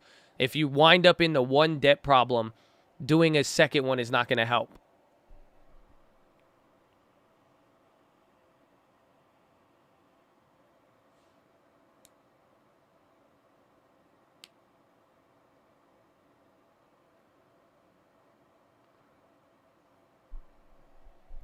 Pay it off, get the house. I mean, he has good assets, though, but it's good. I'm glad he at least bought stuff early. If he didn't make these investments, he would have been terrorized by debt for his whole life. And that's why I'm saying it does open up this is where your long-term investments open up a get-out-of-jail-free card for you. But again, at the end of the day, this is just all against your credit, too. This is revolving credit. You could walk away from it with just a hit to your credit. But then, there's ethical, moral concerns, not to mention your ability getting a house. He's 26 years old. So this is from a 26-year-old. And he has a long term. I mean, look, he has.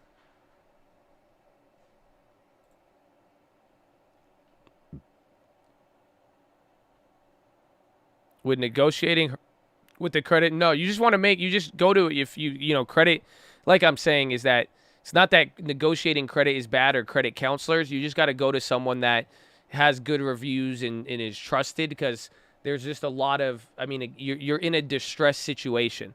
It's just like real estate. Not everybody is going to, when you're distressed, a lot of these things could wind you up in a worse position. The real question is, what is he spending $75K a year on? He said he's saving $500, so he's saving $6,000 a month. Yeah, what are you spending $70K a year on?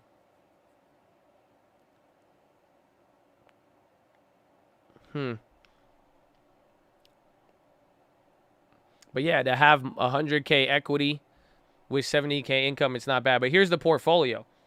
So he has 40,000 $44,000 in Tesla, and then the rest is like Airbnb, Microsoft, Facebook, Uber, just smaller plays here, just like our Chad portfolio. So he has still a decent amount. That's why I'm saying I would sell half of the Tesla, 20 grand right there. Sell half of the Cardano, that's another 20 grand. And then you could just get rid of, you could even just slowly pay off the rest. But that way you could reduce a lot of it or just trim. Because even if you pay off the debt, you're still going to walk away with 60K in assets.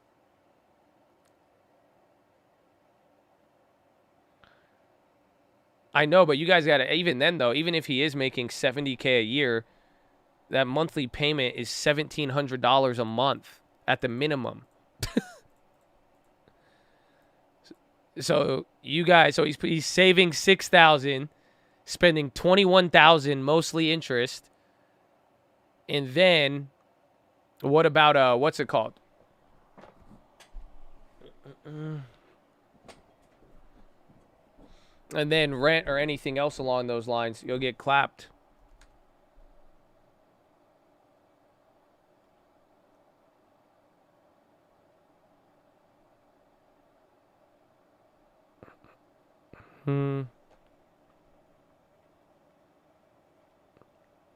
What about the taxes? I mean, what day is it? Get a tax professional, see how you could situate it coming into next year. Go make a S corp and then transfer it to your business, and then go create a business, and then use different. And you might be able to get a better tax rate, or he could mitigate it, or I'm sure with what he's spending, he could write it off. Or even then, I'm sure at this point now too, make sure you take advantage of writing off your interest.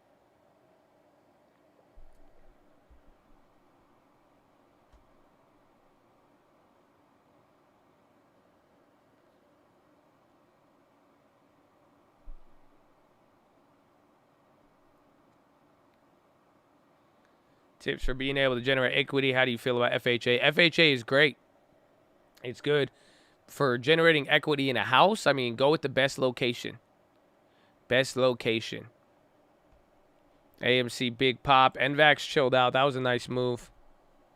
AMC popping again.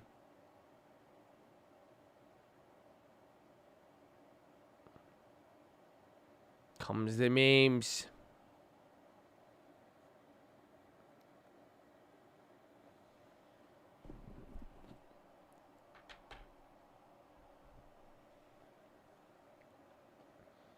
He could sell, buy a house in January, get the property tax. Quite frankly, though, if he sold out today and did all that, I don't think he'll get a house by the end of the year in this market. It's just hard. He's going to spend a lot. He's going to have to get the loan and do all that. It'll be difficult.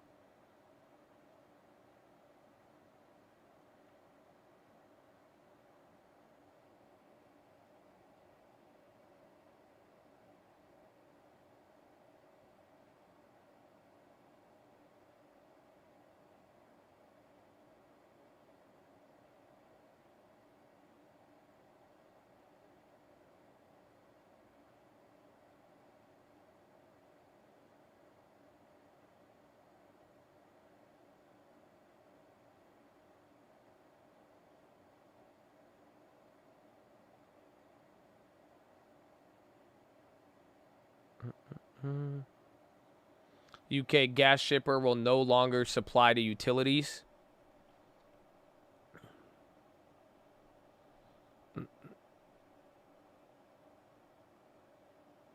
Yeah, if he sells this late, he's going to have to pay taxes in 6 months. If he waits till January, he won't have to pay for over a year, right? Yes.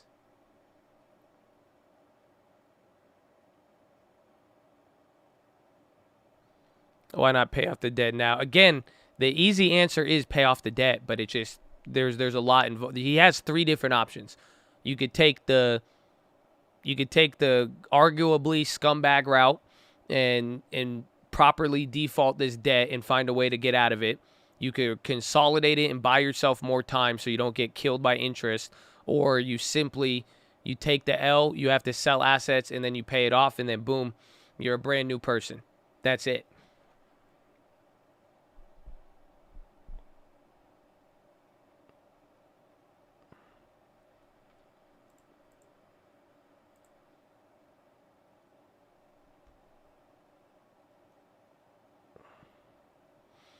The housing market does nothing but go up. Do you think it will pop, allowing broke people like I to enter?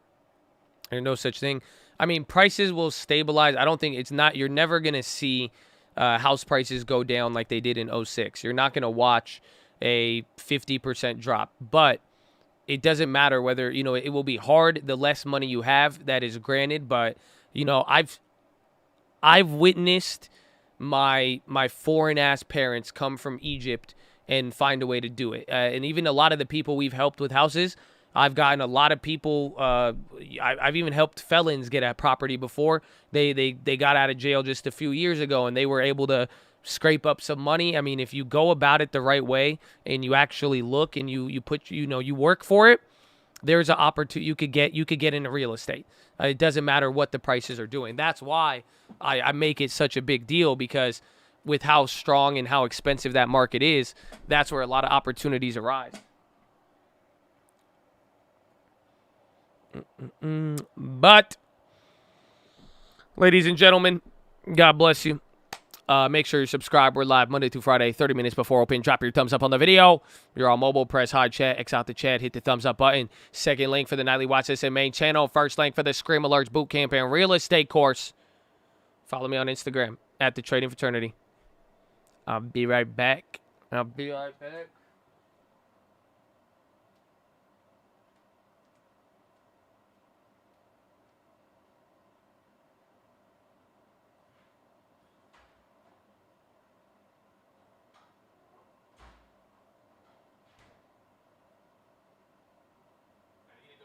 to get a drink. I gotta get an iced tea. No more carbo.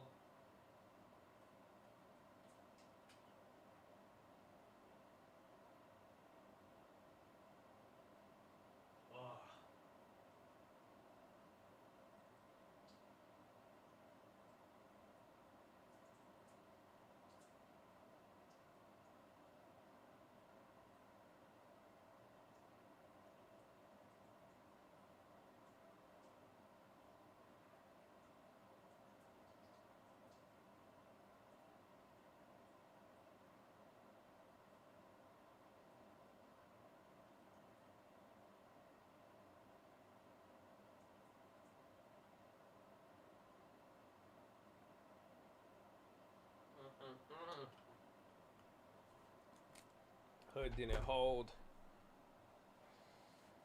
News on UPS. The UPS was in response to the what's it called? Our guy Amazon looking for the jets. And TOT all over the place today. Another 1%.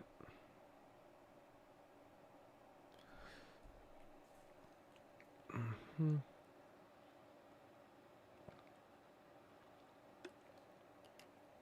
Yeah, I mean, that's a crazy situation. I do like paying it off, though, because I will tell you, there's a certain type of feeling once your debt goes away. I could promise you that. It may not, like, it will always be just, if you sold off everything, you may not like it that you have to sell off some stuff, but once you eliminate debt, you're going to, like, what it will do to you personally. Oh my God, it's a great feeling. It's something. It's hard to even, like, even you might even get FOMO down the road, but like when you look back at it, it's FOMO can't even compete with that feeling.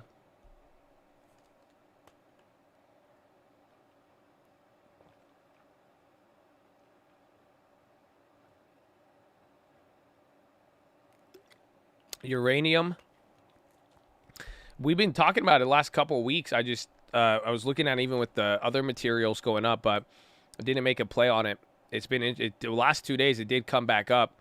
There was that hype, and then it chilled out. I didn't think it had 2 days up there though. Interesting.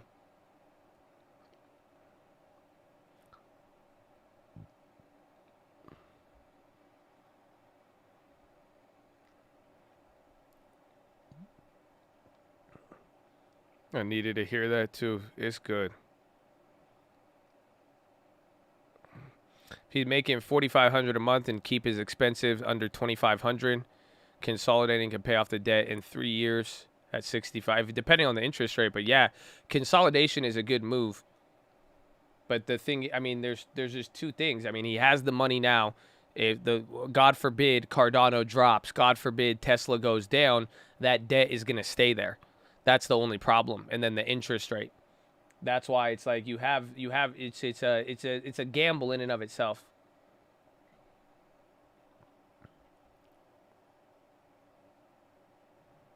He could sell premium on like Tesla, but I think he only has 50 shares.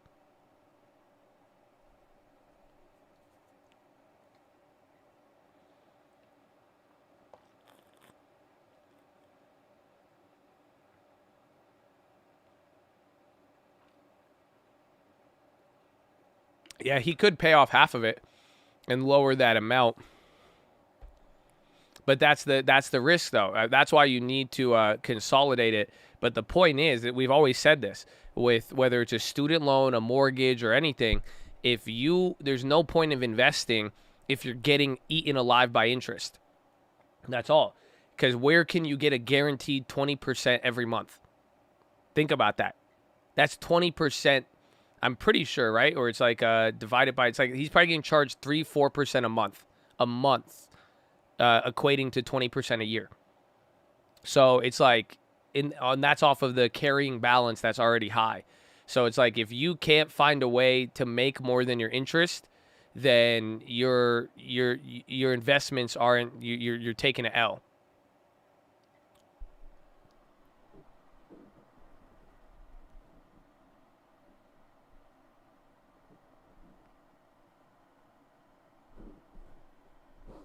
$37K at 20. We're talking $65K at 20%. 25K at 4.4. Your interest rate is really low. You could go buy ABIVI and get higher yields, guaranteed a little bit safer. So that one's not as bad. I bought ABIVI yesterday for even though ex-dividend, but it's probably gonna move from there. And then look at bonds right there. Bonds just rocketed up.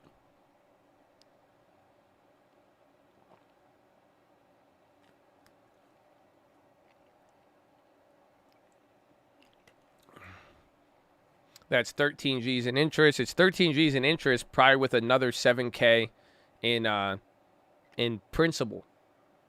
So he's spending $21,000 a year just to service that, and he's going to do that for 550 months.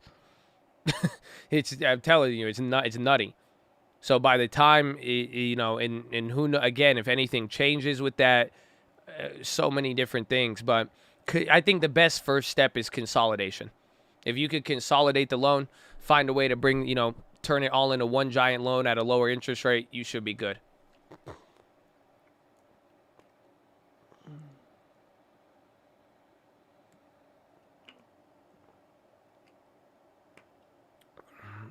No, this is just a revolving credit card loan. So he probably got a job early on, probably got a nice job, was making money as a kid. They gave him credit cards, and you just start running it up. Or maybe he got into a financial difficulty and needed to live off the credit card. Who knows? But, he bought, thank God he bought Bitcoin and Cardano and all this other stuff. And he got the long term and, he bought stocks that it saved his ass. That's why it's like he could still cut half of it and still have $60K in assets and then now have no debt, hurting him. Because at the end of the day, you have to realize that even though you have $120K in assets, if you have 65 in debt, your equity is still the same amount. He said he makes $75,000 a year.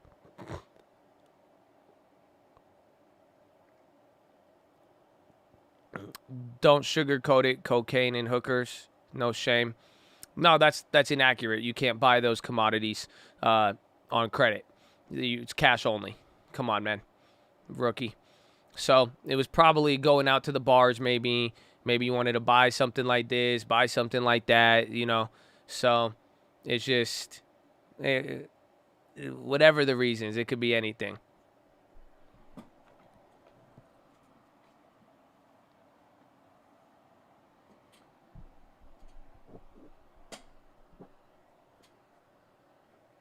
You forgot Square terminals. Did I tell you Did I tell you that was like back in the day? This was like back in college. This was like seven years ago, maybe. This was the most genius thing. There was a weed dealer in campus, right? And this was right when Square came out. And what he did is he made his Square, the business name was so-and-so tutoring. So then that way people could buy weed from him with their cards, but then it would show up as tutoring. So these kids were telling their parents, hey, I need $150 a week for tutoring. And then they were just buying weed. I was like, wow. I was like, that's genius. But I was like, man, my parents won't even give me money for tutoring. Damn it. That's crazy.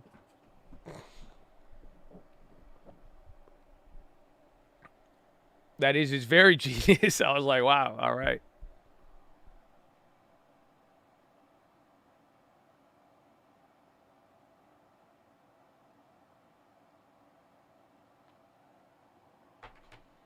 Did he get clapped? I don't know. I don't know where he is today. He's not. I don't know where he is today. No, this was just a drug dealer on campus. That's it. If I did that, I would kick. If my kid did that, I'd kick his ass. Sadly, you probably wouldn't know, man. You're like, oh wow, my son's in college. He wants to tutor.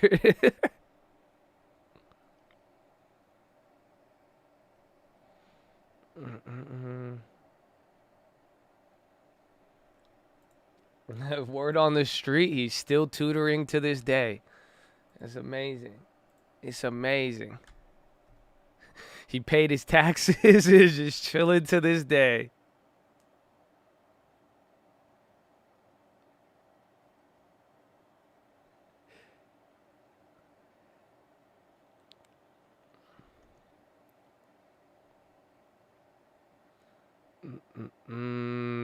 Is it time? He's a professor now.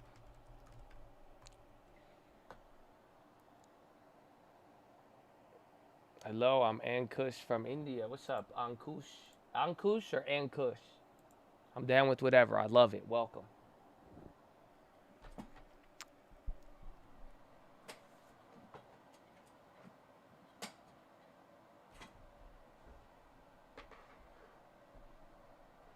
Are you? Are you sure?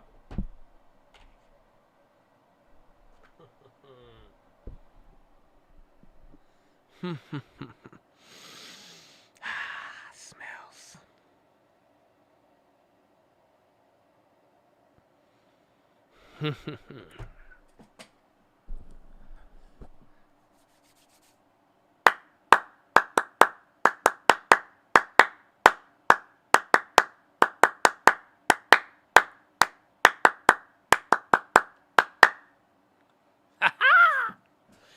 Ladies and gentlemen, boys and gals, it is time for that moment of PHILO.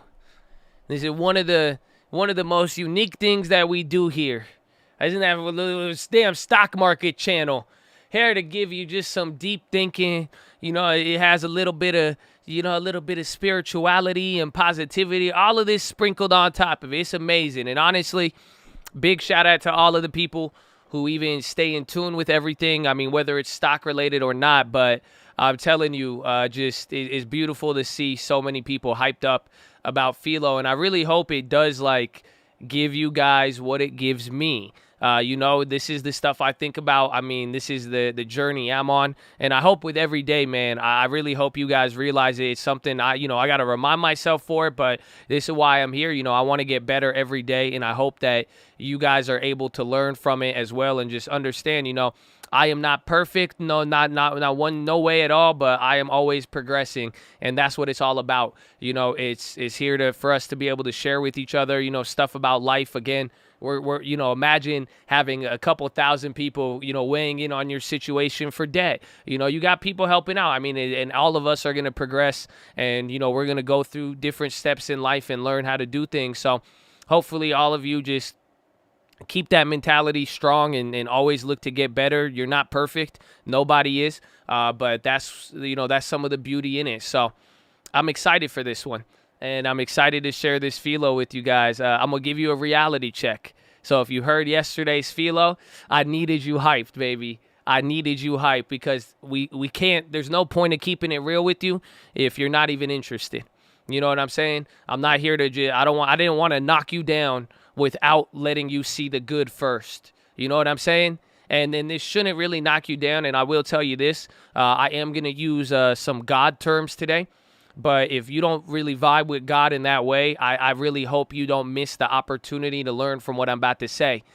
Because you could relate God to you could interchange it with God and the world, or in the sense of just karma, if you really wanted to look at it that way.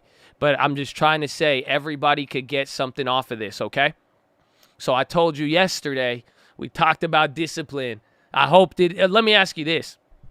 Did anybody see a real disciplinary effect in the last 24 hours? Did anybody bring it to life? Come on. Did somebody bring it? Did anybody make a small little disciplinary step? Were you a little bit more disciplined?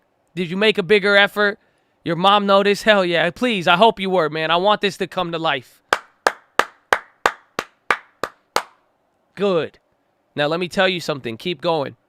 And let me tell you something. Every day forward after the initial hype, it's going to get harder. And I'm telling you now. So now you can't be surprised. So now you can't be like, oh, the little voice in my head, how come he's not excited? I already told you it's going to happen. That's nature. So I'm just telling you right now. So keep going, though. You need the endurance, but that's what the discipline is. That's where the discipline really shines, baby. So I love it. Okay? But like we started yesterday, imagination. You need an imagination. You need to imagine bigger. All of you need to use your imagination.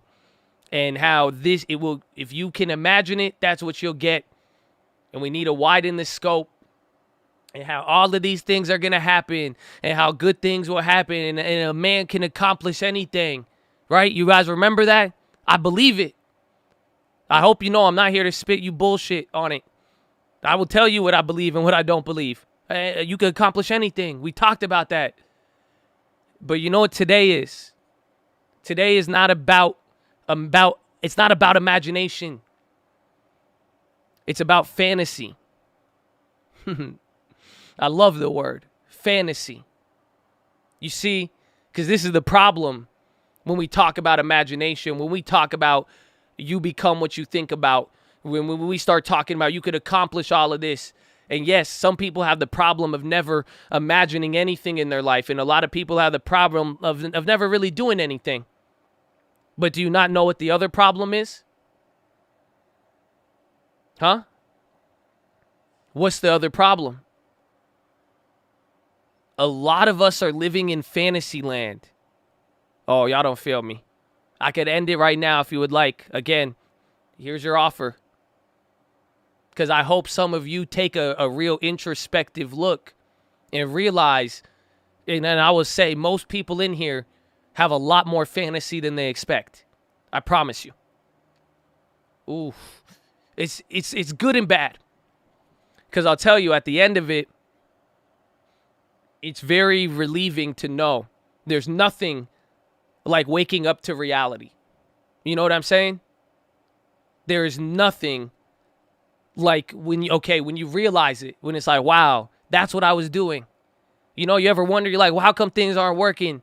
How come it's not doing it like I thought it was going to happen? And then you start beating up yourself, and then you're doubting this and doubting that. But like at the end of the day, chances are what?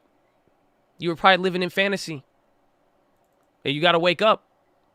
And then once you kind of realize it, you're going to be like, I got it. So that's what we need to talk about today. And that's what I hope you guys could balance out what I said yesterday. And this is where this is to keep us all in check. Because I believe these things that I say. I believe that you could accomplish anything. And I believe the power of the imagination. But I don't want any of us caught up into imagining fantasy and falling over to a side where we think it's light, but it's really dark. Because it's fantasy. It's imagining something, but it's not imagining. It's so far from it. Okay, let me give you an example. I don't know who could have imagined stuff and what you imagined yesterday. I don't know what you put in your life. But it's like people kind of imagining this as sometimes it's like it's the stripper fallacy, right? I'm gonna be a stripper so I could pay for college. Or better yet, some people, I've known people who came from bad backgrounds, and literally sometimes their plan is to steal their way into something. Y'all don't feel me. What I'm trying to tell you, if you think the business that you're going to get, you're like, I imagine myself as a business owner. I imagine myself doing this and I'm going to imagine all of this. And you think you're going to get to that level by doing something wrong leading up to it.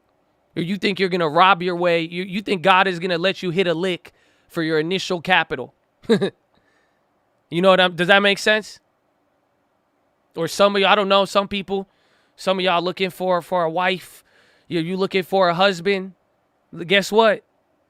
Your fantasy, that person isn't from God if they're already married. Do you get what I'm saying here? Where you tell people to imagine stuff, and we do imagine things, but then how we look at it in a way it starts to slowly drift. Let me give you a better one. You're not going to build a financial career gambling 90% of the time. Sorry. You thought you see what I'm saying? You imagine yourself successful Wall Street trader doing all of this stuff, but then what are your actions really looking like? You think you're going to gamble your way into good. Interesting.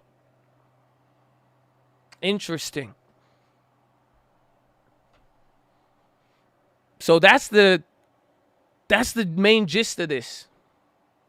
It's very, very simple. It's looking at what did you imagine, and now what did you imagine for yourself yesterday, and how did you imagine it? But then what were some of the steps? That's why I was saying, like, you don't even have to believe in God, but like, does it work in line with karma? Does it work in line with, like, or is it just fantasy? Saying that you're gonna do this to do that, but that's not really what's gonna happen.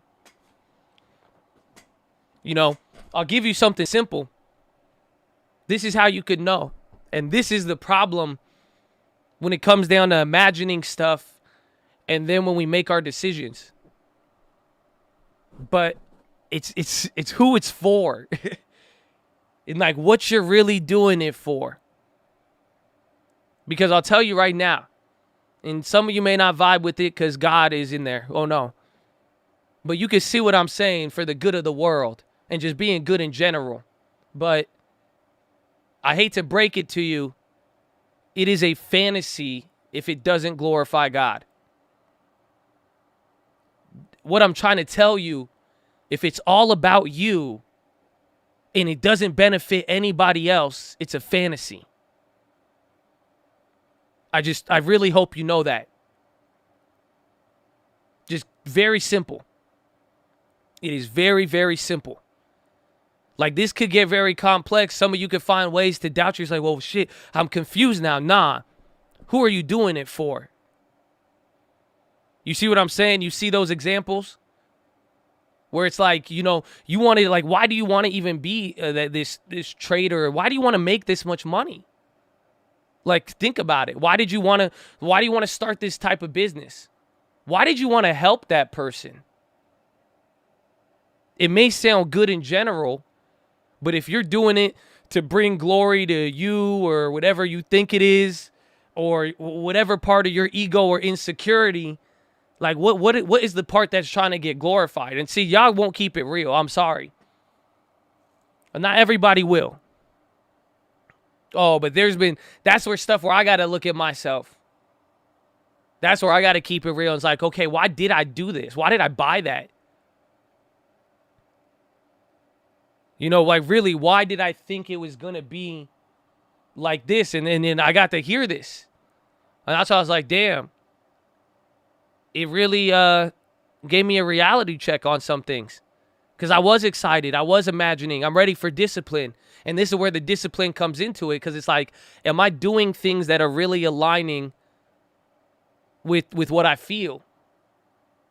And then that's the problem. Am I going after fantasy? So this one is complex, but I hope you know this is very simple. What are you doing it for? And you don't have to believe in God, but I'm just saying, if whatever you're going for and all of these plans and your imagination is just there to make you feel good, you know what I'm saying? Like you just want a nice car because it's going to make you feel some type of way. And you want, and how, you know, other people are going to look at you a certain way and you want to be money to do this. Some people will donate just so that they can flex. Oh, you could go down the list of all this stuff.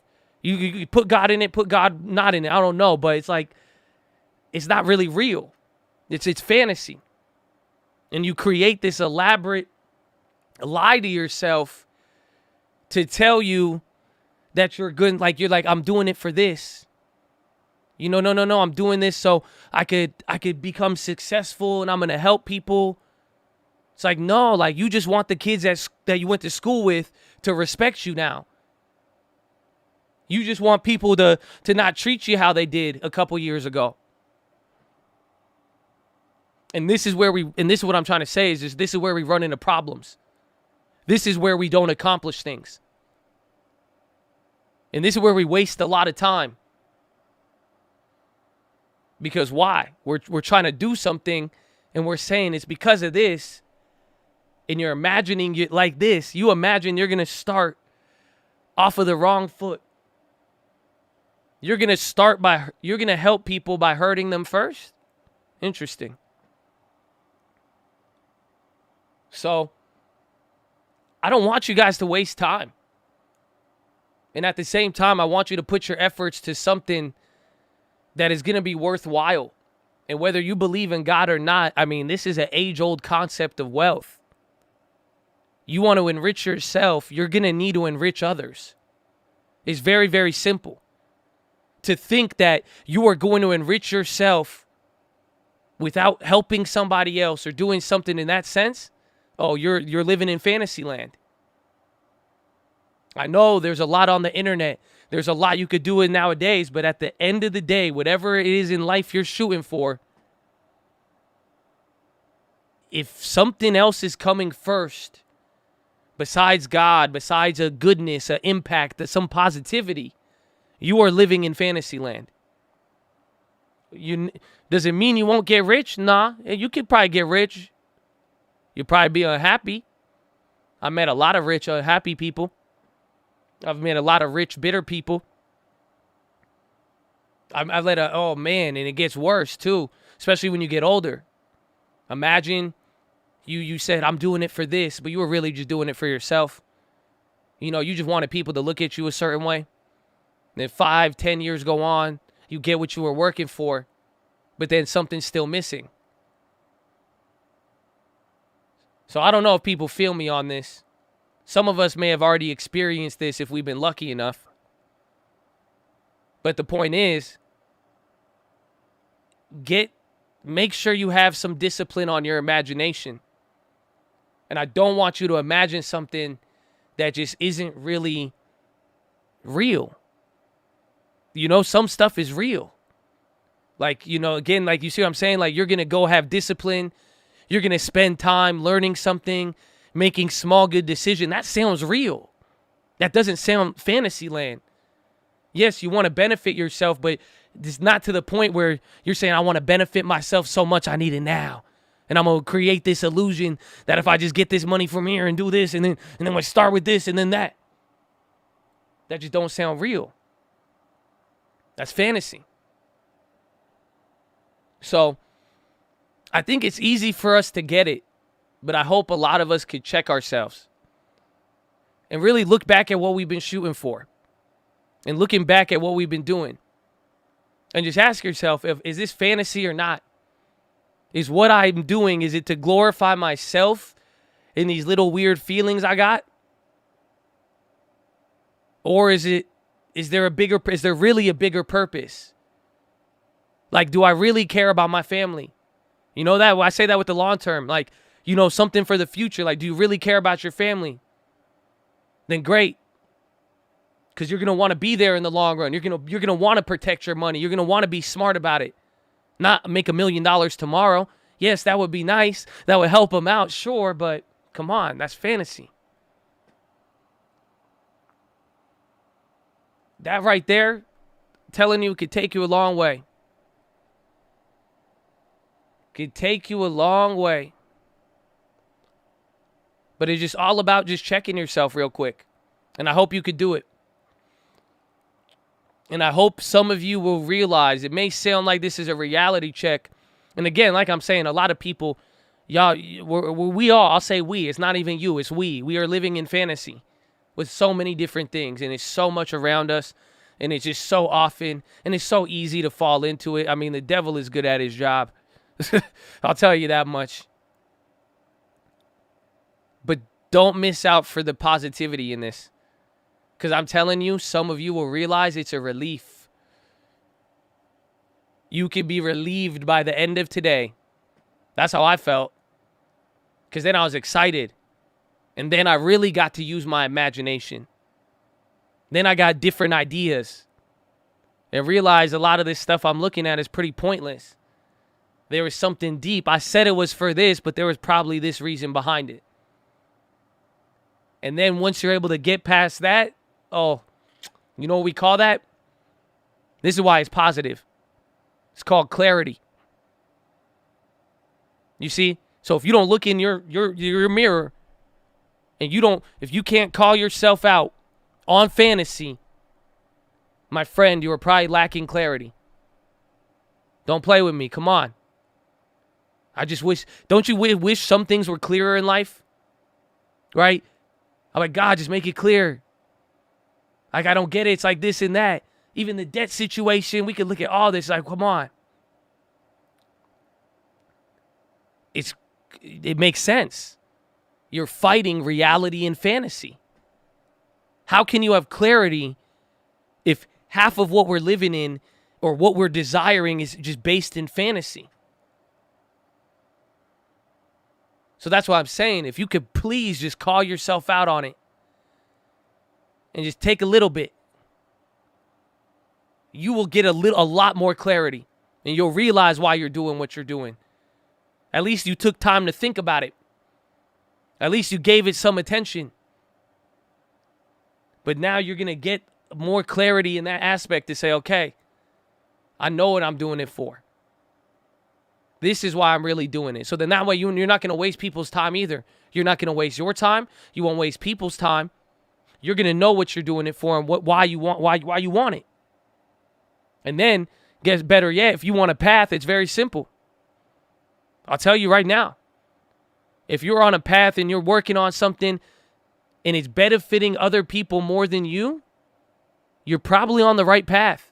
You just don't see it yet. Conventional knowledge says, no, you're getting taken advantage of. You're getting used. The world says, glorify yourself. Don't do anything that helps anybody. But that's not the law of wealth. To enrich yourself, you must first enrich others. Whew. So I'm excited. And I hope some of you guys move forward here and understand the key to your trading, the key to your financial success. It is going to be reality. I hope you know that. And the thing that is going to destroy you will be a fantasy. It's very simple. And if it feels confusing, we need clarity.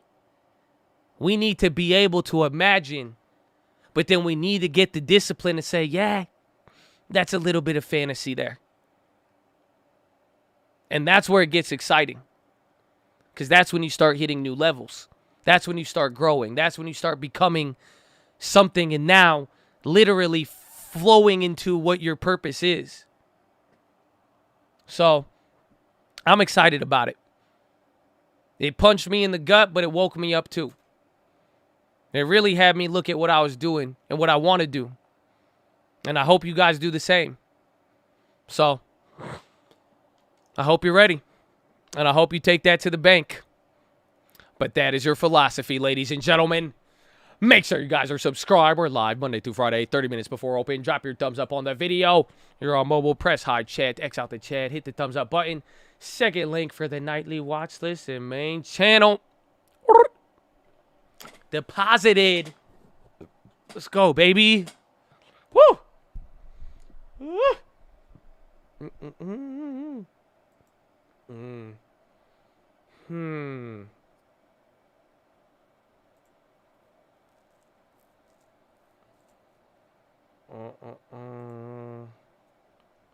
Yeah, we get a little this one. We get a little this one. Hold on a little bit. Yeah, okay, we good. Yo, you like this one? Yeah. Chain costs a block, you could call that thing crypto.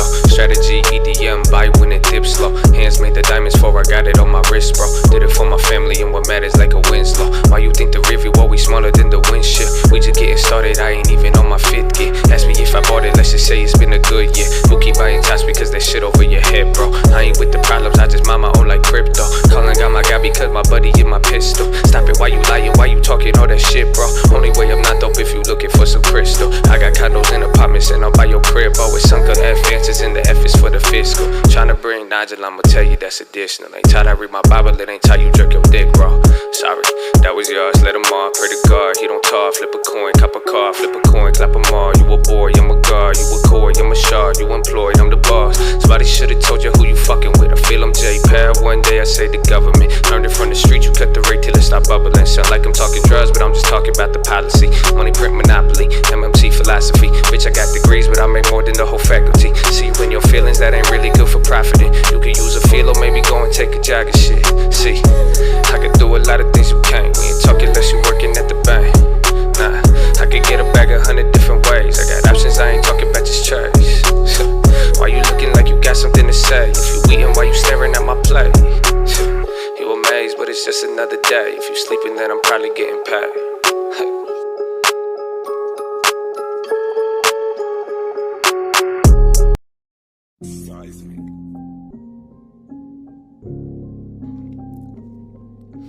Hey, for real though, what are you doing this for?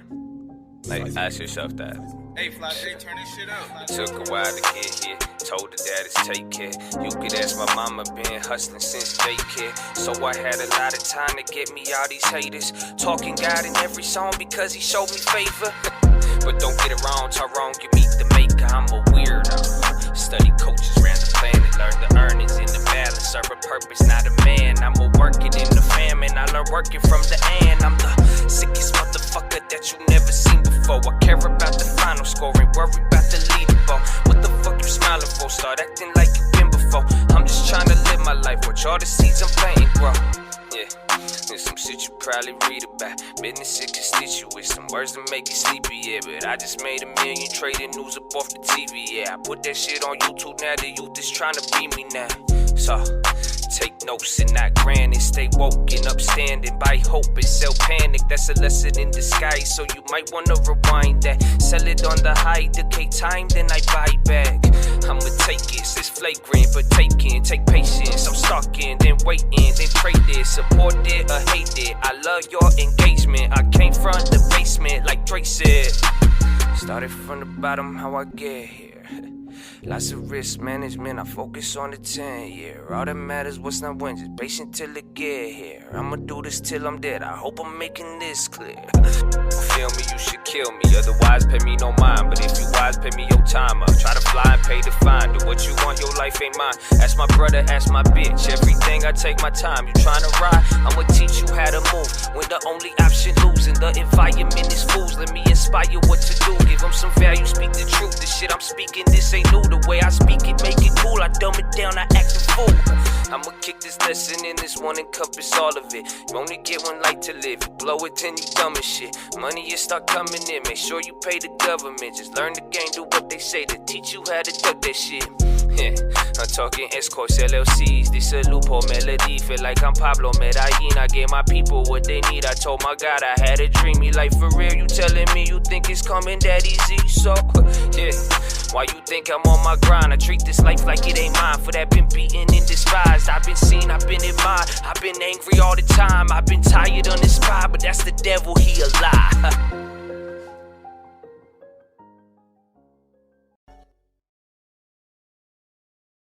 But that's the devil, he a lie. Snap News? Oh. Oh? Oh.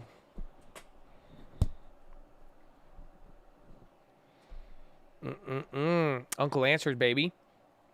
All streaming platforms. Disney's Eternals has most one-day sales for year deadline. That's from Deadline.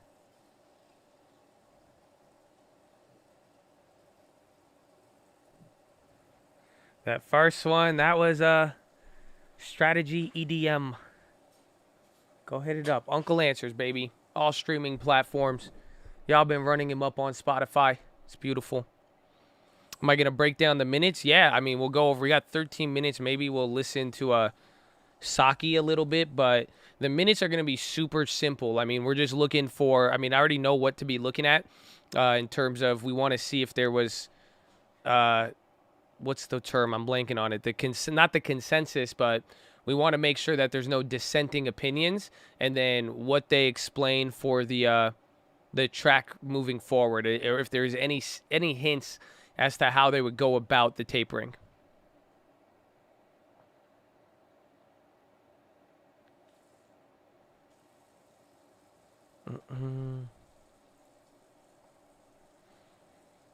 National emergency. Yeah. So Saki, some of you get ready. It's okay. Relax. It's been like 3 months since I've heard from the president answer questions, so this is the best I could do. We are continuing to press and look for ways that we can address the bottlenecks in the supply chain. And this is an important and vital step. We want to, of course, give the time to implement it, to your point, but we will continue to look for any additional steps we can take to ease the burden on families across the country. And then if the president has also pointed to this situation as a good reason to pass the bipartisan hard infrastructure bill, why then did he not push for a vote on that bill when he had a chance a couple of weeks ago so that this time could be truncated a little bit? Well, because you need the majority of people in Congress to vote for something in order to sign it into law.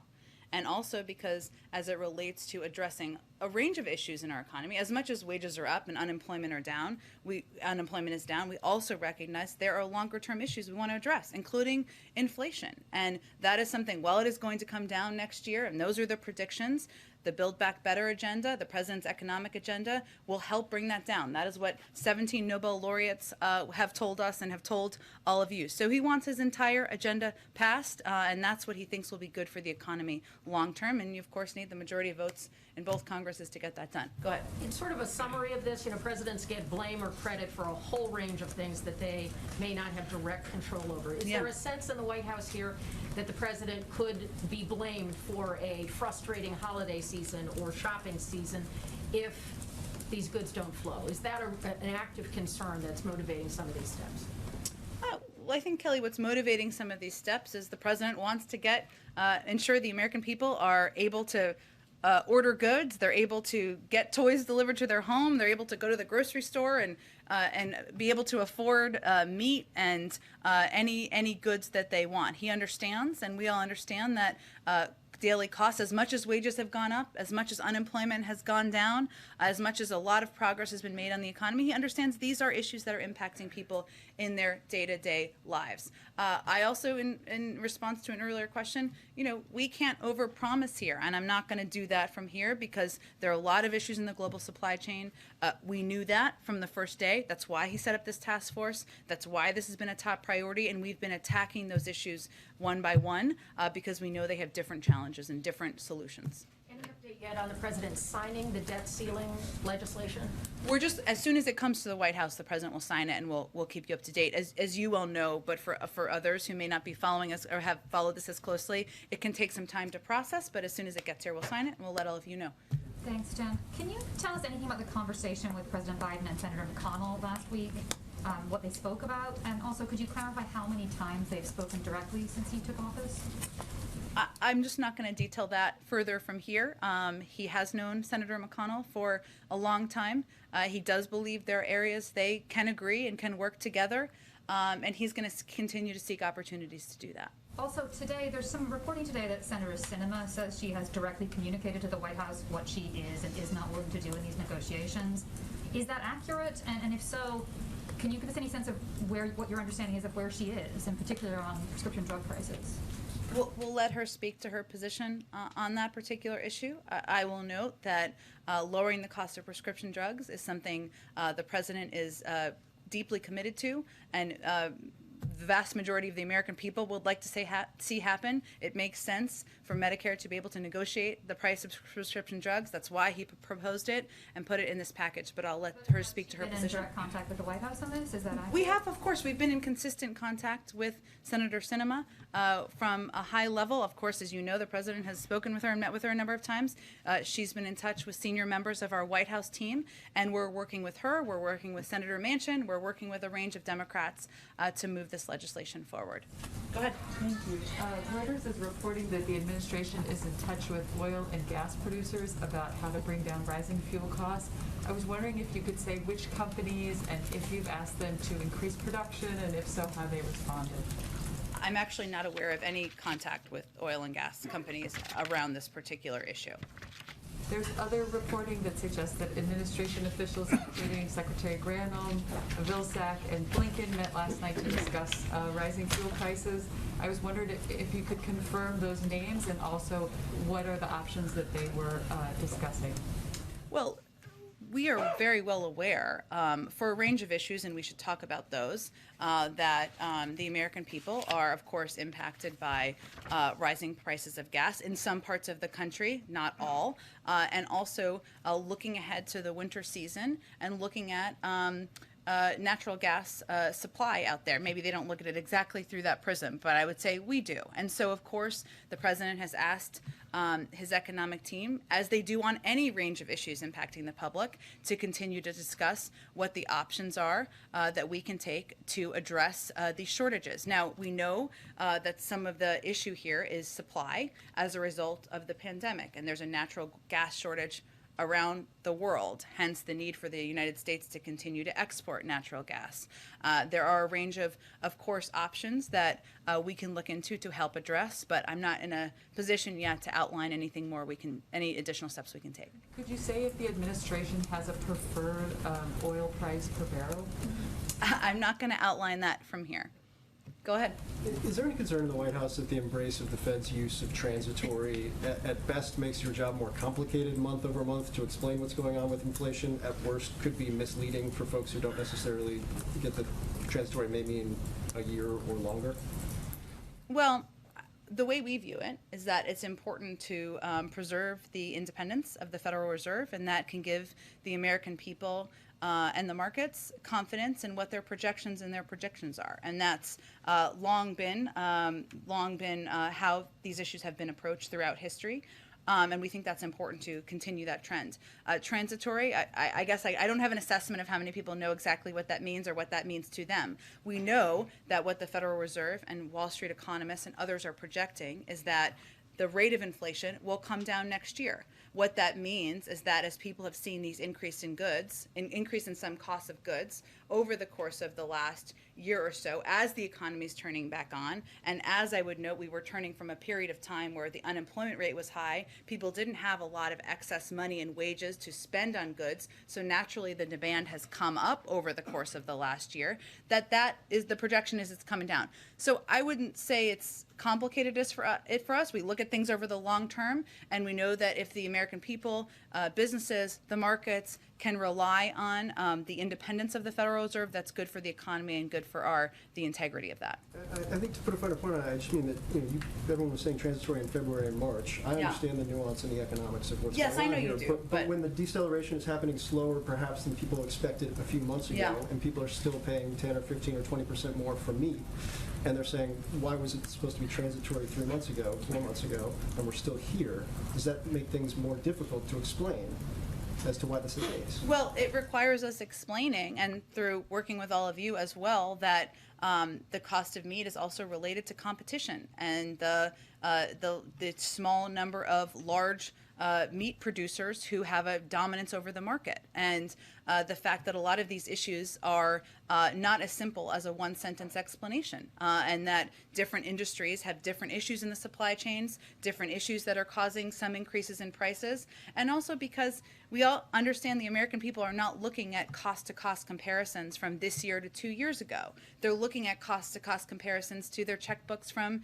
8 months ago or 12 months ago. And even though factually, if you look back to 2 years ago, things may be comparative, that's not how people look at things. So our objective here is to tackle each of these issues with the approach that we think will help address it in the shortest term. And just one more on supply chains. 50 days, the work of the task force kind of underscored just how limited the options may be for the federal government dealing with a global economic, first time coming out of a once-in-a-century pandemic type of situation right now.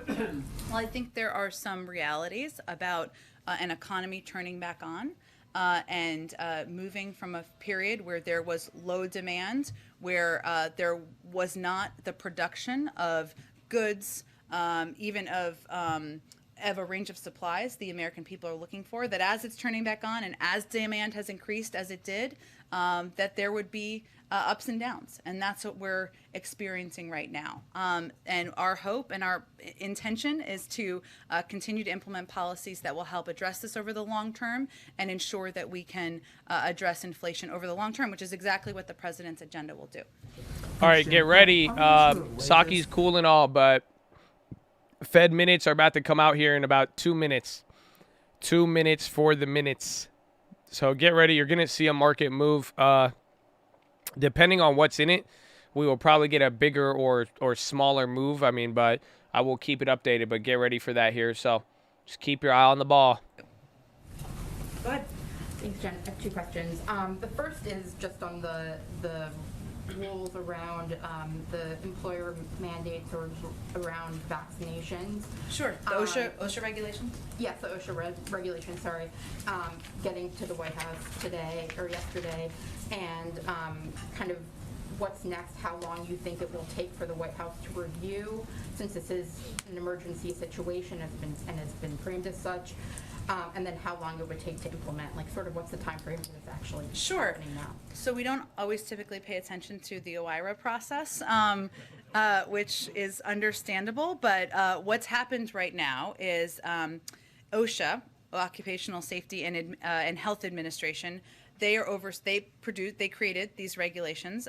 They've been working expeditiously to develop an emergency temporary standard that covers employers with 100 or more employees. So that's, of course, what you're referring to, but just to get us up to speed here, to ensure workers who are fully vaccinated or undergo weekly testing to protect undergo weekly testing or are fully vaccinated to protect employees. So as part of the regulatory review process, 30 seconds. Yesterday is the agency submitted the initial text of the emergency temporary standard to the Office of Management and Budget. And now what happens is that it will be reviewed by the Office of Management and Budget, OIRA, which is a division of the Office of Management and Budget that does regulatory reviews. We don't, as a long-standing practice, comment on the timeline of how long that takes because we want to allow that process to happen. But it should be an indication that it's there, and now it is being reviewed. And once it is finalized and through the OIRA process and review, it will be posted publicly in the Federal Register, and you will all have access to every detail of it. Okay, one other question on a different subject. World Bank and IMF are having their annual meetings just down the street from here right now, and there's obviously a lot of questions around the leadership there. Does President Biden have confidence in the leadership of the IMF and the World Bank, given the questions about the integrity of each institution? And is he concerned about China's growing influence at the international financial institutions, where the U.S. is still the biggest contributor? Well, it hasn't came up here just yet. They said they released minutes about a report September that was 20 more. So it certainly point you to that. Otherwise, the president does have continues to have confidence. Go ahead. The president's commission on review of the Supreme Court there it is. Reforms is said to be wrapping up its work this week. Again, there's a live blog too. I'll get you updates here as people go over it. In advance of what we expect to be some sort of public report. Right. So here's where this stands. This is a day of processes in the government. How fun. So the commission will release the draft preliminary discussion. Okay, so everybody agreed on tapering. So everybody, market's moving off of that, but there's been no dissent. That's the first thing I was looking for. To the White House for edits or feedback, and their release will be followed by a public meeting of the commission on Friday. They will then form their final report and submit it to the president in mid-November. Ooh, so big that is run the up process here. That will transpire from here. And like we've said previously, our objective here is to allow for this process made up of a diverse range of experts and voices to move forward and represent different viewpoints. And we're not going to comment on it, or the president wouldn't comment on it until a report is final and he has the chance to review it at that period of time. If I may, let me just remind people of what they are looking at so that when you see this preliminary discussion materials released, you will know what you're looking for. Bull trap, it's a decent-sized move here. The Supreme Court is a group of about 30 members representing a wide spectrum of different viewpoints. Hold on, I'm still reading Its mission it. was to evaluate a number of questions. I'm trying to see what anything with tapering. In a number of different areas, and importantly, it will analyze both arguments in favor and against such proposals. So the topics they're examining include the origins of the reform debate, the court's role in the constitutional system, the length of service and turnover of the justices on the court, the membership and size of the court, and the court's case selection rules and practices. Participants reaffirm that the standard which will be reflected, asset was distinct from giving it the forward preliminary guidance to the federal funds rate. Go ahead. Thank you so much. On these new land border crossing rules, what happens if fully vaccinated people present themselves for asylum at an official port of entry? Will they be allowed to ask for asylum and begin their immigration proceedings? This is the Again, here's a quote here. A number of participants thought the test on progress was already met. This must be the policymakers favoring immediate tapering. Taper could start mid-November, mid-December. Kenyan president is meeting with President Biden tomorrow. They're going to talk about, quote, the need to bring transparency and accountability to domestic. This is the FOMC minute. We just have Saki on in the background. I'm reading. Again, there's a couple of people who've already skimming through it. It looks like some people were already down with tapering on the Fed. He's kind of a poster boy for that behavior. The president has a range of meetings diplomatically with leaders where he has shared interests of the United States and their country, and may also have areas where there's disagreement. And the president has been quite vocal, as you all know, about the inequities in the international system, financial system, and also domestically. That's part of his. Let me finish my answer. Next meeting, Jesus, Jen. Next meeting is November 2nd. I thought it was on the 15th. That's something he would convey as applicable, but that doesn't mean you don't meet with people you have disagreements on. And his view on this has been quite clear, and I don't think he will hold back. But I would remind you, we have a range of interests in working with Kenya and working with them on issues in Africa, in the region, and that will be the primary focus of the meeting. Go ahead. Thanks, Jen. Okay, last one.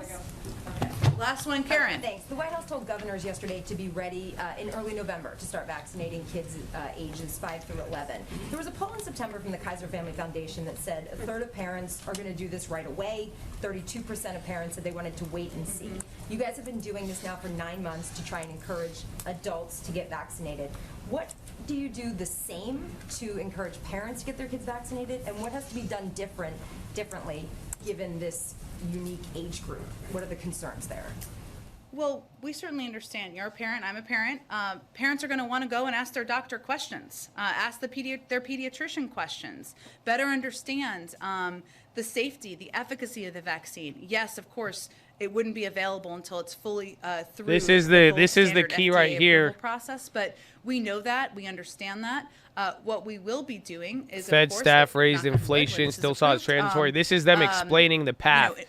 So it looks like they're going to taper experts, $10 billion. Pediatricians, doctors who can speak and to then this, lower who it can down to answer 5. questions as they have them. We'll be encouraging people to speak to their doctors. I'm sure as we get closer, if we get to that point, we will have more to say about how we'll be communicating with Jen. parents and meeting them where they are. Thanks, everyone. She looks angry today. They were mean to her. They were mean, but we got it again of the $15 billion. So there's already some updates here with everything. that we've been going over. The $15 billion a month tapering was discussed. Several participants indicated that they prefer to proceed with a more rapid moderation than described, but it looks like 10 to 15 billion a month. That's where they're focusing on. Fed raised inflation forecast, still saw it as transitory, steady after FOMC. Various participants stressed the economic conditions were likely to justify keeping the rate at or near the lower bound. That's about the rate hike. Again, this is the biggest key, I think, of the path of tapering. That's what I have here. They're saying the path forward of the reductions, 10 million to 5 billion. They commented that the illustrative past provided a straightforward and appropriate template that they might follow. And a couple participants agreed that giving advance notice to the general public of a plan along these lines may reduce the risk of adverse market reaction to a moderation in purchases. Participants noted, in keeping with outcome-based standard for initiating a tapering of assets, the committee could adjust the pace of purchase as the economic development is underway. It's good. I mean, I think tapering is in the bag.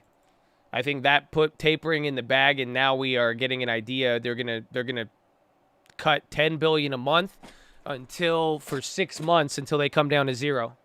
Yeah, SPY's reacting now, and again, the Fed. I think confusion there on. I think there's confusion as far as the inflation with that. I think that headline that the Fed knew there was inflation, but still saw it as transitory. I think that's the issue. No, yeah, they're slowing the mortgages by $5 billion instead of 10. Yeah, 10-5. 10 on the stock bonds, I think, and then 5 on the mortgage-backed securities. Most likely, the monthly reductions, $10 billion in the case of treasuries, $5 billion of mortgage-backed securities. So I think, now the real question is, does the market start taper tantrum? We're not there, but the next meeting, and again, I guess the meeting is on November 2nd. I thought it was November 15th.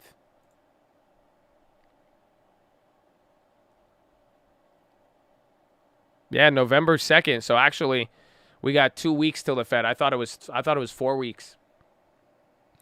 Appreciate your channel, Mr. Trade Champs. God bless you, baby. I appreciate you.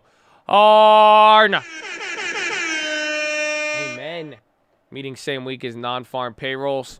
That one's interesting. But again, I think the real question is does the market taper? But after that, I think tapering is in the bag. Not one person disagreed. Some even were saying that it was already met. And then some of them wanted to do it faster and bigger. So and then inflation expectations went up. At the end of the day, I just really think it's I think tapering in that without a doubt. Open caption showtimes.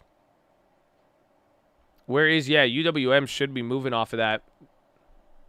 No, they should have moved a little bit. I'll check even the bank stocks. They got a little bit, but it's been pretty calm, honestly. I'm pretty surprised. But I need to go to the bathroom real quick, so give me a second. Make sure you're subscribed. Follow me on Instagram at the Trading Fraternity. But you are definitely getting your movement here. I'll keep this up so you guys can read along. This is a live blog.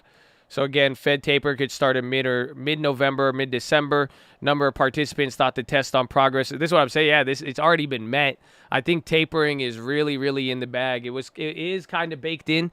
We had that expectation, but you're definitely this kind of. I think this highlighted even more so that the Fed was ready to taper more than even Powell let on. I think Powell is actually the only dove on the board now. If you think it seems like after reading those minutes, it seems like Powell is the only one who wasn't like, we should probably taper, everything's met. It seems like Powell is kind of the one waiting in a weird way. Because not one person dissented. So that's what they haven't dissented in a while since the beginning of the pandemic. I wouldn't say bearish. The question is, does the market give a taper tantrum now? Now, again, do you guys remember? You guys remember when I would say we're going to taper, and then people would be like, no, Josh, they're never going to taper. So, they're going to taper no matter what now, it seems like. He did give this signal, though. I think he did lead into it last time, but let me go to the bathroom real quick here. You'll be able to hear me, call out anything. There's still a couple of moves.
Mostly reversed during the following day. It's a pretty muted reaction. I'm pretty surprised, but I'm. It seems like the market is taking this better than expected. I mean, what did the bonds do? The bonds were the most volatile out of everything. You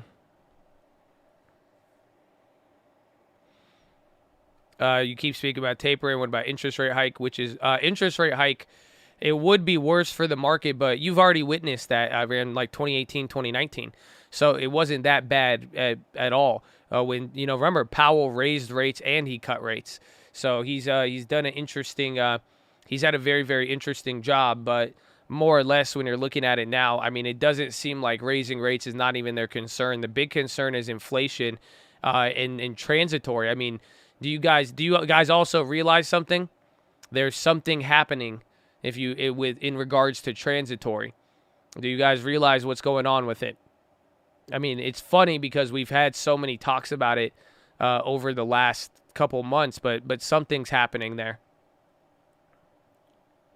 Do you know what it is?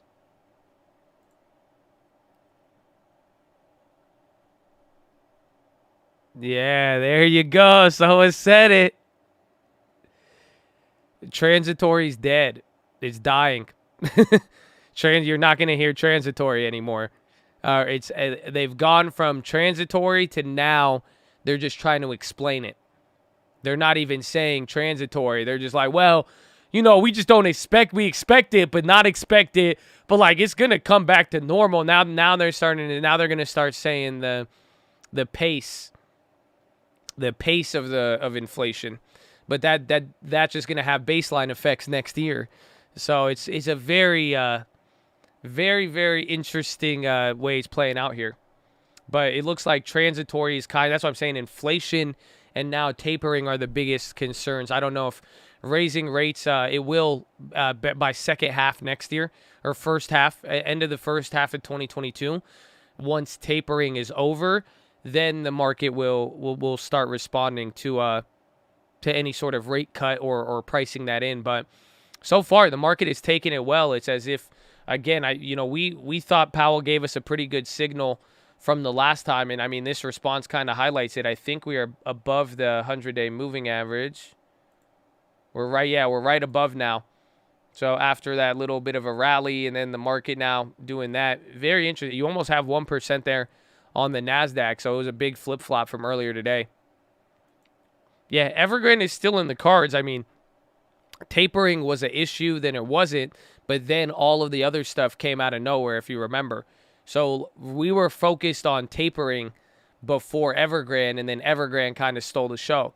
And then more inflation stole the show, and then the debt ceiling stole the show.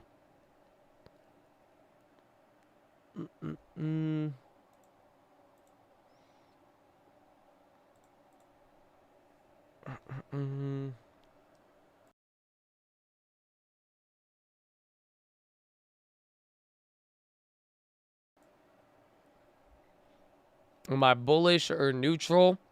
I cautious, I guess. Can I answer with that? I'm cautious. I don't know if I could pick a side here. I mean, I think there's winners and losers. I mean, I'm more cautious to see if the market could break out of this this little range that we've been in for the last 6 weeks.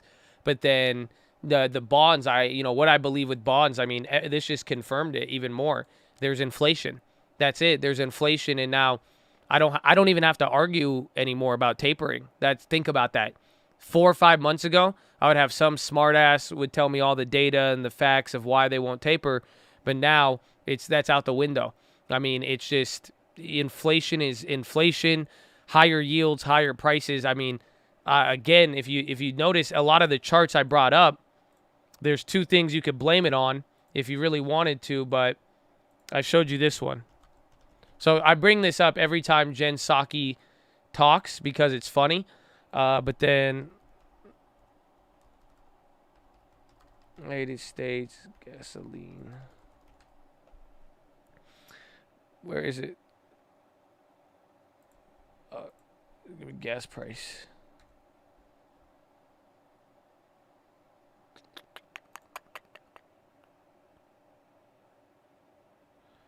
There's no, they don't do a live stream for the minutes. There's no live Powell today. This is, the Fed minutes is showing you the board meeting. You know, they document the board meeting as to how they made the decision last month.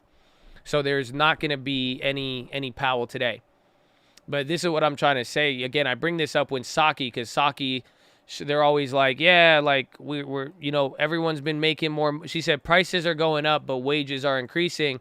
This is real wages. So real wages is looking at after inflation and everything else. We actually were declining, but what do you notice happens? Most of the declines start to happen in January. And then look at the average gasoline price in the United States. You know, isn't it crazy to think by December, the average price was $2.50, and now across the United States you're at $3.50. But when did the ramp up occur? January, pretty much through March. So some of you may be looking at this and you instantly want to blame Joe Biden, and you could argue that because the president could get blame and credit for almost everything. But at the end of the day, this is also showing you a little bit of this seasonality. Again, remember I told you, end of the year is going to be hot, but then so is the beginning of the year. So this is where we're talking inflation and we're talking all of this stuff. It's probably, we're going to see a move coming into the end of the year, but when are you going to really see the next wave of inflation?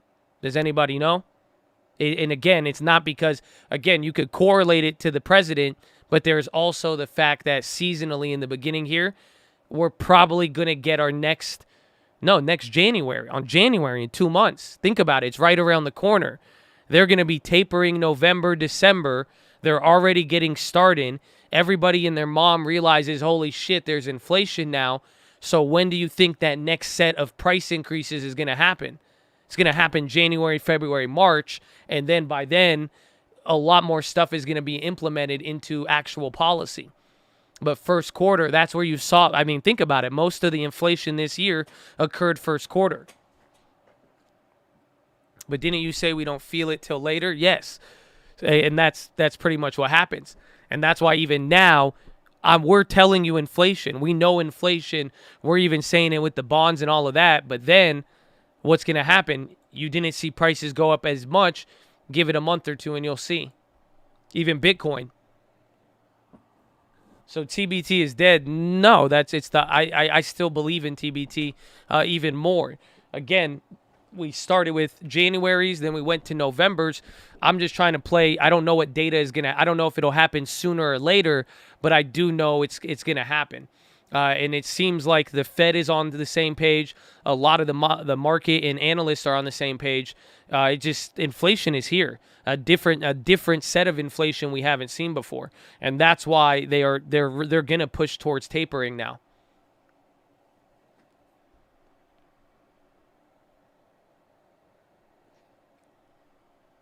I feel like in between tapering and supply chains picking up, inflation will come down hard. If the supply chains can, yes. Tapering, and the fact is, when they start tapering, that means that they're worried about it. But at the end of the day, until they raise rates, so there's still room for the economy and inflation to run hot. Tapering is just one part of the coin, but if you really wanted to stop inflation, tapering won't do it. Again, that's why we're not having a taper tantrum, it looks like.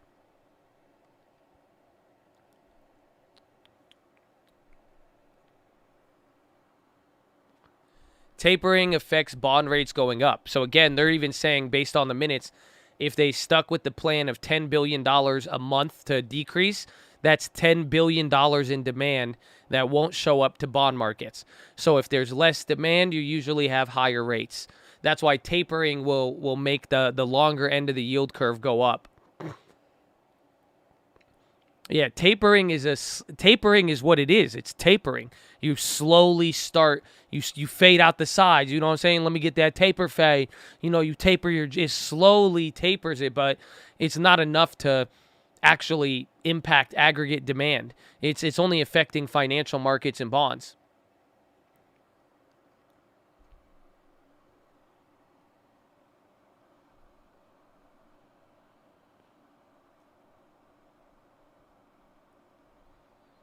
You want to buy more UMC? You're already overweight. You think it's okay to go overweight and fix it, buy something else?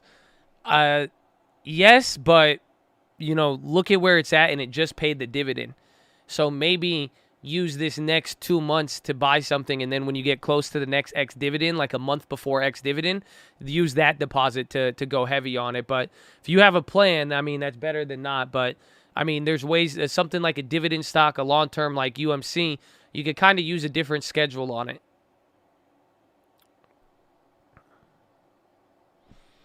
UMC divvy is safe, right? Like they shouldn't cut. You sound hella worried. They're not, but yeah, they shouldn't cut it. If they did, I wouldn't. You know, that wouldn't be good. What are they saying on Bloomberg? Let's see, baby. I just stopped. Actually, no, there's a little bit more. So key highlights: Fed saw inflation lasting longer, but still transitory.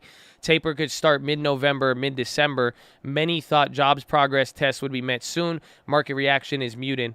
The staff forecasts on inflation are pretty bearish or comfortable if you're worried about prices raging out of control. Some discussion, again, difference of opinion here about how the pandemic has affected the labor market. Various participants suggested that a complete return to pre-pandemic conditions was unlikely, thanks in part to an increase in retirements. A number of others, however, thought that once current COVID worries pass, the labor force participation rate and employment to population ratio could return to or even exceed pre-pandemic levels.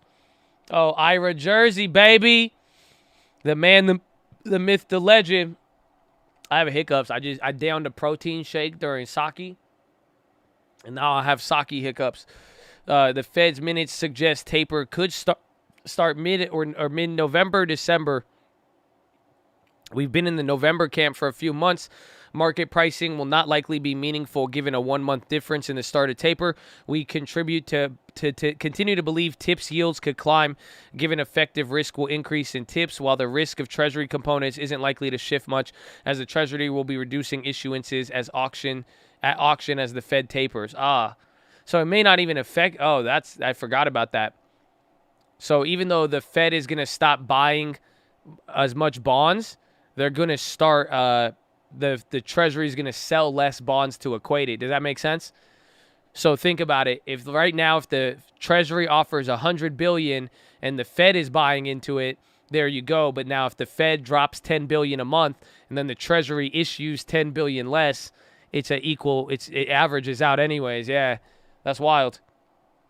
As Chris points out, FOMC view towards rate hikes isn't especially hawkish. Various participants stress that economic conditions were likely to justify keeping the rate at or near its lower bound over the next couple of years. Jeez. In context of the minutes, widespread talk of stagflation and the Fed's tonal shift regarding asset purchase tapering to November is all but certain now. So that's what we came to the same conclusion of. It appears that the minutes that the Fed is concerned about being seen as getting behind the curve. The Fed wants to remain accommodative, but not so much that the market believes it will be forced to move aggressively because it waited too long to react. The result is more certainly around tapering early in order to eliminate any interruption that the Fed any interpretation that the Fed is playing catch up. And that's what we talked about, that runaway inflation.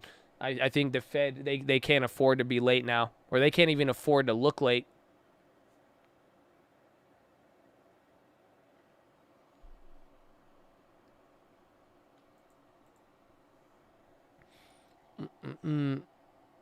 Does that mean that it means the TBT play is gonna? It looks like it's gonna hit, but the fact is just all of today showed us is that we're not getting volatility and it's not gonna hit today.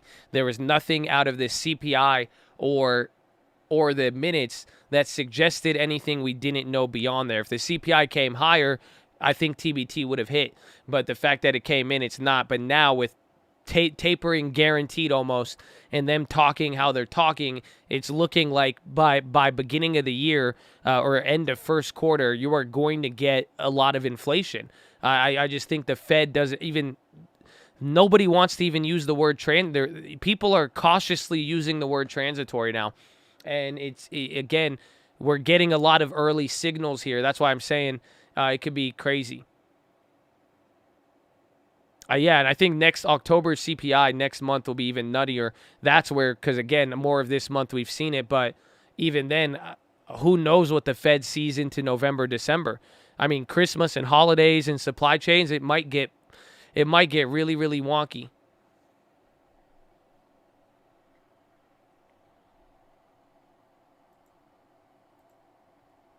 Remember, Powell said at the meeting press conference the Fed wouldn't be able to fully protect the economy if the Treasury were to default. We like to point at the Hawks and Doves. There was a remarkable amount of unity. All participants, that was the first thing I looked for, agreed with most post-meeting statement calling for a tapering of bond buying soon. For all debate this year over when to taper, that's an interesting consensus that Powell was able to bring. Again, this is probably the biggest. I don't know if you guys remember, right when it came out, the first thing I did, I went to the bottom of the minutes, and I wanted to see if there was dissent. This is a unique factor. And again, I think it highlights how some people may be worried, but literally every single person on the Fed agreed to what was said. So think not one person disagreed that an imminent taper is a bad idea. Just think about that for a second. The staff who presented developments in on financial markets, noting that market participants have been discussing what the Fed and Treasury might do if Congress failed to raise the debt ceiling. We already knew that one.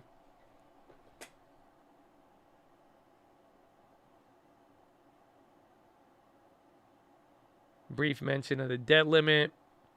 A couple of participants noted that inventory in a number of industries is near a record low, which means businesses need to boost investments going forward. There was a robust discussion on inflation, and both the Hawks and Doves weighed in. Some participants, you could read that as more than a few were concerned elevated rates of inflation could feed through into longer-term inflation expectations and were concerned about broader inflation pressures. While that is not a majority, it does seem to suggest more of the FMC is getting anxious about inflation.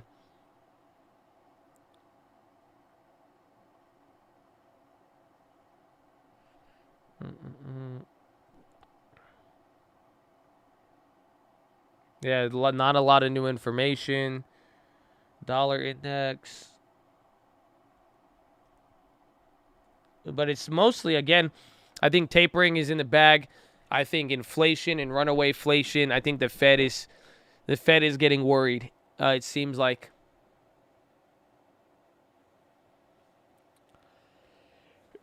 Why is the market coming down on CPI? Because everything came in as expected. Nothing was remotely different than anything we didn't know. So CPI came in slightly above on one metric, higher than what 55 analysts were expecting. So it's not like we didn't get shocked. Inflation went up a little bit on the CPI, but nobody was like, again, the last time we got shocked and the market moved, we beat estimates.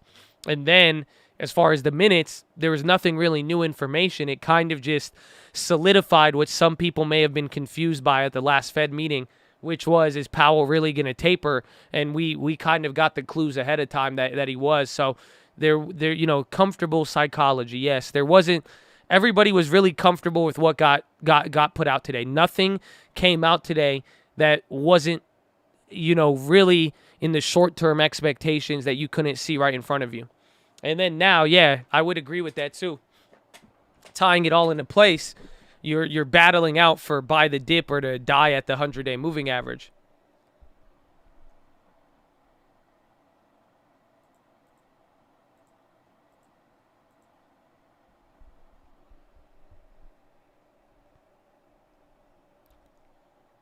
XM. Many blessings. Get baptized in 2 weeks. Thank you, Josh. And the cult for the positive vibes. Arna. Amen. My man, that's amazing. Congratulations. And may thy chest be forever to the sun, even in thy baptism. Your chest will be aimed at the sun. When you go down, amen. Amen. Our markets will be like Japan, stalled for the next 10 years. That was I had that thought yesterday, but I think you're going to just get a lot of, I don't think for 10 years, I think maybe for like 4 on the last end. I think it's going to be very volatile and kind of do its thing, but the only way we turn full Japan is if another crisis hits and then it's still not settled, and then we might get 4 or 5 years of stagnating growth.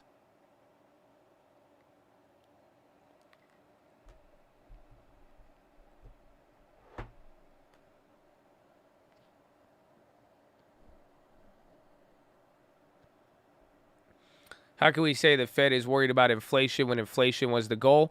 Because it's double their expectation, and it has been now for 8 months, and now it keeps creeping higher, when by this moment they thought it would be coming down. So that's why they're worried about it. They don't even, it's not only, I don't know if they would be worried about it, but they're worried about the interpretation. You got to realize the Fed is like the popular kid in high school. He can't look a certain way. You see what I'm saying? So whether or not they're worried about it or not, the fact is, if there is even signs that the Fed is behind, the market will panic, because then if they are behind, that means they're going to have to do a way more aggressive, bigger move. Yes, Fed must retain clout. Indeed.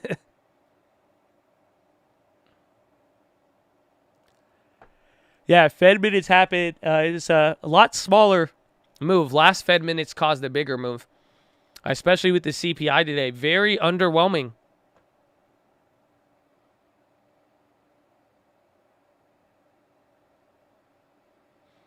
Here's my prediction. What will crash the market? A civic war? Oh, that'd be crazy, bro. Yo, if all the Civics were like, fuck the Honda Accords. And then they like, oh, bro. No, I feel you. No, but I don't think that'll happen. And again, I remember, didn't you sold off for cash a couple months ago, right? So there could be, don't underestimate the resiliency of the S&P 500.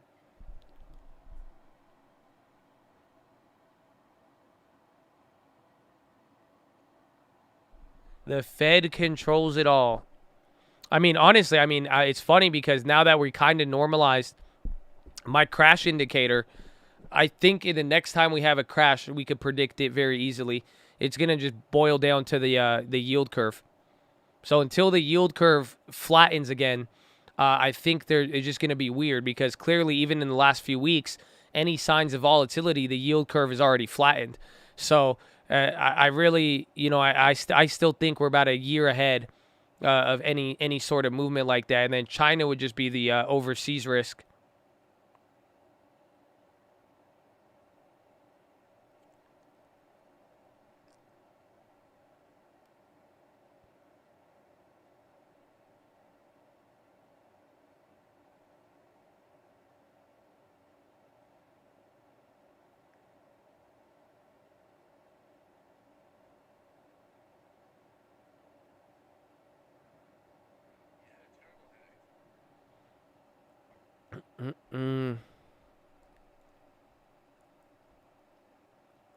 My JP Morgan, the earnings were good. They were record earnings, but it seems like most of their gains came from freeing up reserves instead of business activity. How many months before Lehman? So Lehman, the first cracks and the first everything was March 2007, and then you didn't see the market really collapse below 2007 lows until September 2008.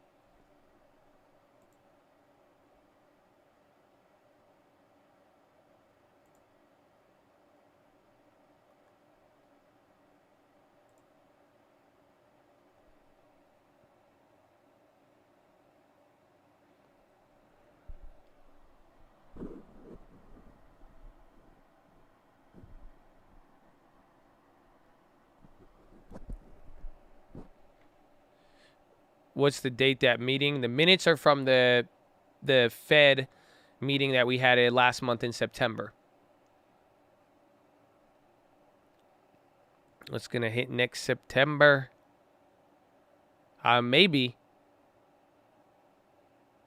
Does Bear Stearns, not Lehman? No, Lehman got clapped in August 2007.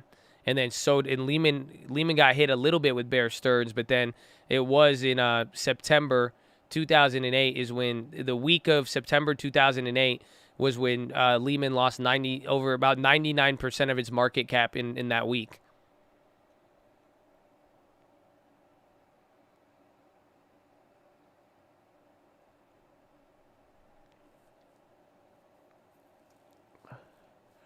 And there was a lot during that time, but it was a lot like today. It's like you were at all-time highs, and then some things were getting clapped, but people were still optimistic. Do you guys, can you not envision it? Like, can you not envision mortgages like imagine 10% of mortgages defaulted, and then the real estate banks are like, well, even though that's a risk, our earnings hit record highs because it's all trailing. It's all trailing numbers. And then people bought the dip. 6-8 months later, it kept getting worse and worse and worse. The water kept boiling, but then the earnings came down. They weren't the worst, but then people are like, nah, this isn't it. And then Lehman was like, okay, we're going to issue preferred shares. We're going to sell off assets. And then it bounced the stock in early 2008. April 2008, Lehman had a bounce because they were selling off shit. And people were like, okay, yeah, they're raising capital. Like, people got confident. Like, it's not, you know what's happening. I mean, you see it. You see it in this market. Every time we go down, and within a week, everybody has a reason to buy a dip. You know, it's not, the market doesn't quickly be like, oh my gosh, it's even if it's tapering, Evergrande, or anything. But it's still like, even in the midst of it dropping, it would still take 12 months until people really say, okay, we've actually been going down for, it took them 12 months to admit fucking inflation. Think about that. Literally, how they described inflation describes all of this, what I just said. It started off with, no, like, there's just the little prices. Oh, yeah, some things are going up. Oh, that's just a one-off event. It's transitory. Transitory means it'll come down over time. We think transitory 3 months. Well, yeah, like we said, we're still monitoring and it's unprecedented, but we're saying 3 to 6 months and then it'll come down. Right now, it's just the cars. It's just the used cars that's doing that. And then the next month, well, it was the cars and now the travel, and now since some people were working, but it's still transitory. And then now they're like, come on. Now it's like, well, transitory is a dirty word. And we still actually expect more inflation beyond what it is. That took you 12 months to get that.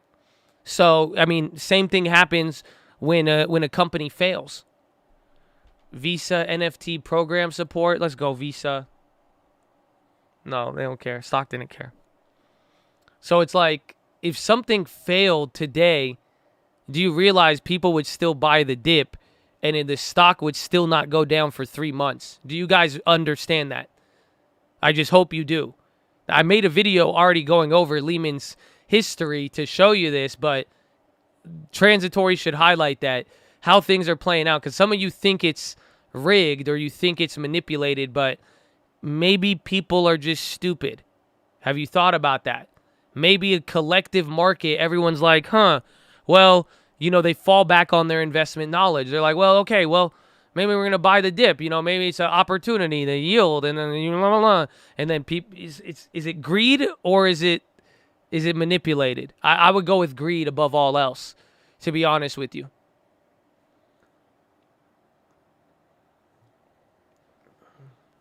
I don't even think dumb money. I think it's greed. That's all it is. There's no way to describe what you're seeing. It's like, why would people keep buying stuff regardless of what is happening? It means you're greedy. You want a return. You're going after the return of it. You could call it eagerness, but again, there's some nice assets right now that are pretty chill. So, am I prepared for the crash? I mean, just like every other greedy capitalistic pig, I would hope so. I would like to think I am, but probably not if we don't know the scope. But at the end of the day, I still think a real quote-unquote crash, you have a lot more lead time into it. Like we're describing, you would see a lot more things cracking. But right now, not as much as cracking to say that it's a, oh my gosh, fear in that sense.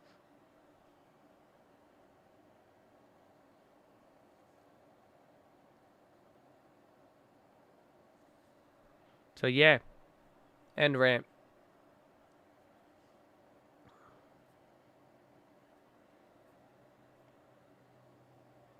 How big could the crash be? Not big, because we've already ran up so much. Like, that's what people don't realize. Like, have you ever looked at 2008? It looks big, but this shit was whack. If you really think about it. Because here's your high. And then, like I'm saying, in 2008, before, this is when Lehman and everyone went bankrupt. But look at before, you were already down like 20, you were already down like 10, 15%, I think. Right? And then look, you sold off. But think about it. It was a big drop. But within literally like 2 years, you were already back to the September level. Not even 2 years. You bottomed in February 09, and then you were back up to Lehman levels by April 2010. And that's for the stock market. It did wreak havoc on the real economy. You know, people couldn't get jobs, real estate. You know, there was real havoc there. But as far as the market, it wasn't even that bad. And now look at what happened with us. We dropped 30%, and then we were right back up. So it's like I'm saying, I mean, this was like 50%, but even if you fell 50% from here, like you're going right back to when we started the damn long term almost. So I just think that you've had such a run up that even then, to a certain level, we've gotten a recovery, or like you got a cushion that even if we did drop 50% on the whole damn index, I mean, it wouldn't be that bad. And if you have the ability to hold out for at least a year or two, chances are you'll bounce right back up to certain levels. Yeah, SPY's about to break VWAP.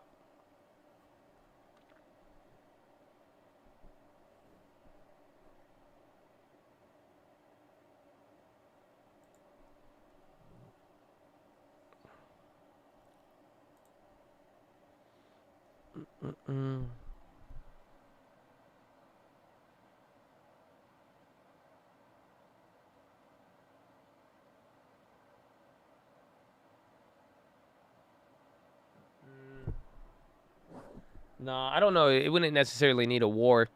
I mean, you saw the market go down 50% by just greed. I think China would be the only real risk where like that could really mess up the global economy, but there's a lot right now. It really will be China, because I don't think we're at that same level.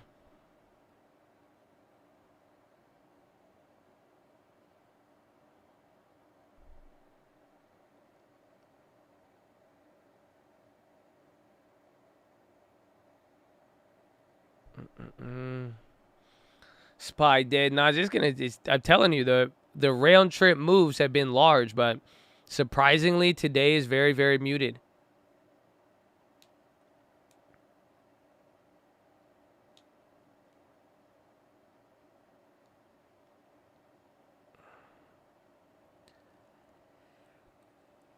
In 1987, there was a lot of different stuff, even factoring into computers and no stuff, but there was a lot of even guidance and expectations. There was one big thing in 1987, but a lot of 1987 was more investor sentiment and fear.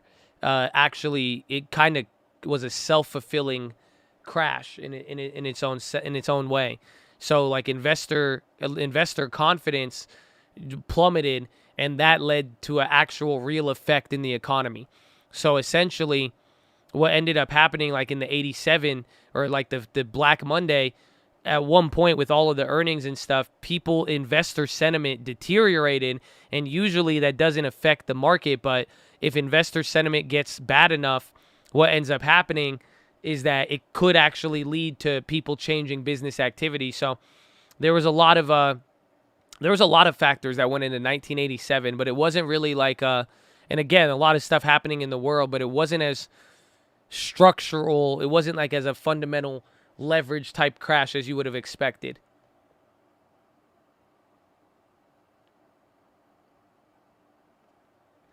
The Fed tapered in 2013, and that was tapering quantitative easing and other stuff. It was a little bit more rapid, and it was a little bit more aggressive, but that's where the first ever term taper tantrum came from, because in 2013 markets sold off, I think, between like 10 and 15%, and then everybody in Europe, everything else, they got clapped.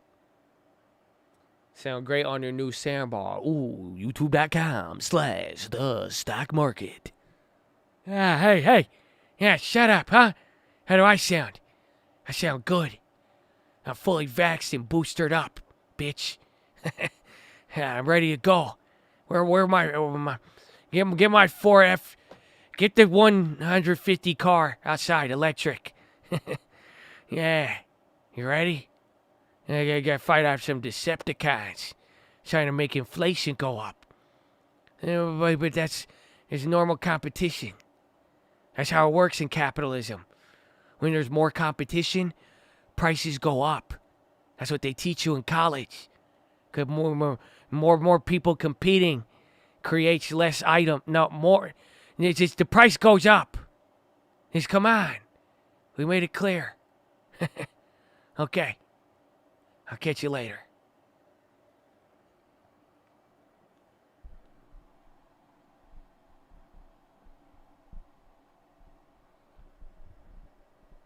What better, DCA or trying to time the market?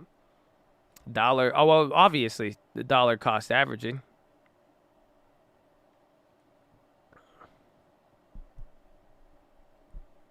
Build back better. Build the Bears. Bananas.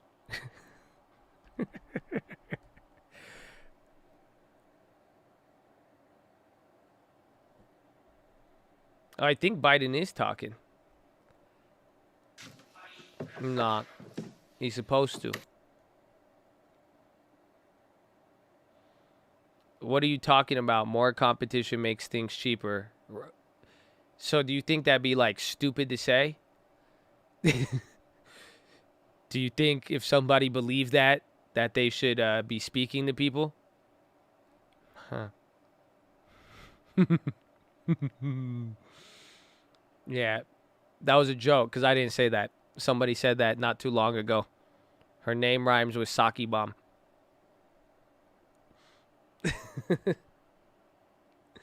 That's why she was trying to explain the meat. She's like, well, the price of meat keeps coming up because of the competition, clearly. You could go study. It says it there.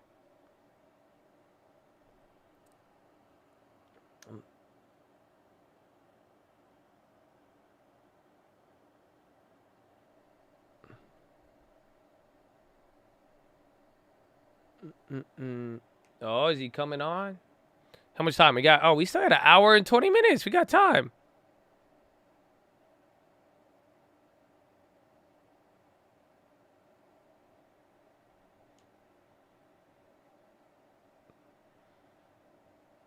Da da da da da.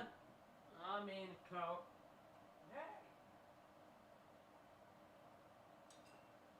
Oh shit. So you know when you work out at night and then it takes like middle of the day to start feeling sore? My legs are clapped. Biden confronts supply chain crisis stretching beyond his grip. Yeah, so he's supposed to go live. This is about the supply chain. So actually Biden talking here will be important.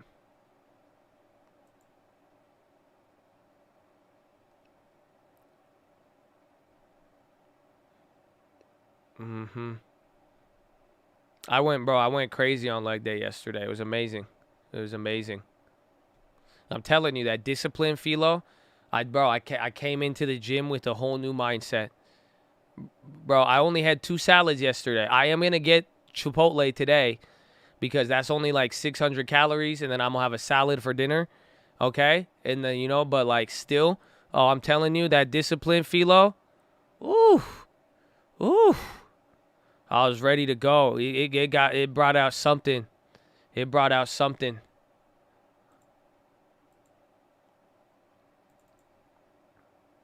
Nah, Chipotle taco. I'm telling you, it's it.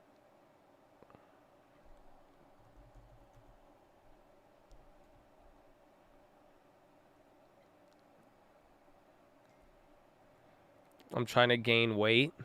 Jeez. Bro, I got mad. I gained weight. Bro, I've been hitting the gym and I still gained weight. I was like, that's it. I had bad diet discipline. And then you get a girlfriend, you skip like 1 weekend, you get clapped instantly. I got destroyed. And that's it. And I was like, man, this is it. I was like, nope, I can't eat. I'm starving.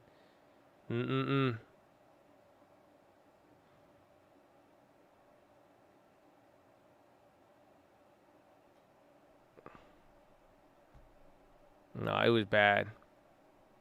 I just didn't look the same. I was like, man, I just ate too much.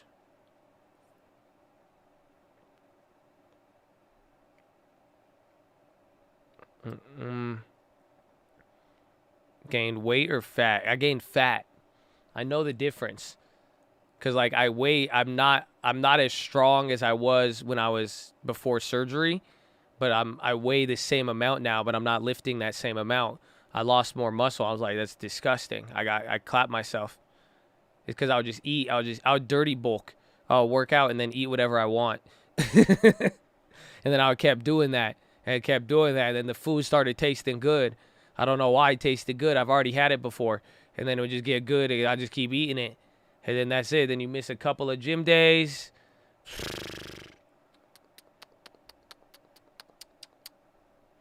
That PHILO was yesterday. Y'all missed it. Y'all just gotta go run today. Just run a lap. Go listen to it.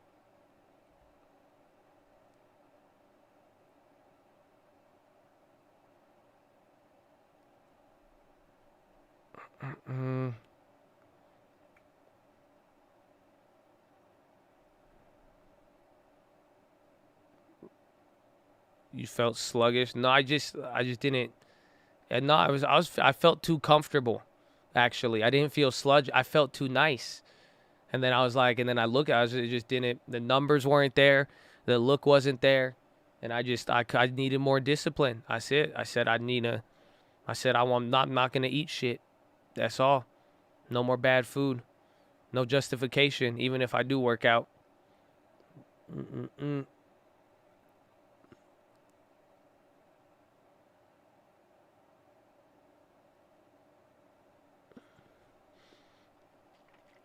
If financial will sell off, I mean, they did good. They're still going to have some more earnings, so that'll be part of it, but we'll see.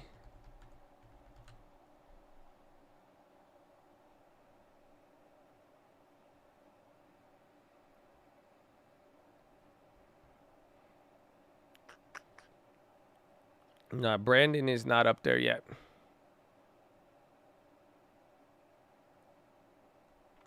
Yeah, eating. I've only had salads the last couple days. That's it. I've literally only ate salads. I had those tacos and then salads. That's it. I'm just trying to build back better because I was looking like butter. I was looking like a bag of butter. But we're waiting. He's going to come on here. The Fed decision, the Fed minutes, it's on the minutes, but it's kind of reading through it, interpreting it. But we also got, remember, last meeting, you already heard the minutes from Powell. This is just showing you how they came to this decision.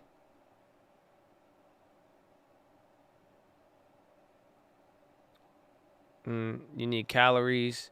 I am eating. I mean, I had a protein shake. I'll have a protein shake and salad. So I'm getting some calories from there. And then the salad has ranch and shit. You know what I'm saying? A little bit of ranch, a little chicken in the salad, a little chicken Caesar, bro. You know, it's not as healthy as it was think, but it's better. Give me some calories. And then more protein shakes. That's it. That's it. You need real food. Bro, I mean, we could do anything. We could do anything.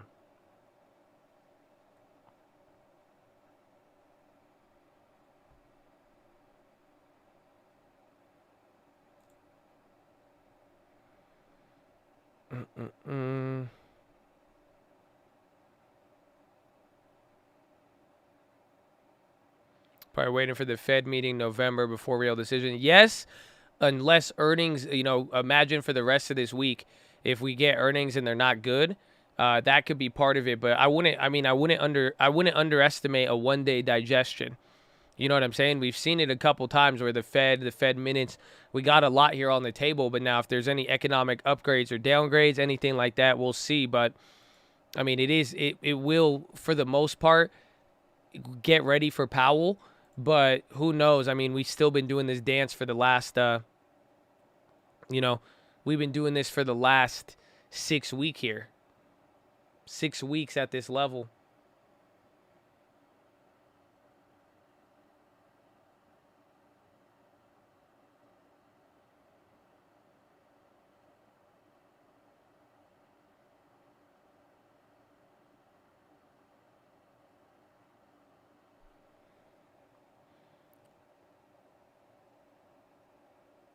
Worked out, post-workout, protein shake, chicken shake. Chicken shake? So, like, you blend up chicken? Chia, hemp, coconut milk, cinnamon, vanilla. That sounds fire. That sounds like something I'll have to discipline myself from.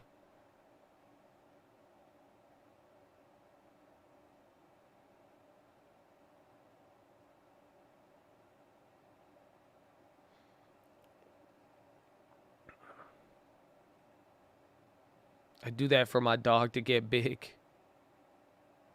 You just blend it? So you just blend chicken? Y'all for real, or are you messing with me? Chicken shake, spinach berries, chicken breast, olive oil, egg whites, and fruit punch. What?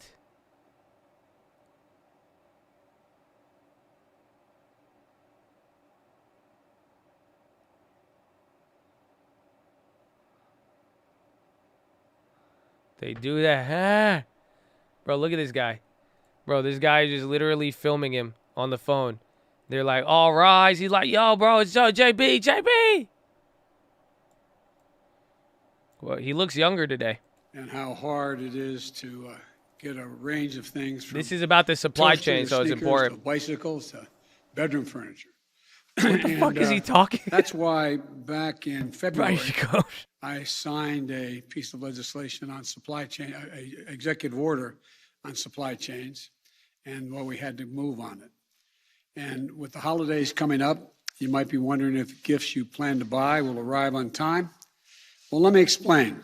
Supply chains essentially mean how we make things and how the material and parts get delivered to a factory, so we can manufacture things and manufacture them here. How we move things, how a finished product moves from a factory to a store to your home. And today we have an important announcement that will get things you buy to He just watched the TikTok on it. Faster. That's it. I'm joined by the executive director of the ports of Los Angeles and Long Beach, Gene Soroka, and Mario Cardano. I apologize. Cardano? Mario. Say Cardano. Say Cardano. And the president of the International Longshoremen's Union, Willie Adams. Los Angeles and Long Beach are home to two of the largest ports in America, and together these ports are among the largest in the world. And the best way to make that point is that 40% of shipping containers that we import into this country come through these two ports. And today we have some good news. They're going to help speed up the delivery of goods all across America. After weeks of negotiation and working with my team and with the major union retailers and freight movers, the Port of Los Angeles announced today that it's going to begin operating 24 hours a day, 7 days a week. This follows the Port of Long Beach's commitment to 24/7 that it announced just weeks ago. 24/7 system, what most of the leading countries in the world already operate on now, except us, until now. This is the first key step toward moving our entire freight, transportation, and logistical supply chain nationwide to a 24/7 system. And here's why it matters. Traditionally, our ports have only been open during the week, Monday through Friday, and they're generally closed down at nights and on weekends. By staying open 7 days a week through the night and on the weekends, the Port of Los Angeles will open over 60 extra hours a week will be open. In total, that will almost double the number of hours that the port is open for business from earlier this year. That means an increase in the hours for workers to be moving cargo off ships onto trucks and rail cars to get to their destination. And more than that, the night hours are critical for increasing the movement of goods because highways are less crowded at night. In fact, during off-peak hours in Los Angeles, cargo leaves the port at a 25% faster pace. You need the whole supply chain 24 hours. So by increasing the number of late night hours of operation and opening up for less crowded hours, he has to talk about truck operators. Today's announcement has the potential to be a game changer. Or it's fluff. I say potential because all of these goods won't move by themselves. For the positive impact to be felt all across the country and by all of you at home, we need major retailers who ordered the goods and the freight movers who take the goods from the ships to factories and to stores to step up as well. These private sector companies are the ones that hire the trucks and rail cars and move the goods. On this score, we have some good news to report as well. Today, Walmart, our nation's largest retailer, is committing to go all in on moving its products 24/7 from the ports to their stores nationwide. Specifically, Walmart is committing as much as a 50% increase in the use of off-peak hours over the next several weeks. Additionally, FedEx and UPS, two of our nation's biggest freight movers, are committing today to significantly increase the amount of goods they're moving at night. FedEx and UPS are the shippers for some of our nation's largest stores, but they also ship for tens of thousands of small businesses all across America. Their commitment to go all in on 24/7 operations means that businesses of all sizes will get their goods on shelves faster and more reliably. Accordingly, according to one estimate, together, FedEx and UPS alone move up to 40% of packages in America, up to 40%. And other companies are stepping up as well. They include Target, Home Depot, and Samsung, that have all committed to ramp up their activities to utilize off-peak hours at the ports. So, the commitments being made today are a sign of major progress in moving goods from manufacturers to a store or to your front door. I want to thank my Supply Chain Disruption Task Force, which we set up in June, led by Secretaries Buttigieg, Raimondo, and Vilsack, and by my Director of National Economic Council, Brian Deese. I want to thank them for their leadership. And I especially want to thank Joe Procari. I think Joe's done one heck of a job, my special envoy specifically on ports, who's been working this issue with all the stakeholders for the past several weeks. I also want to thank the port directors. I want to thank Gene and Mario again, and the mayors of Los Angeles and Long Beach, Mayor Garcetti and Mayor Garcia, for their leadership. And I think the private companies that are stepping up, I want to thank them, but I particularly want to thank labor.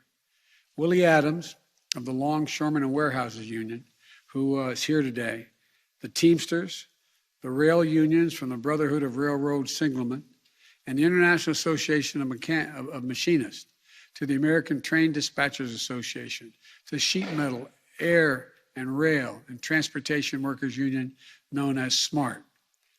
I want to be clear. This is across-the-board commitment to going to 24/7. This is a big first step in speeding up the movement of materials and goods through our supply chain. But now we need the rest of the private sector chain to step up as well. This is not called a supply chain for nothing. This means that terminal operators, railways, trucking companies, shippers, and other retailers as well. Strengthening our supply chain will continue to be my team's focus. If federal support is needed, I will direct all appropriate action. And if the private sector doesn't step up, we're going to call them out and ask them to act. Because our goal is not only to get through this immediate bottleneck, you should mandate them, but to address the long-standing weaknesses in our transportation supply chain that this pandemic has exposed. I might add, parenthetically, one of the reasons why I think it's very important that we get the infrastructure plan passed, my infrastructure plan. And that supply chain system is almost entirely in the hands of private business. The world has changed. Prior to the crisis, we cheered, the focus on lean, efficient supply chains, leaving no buffer or margin for error when it comes to certain parts arriving just in time is needed to make a final product. And our administration, Barack and ours, that's where it was just in time was the focus. We didn't have a pandemic and other things at the time. We need to take a longer view, though, that invest in building greater resilience to withstand the kinds of shocks we've seen over and over, year in and year out, whether it's the pandemic, extreme weather, climate change, cyber attacks, or other disruptions. In fact, research tells us that a company can expect to lose over 40% of 1 year's earnings every 10 years due to supply chain disruptions. A longer-term view means we invest in systems that have more time built in and our ability to produce, innovate, and partner with our allies. It also means companies throughout the supply chain, like maritime, air freight, and trucking companies, reduce their carbon emissions and help to meet our climate change goals. It also means creating and supporting good-paying jobs so folks want to stay in these jobs, so they can build the skills and careers and to make a decent living. It means more opportunities to join a union, especially for truckers. These steps are critical. They allow companies to pivot quickly when a disruption hits because they've invested in their workers' skills, and training up front to be able to adapt. We need to invest in making more of our products right here in the United States. Never again should our country and our economy be unable to make critical products we need because we don't have access to materials to make that product. Never again should we have to rely too heavily on one company or one country or one person in the world, particularly when countries don't share our values when it comes to labor and environmental standards. I've said before, we're in the competition for the 21st century. We are America. We still have the most productive workers and the most innovative minds in the world. But the rest of the world is closing in, and we risk losing our edge if we don't step up. In order to be globally competitive, we need to improve our capacity to make things here in America while also moving finished products across the country and around the world. We need to think big and bold. That's why I'm pushing for a once-in-a-generation investment in our infrastructure and our people with my infrastructure bill and my Build Back Better Act. These bills would transform our ports. There's billions of dollars for ports, highways, rail systems that sorely need upgrading, and would bring products faster and more efficiently from the factories to the store to your house. Let me be clear. We're proposing to make the biggest investment in ports in our history. The bill would also make investments in our supply chains and manufacturing and strengthening our ability. I don't want to spend any money. Just move the stuff. From beginning to end, please. Right here in America. The bottom line, we've seen the cost of inaction in the pandemic, and the delays and the congestion that affect every American. But it's fully within our capacity to act to make sure it never happens again. It's going to take a little time, and that we've unlocked the full might and dynamism of our economy and our people. That's what we're going to do. God bless you all, and may God bless the longshoremen, rail workers, truckers, and all the workers who are keeping our economy going. May God protect our troops. Thank you all so very much. Can you tell parents that? You know what to do to lower gasoline prices? You can talk about worker safety, of course. Bro, he has the chillest job.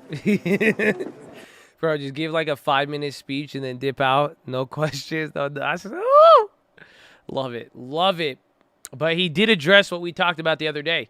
I think it was last week. I was just telling you guys how the ports aren't 24 hours, and now that seems to be a big change they're making. And I called him out, but he does. They knew they have to. It's the truckers are the real big bottleneck when it comes down to it. So it seems like they have a plan with it. We'll see, but I don't know how that turned into. We just got sold. I felt like it turned into a telemarketer call at the end.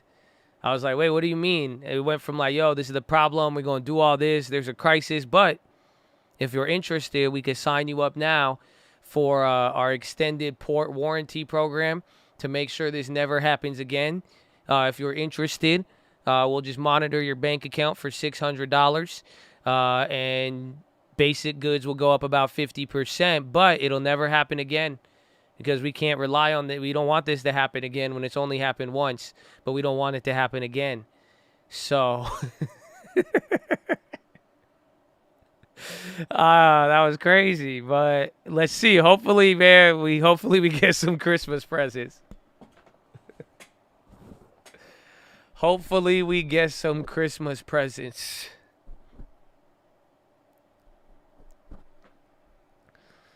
We need less competition to bring prices down. I know. I don't get it.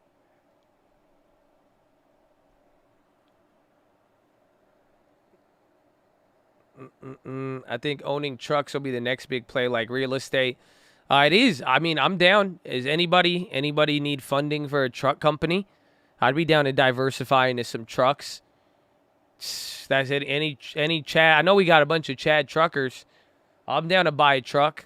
If we got anybody who wants to drive it, we could go get a couple. We just start running it. Colt Trucking. I'm so down. I'm telling you, it's a good move. It's a very, very good move. I'm just waiting for someone like, yeah, Josh, I'll split a cyber truck with you. I'm like, no, not that truck, millennial man. We're talking about a big wheel, big rig, you know? Mm-hmm.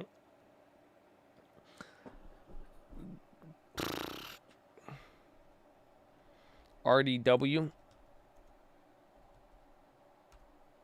Oh, RDW, Redwood. Didn't they pop yesterday? They had a fat move yesterday. They're going up again.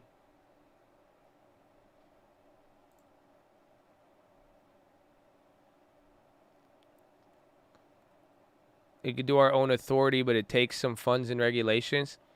I mean, if anybody knows how to do it, or if I could just be an investor and somebody does it, I would want some equity in that.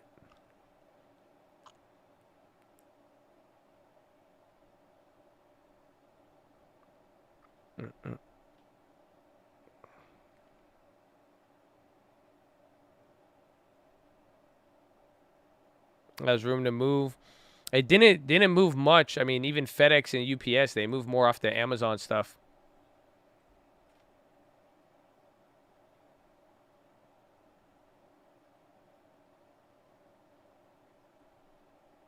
I'm licensed to drive everything on the road except hazmat.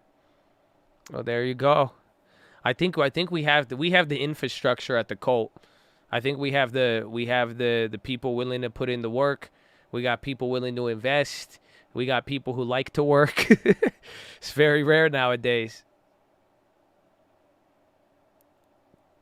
Oh, just in general. Yeah, I know they're at the low of the quarter. So, and again, there was a lot of expectations that their earnings were going to do good. There was like one downgrade, but other than that, I think it could be pretty solid. I mean, I like Walmart. I've always liked it, and it really hasn't moved that much when you look at it from 2019. So it's like if it could get just a little bit cheaper here, like it did at the beginning of the year, I'd put this on my buy list.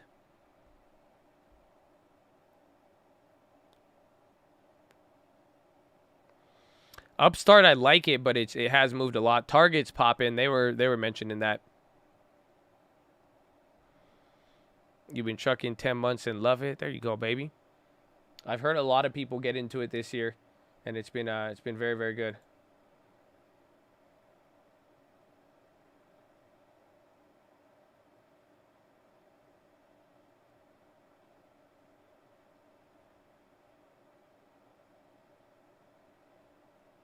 I'm telling you, we already have the plug. Again, we have, I haven't revealed his name because I want the plug to stay good. He works at a very, very big shipping supply chain company that handles a lot of activity. He's the one who sends me all the info. But he said there's a couple issues with the Biden thing.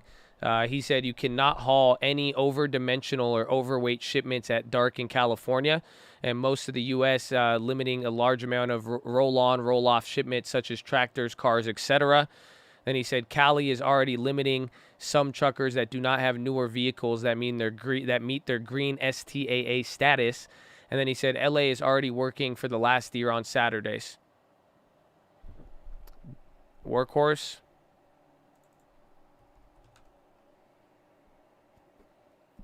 Yeah, containers, but I guess the roll-on, roll-off, that, and then depending on the shipments in California, you can't drive at night.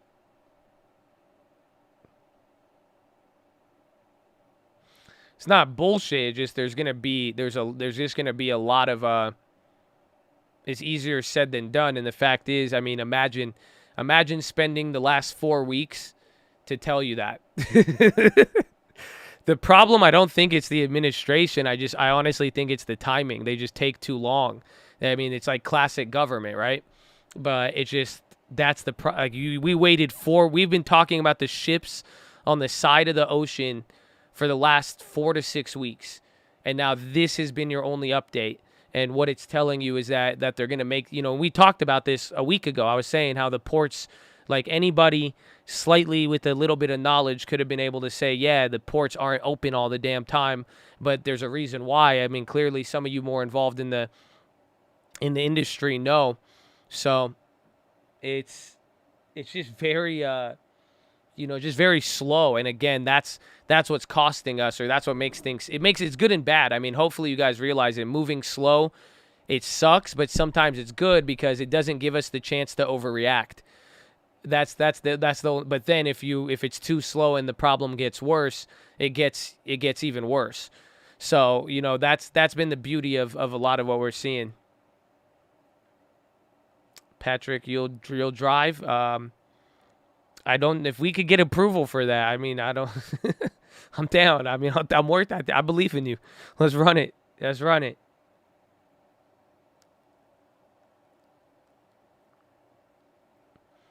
Spur pop.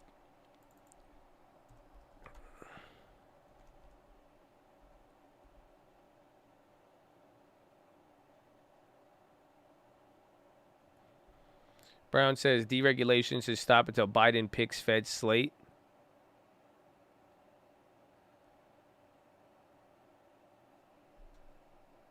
Doc since 7 last night. Just got off 20-hour shift. Trust me, docs are always open.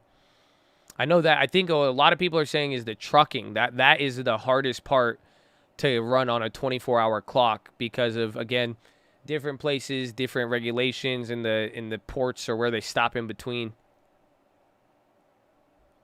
Night trucking play, KNX. I see those trucks everywhere. And then XPO Logistics. I think you guys are asking about the plays. They could be good, and I think they've already had run-ups, but the problem with some of these companies may very well just be that the inflation may start hurting some of their operations.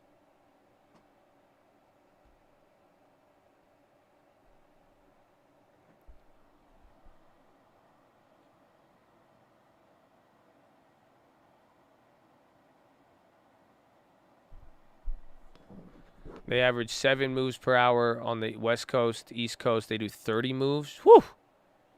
That's a big deal. Yeah, I think Cali, I didn't even know Cali has the regulations on the trucks for environment. That it makes sense because it's Cali, but I didn't know that. Even Switzerland's like that. I didn't know that. Like Switzerland, a lot of if your truck isn't like pretty much brand new and meets like certain standards, they won't even let it on the road for any imports or exports. But that's kind of that's a big barrier there in Cali. I didn't think about it until someone said it.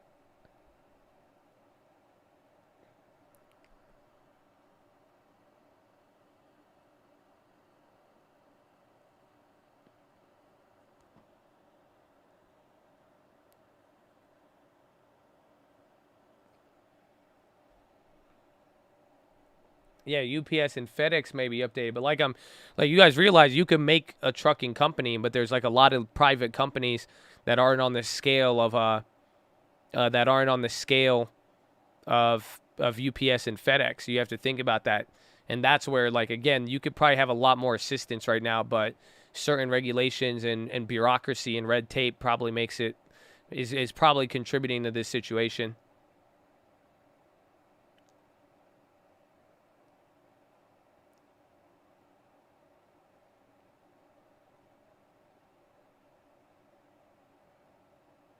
I own 4 semis.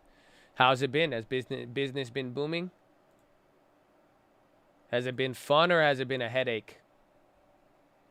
Busiest time ever. Facebook down again?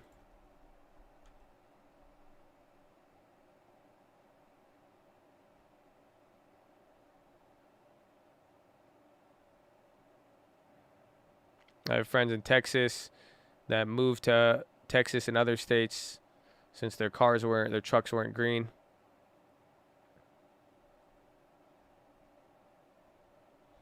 Is Burry keep going on Twitter?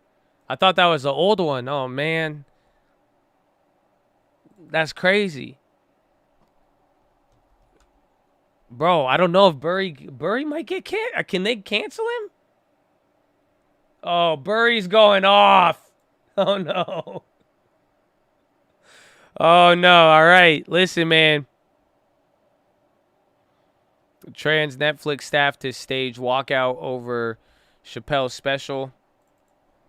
Again, we brought that up the other day. I don't know if it'll have an effect there on the company. All right. I mean, if you do get triggered by anything, like anything related to race, gender, equality, these are not my words. This is Michael Burry. He's probably about to get canceled here, but we'll see. But this is what he said.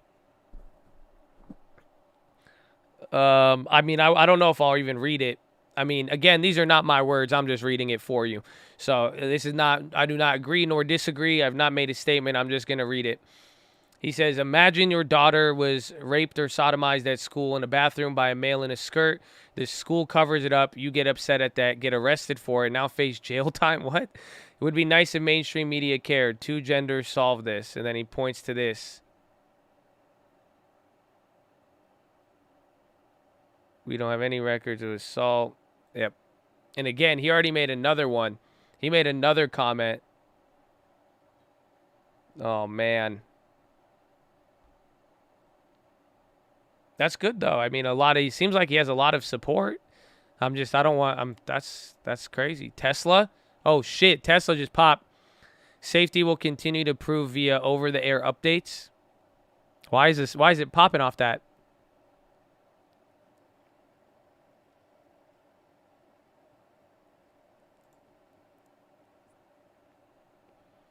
Looking at Luden count. So that's a real story, is what he's saying? It seems like it.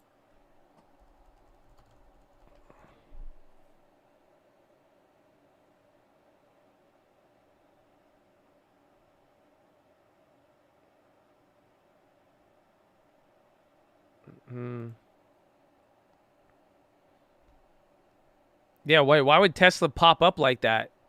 That's insane.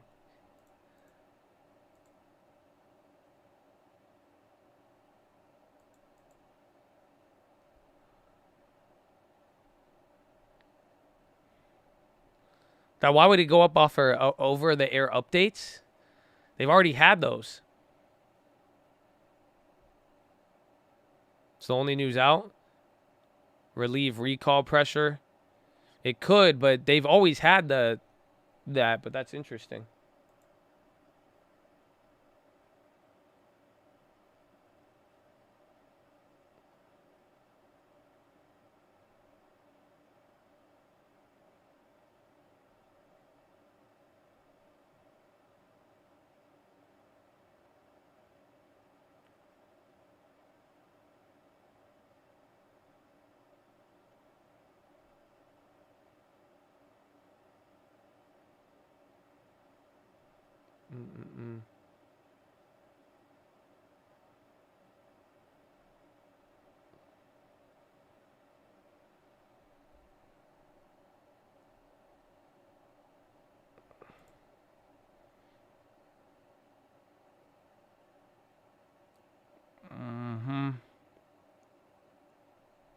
Oh, weird.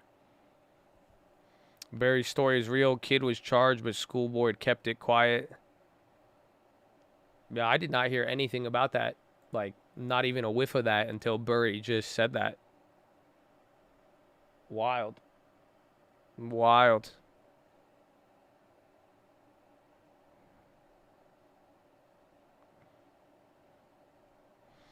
Roku, I like that Tesla move. Really weird. And again, Netflix, they're staging a walkout over Chappelle.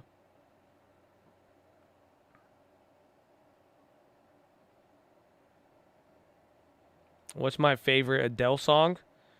American boy, American, take me on a road, someone to go somewhere. That's a banger, bro.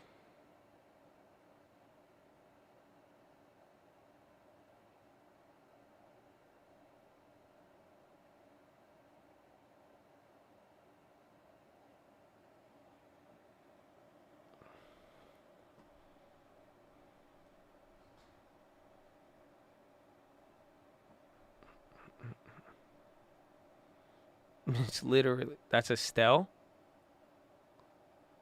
Oh, shit. Yo, hold on. Oh, shit. Nah, man, don't tell me that. Don't tell me that. My life is gonna, everything I've learned was a lie. No, this can't be happening. This can't be happening. What are you, it's not Adele? It's Estelle?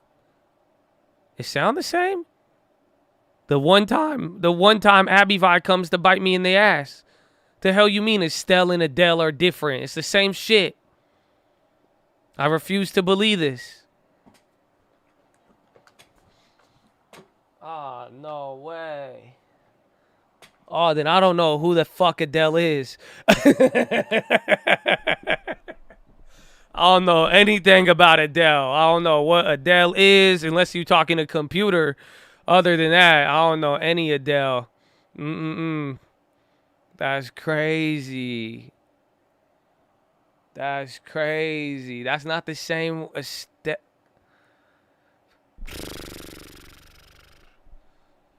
That's crazy. Oh, man, that's wild. Adele is transitory. I'm dead. I'm confused. I mean, whatever. They have clear complexion differences. I'm not like you people. I listen to the music and I enjoy it for what it is, and I just take it as is. You think I care what the damn American boys sound like? That shit's a banger. I don't care who made it. I don't care what their background is, what they look like. Yes, you people who judge and always you bring up the random shit. You could have made so many distincting factors, and y'all just, yes. You people who belong to this generation, yes. Take me on a boat. I want to go somewhere. That's so crazy. That's not Adele. That's nuts.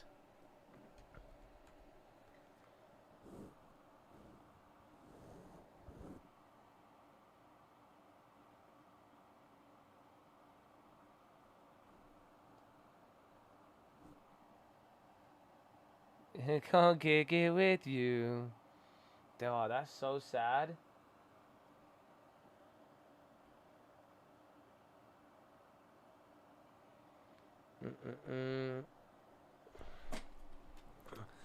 Adele was... Adele, that's not Adele.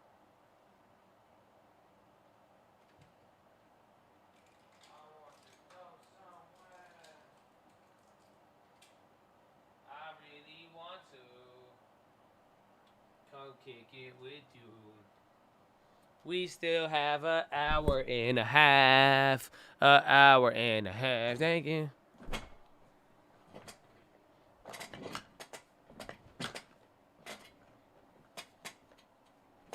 This is like when you learn lingerie was wrong. Yeah. That's crazy, though. That's crazy. That's crazy. Adele is definitely not Estelle. That's wild. 30 minutes. Oh, 30 minutes. I thought it said an hour and a half. I wanted to stay with you. That's all.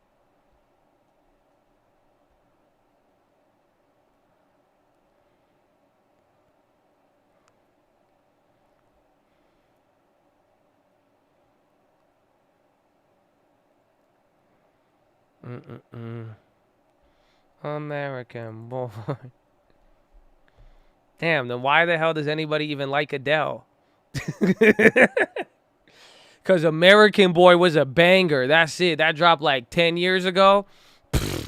That's it. You a celebrity forever after that one. How did Adele even make her fame to claim fame? Yeah, brother, better back, butter, build a bear, Buzz Lightyear to beyond. It's simple. Open it up. Come on. You're fucking with me. Huh? That's crazy.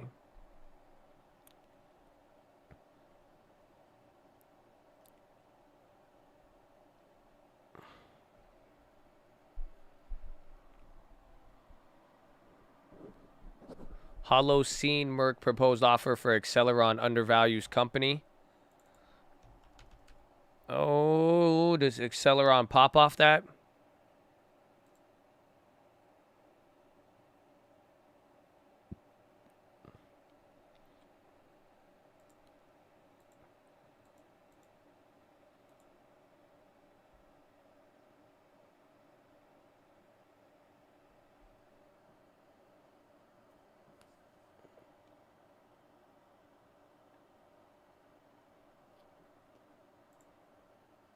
Dog, I'm telling you, we have the best Colt ever. We really have Colt out here. Here's another one. So this is from their shipping operation this morning. These are all of their trucks. And they're saying the average wait time right now in LA port as of today is 5 to 6 hours. And then drivers, unless they have teams, they can only move 10 a day. So this is from their carrier on Monday that showed the lines in LA right now. And it goes all the way back. Again, you can only move like 10 of these, I think. That's 1, 2, 3, 4, 5, 6, 7, 8, 9. This one has two. This one's 2 side by side. 10, 11, 12, 13 trucks. Acceleron moving.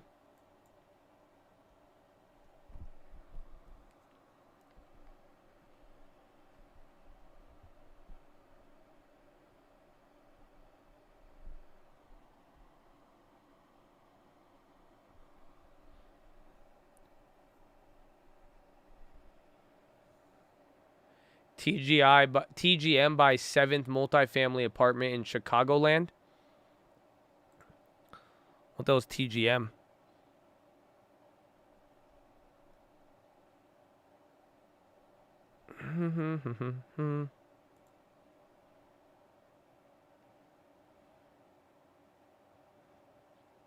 How many normally? I'm not too sure. But I think you could just tell. I mean, there's 15 trucks. You're not getting more than 1 or 2 containers, I don't think, on each one. I don't know how it's gonna operate, but those containers are stacked, and that's on land. That's not even off of the boats.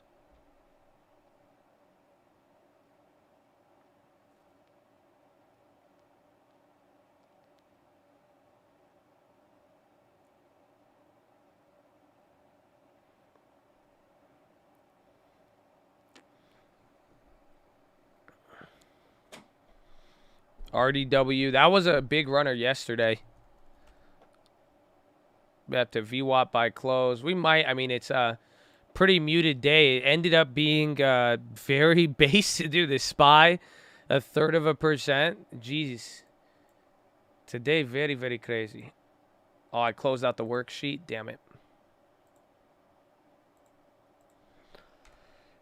This is the SPY. Let's see. Yeah, we're actually above average.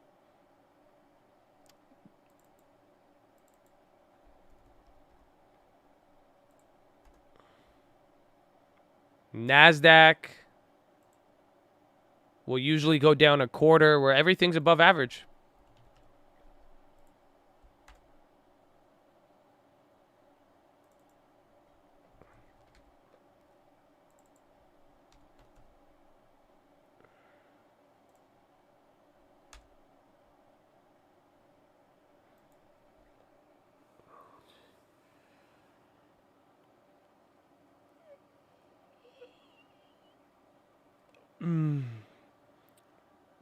My offer for 2020 still applies. If you like freedom, want to be around good people, come to Texas, stay away from main cities.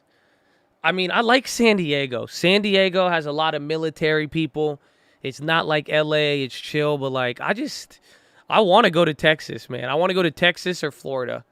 But man, I don't know what it is about Cali. It's just Cali. I don't know. I can't bring it to leave for some reason. I don't know what it is. I don't know what it is.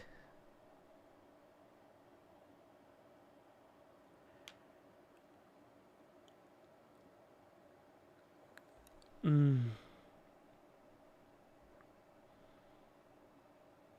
ocean air. Yeah. I have a lot of family here too.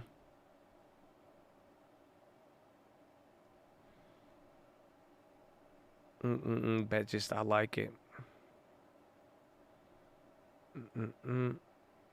It's your girl? Nah, my girl don't care. I'm more attached to California than anybody, I would say.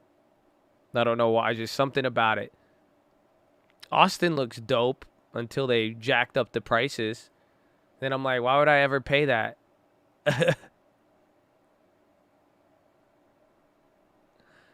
Oh, you said Texas is trash? Oh, you're crazy. Texas is trash. Be careful. Don't say that in here.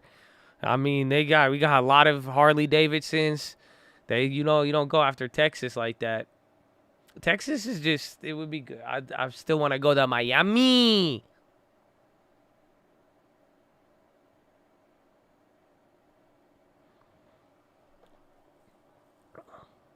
Those weren't my words. Those weren't my words. Those weren't my words.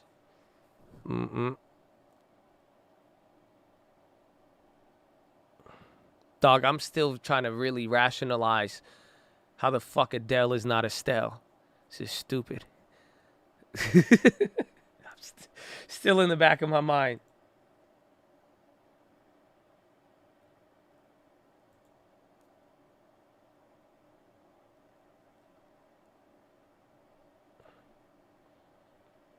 AMPO, we got what, 20 minutes left?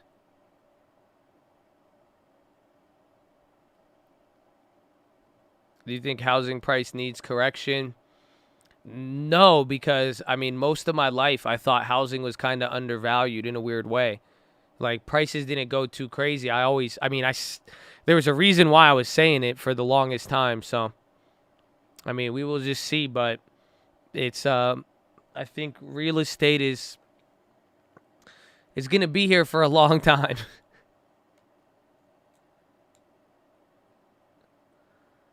Housing, well, Austin, it's still relatively cheap. I mean, I just know what the prices are in Texas and like what they used to be. Like Lending Tips he bought a house in Austin. I didn't even know that. I think he has another one, but I just remember when I was like first ever pitched shit in Austin, it was dirt cheap. And then I saw some of those deals that people were trying to pull and like what people ask for now, and I'm just like, damn, that's crazy. And then with the tax rate and everything else, it's just not even, I did the math, I'm telling you. Like, if you factor in the tax rate and the interest and you're going to hold a property in Texas, you're going to spend the same amount as Cali. Again, the tax rate is triple, so your monthly payment and then over 30 years, you're going to end up walking away like a $500,000 house in Texas versus a $750,000 house in Cali. You're spending the same amount over 30 years without getting the a chance to appreciate like California.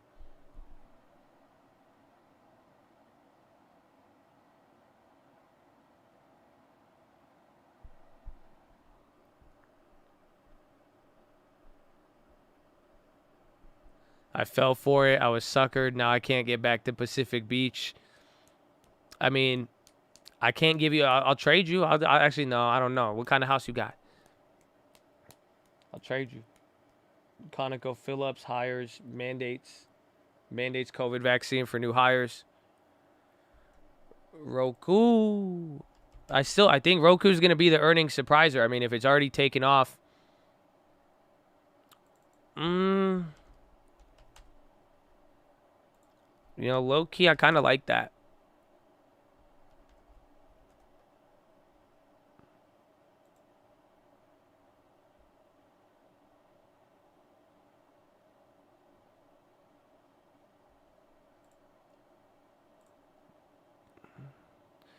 Take me on a... Dude, that's so crazy. Dude, why is Roku... Bro, Roku is expensive as hell. Y'all do not play around with Roku. Dude, these Rokus are expensive. How much time I got? 12. What's it pricing in?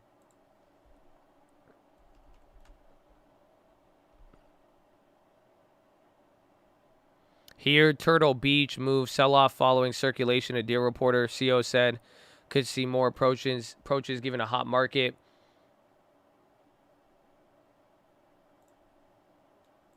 I really want to. Come kick it, Roku. It's not showing the MMM. I guess we're too far from earnings.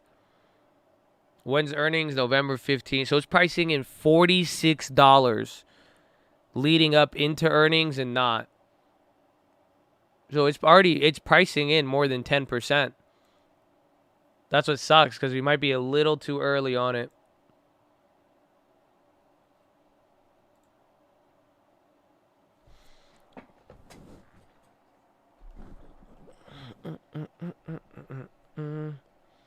I was singing it before. There's a long story.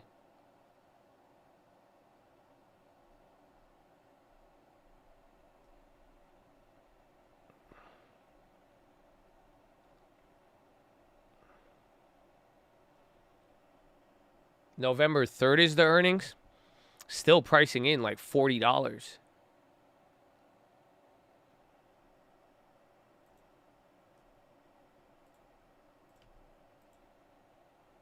Gree. Yeah, Gree is popping. Green Ridge Generation Holdings. Excuse me.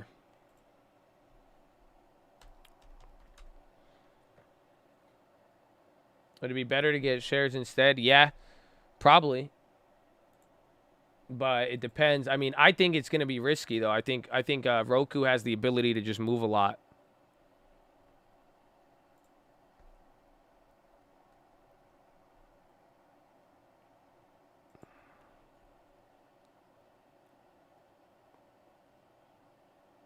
I'm up front. I'm a veteran. My property here is high. You have to get revenue. I know. I didn't say anything to the contrary. The tax prices and property taxes in Texas are very high, and that's what people don't realize. It's like it kind of ruins some of the cheap property out there in the sense that it's really not that cheap, and then you still have to live in Texas.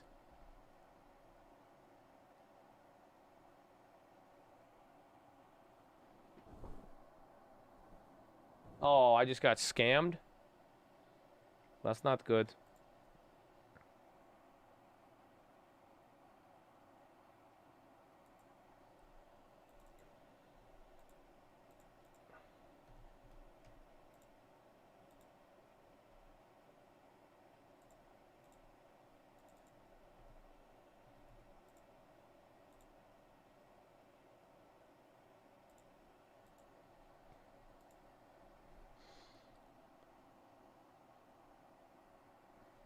Damn.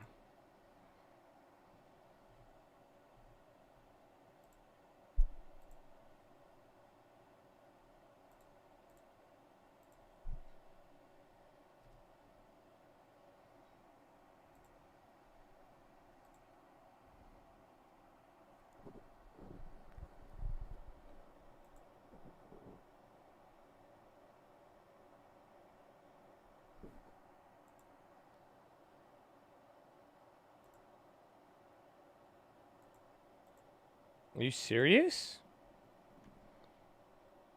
I'm not getting filled, and I thought it was a lot cheaper. What time? We got 15 minutes. I'll wait a little bit then. They're trying to scam me. I'm looking at a play. I mean, but how much more will it go?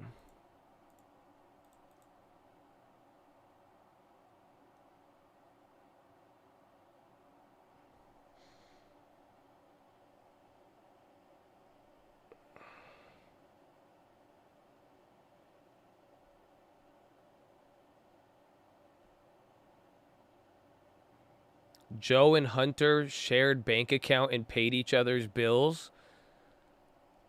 What? Yo, hold up there. Hold on. What do you mean? Whoa, hold on. I've heard of some nefarious purchases by my man Hunter. What are you talking about? Hold on. That's crazy.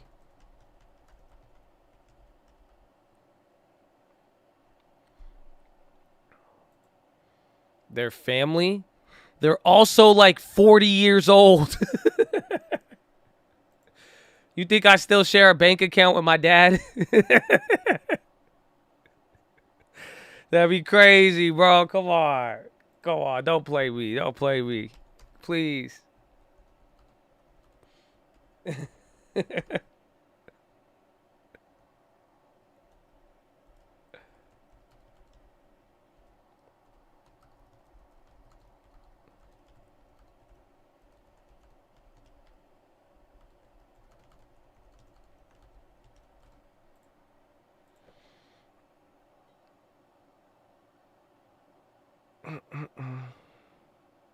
I don't even care if that's sketch. That's cute. I know.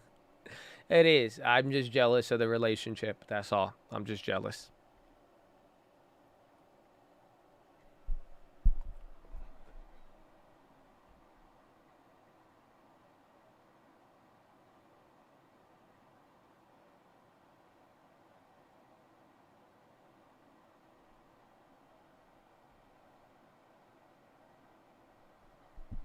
But not a recommendation. You will lose money. I made the play.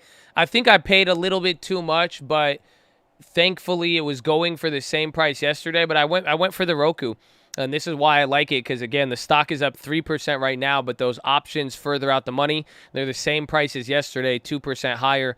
So I grabbed further out the money November 19th calls on Roku. I bought 2 of them, spent $100. It's a pre-earnings run-up play. My logic is if we get any run-up leading into this earnings here, if it starts to kind of break out, I can make one free, and then we get to hold a free one. But I brought this up on my video. Again, their guidance was awful. They've been selling off for the last 2 out of 3 months. So I thought it'd be decent there. I spent about $140 for 2 of them. I like it. I think it's cheap, $100 pre-earnings play. It gives us enough time to catch the run-up. There's already a run-up in confirmation today, but the premium wasn't too jacked up. So it's decent. It's decent, but I'm only $140 confident in it.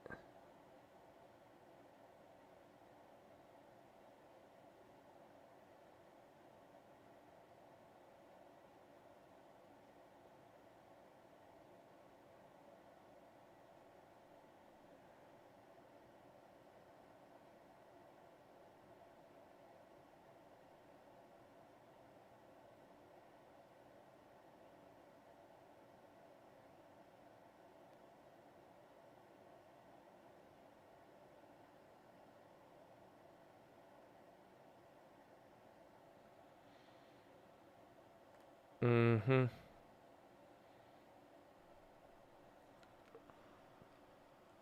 Yeah, Netflix, I already had the play. Any links to my music? I don't really do music unless I'm taking a dump, you know what I'm saying? But I would, you can check out my uncle. That's the music you hear on stream. Uncle Answers on Spotify.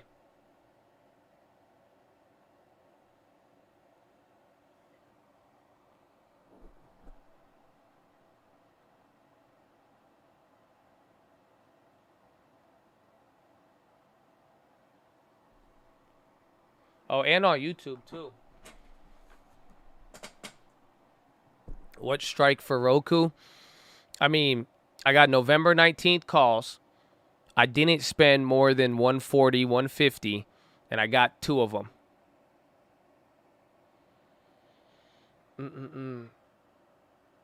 Why do I deny notoriety for my music? I mean, it's not, I can't take credit for what I didn't do. I mean, but on top of it, you are talking to a guy who's never showed his face on the internet. I might add. I just might add to balance the scales a little bit. I don't like people. I want my approval from the Lord Jesus Christ. Everybody else comes secondary, if at all. So, amen. Amen.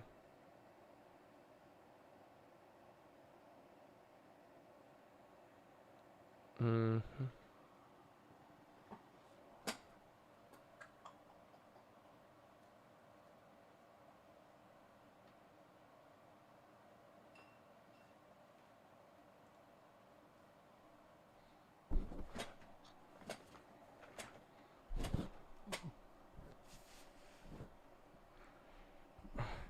But I know your true identity. Bro, you slept over at my house. Like, you better know my true identity. Otherwise, you got catfished.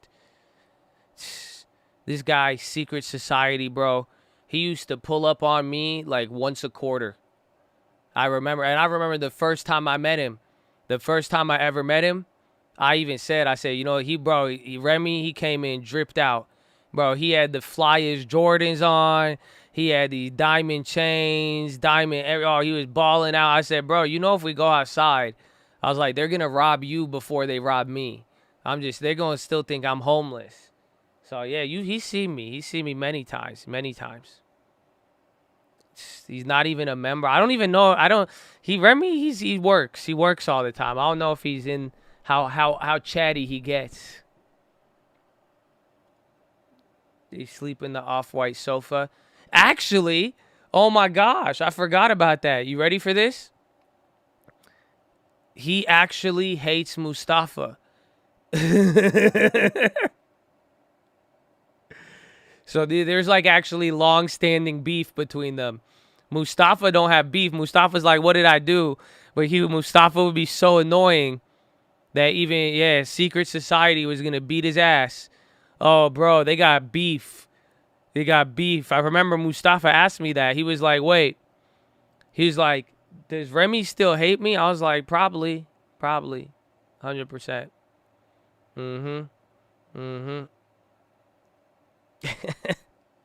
I forgot about that.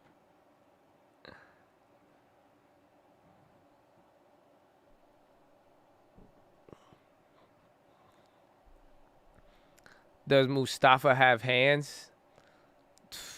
I don't know. I don't know if Mustafa could defend himself, if that's what you're at. I don't know. I've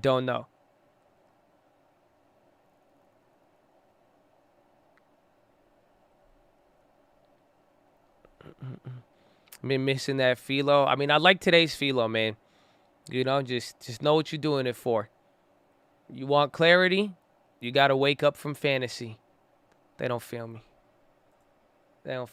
Fantasy. You know, you could apply that to everything. What you're working on, the people around you, the people that surround you. Oh man, we could go down the rabbit hole, but that's the quick one.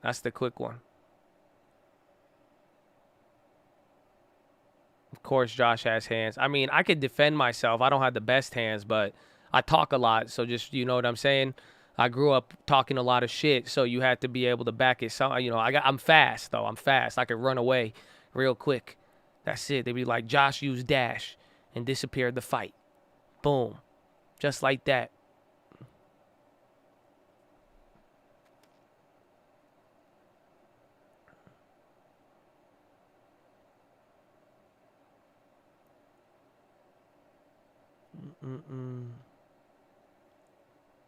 XM another pop.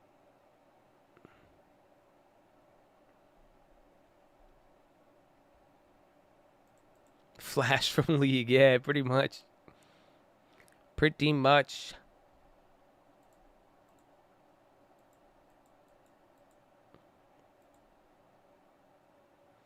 Netflix popping. Can you visit me? I mean, the next time I actually like go outside for like a real like event, you're more than welcome to. That's even what I told Mustafa. Mustafa would ask me every week, and I'm like, bro, I don't do shit like that. And then the one time I had an event, I had something nice, I invited him. I got you. But, you know, the once or twice I do go out, that's it. But I can't even go anywhere until I get we need to get this meetup locked down. I'm very disappointed with that. I don't even want to talk about it. I just want to lift in your gym. I just hope this is not a secret message. That's all. Lulu footwear? Oh. Wait, Lulu footwear? It's... the stock's taking it pretty interesting.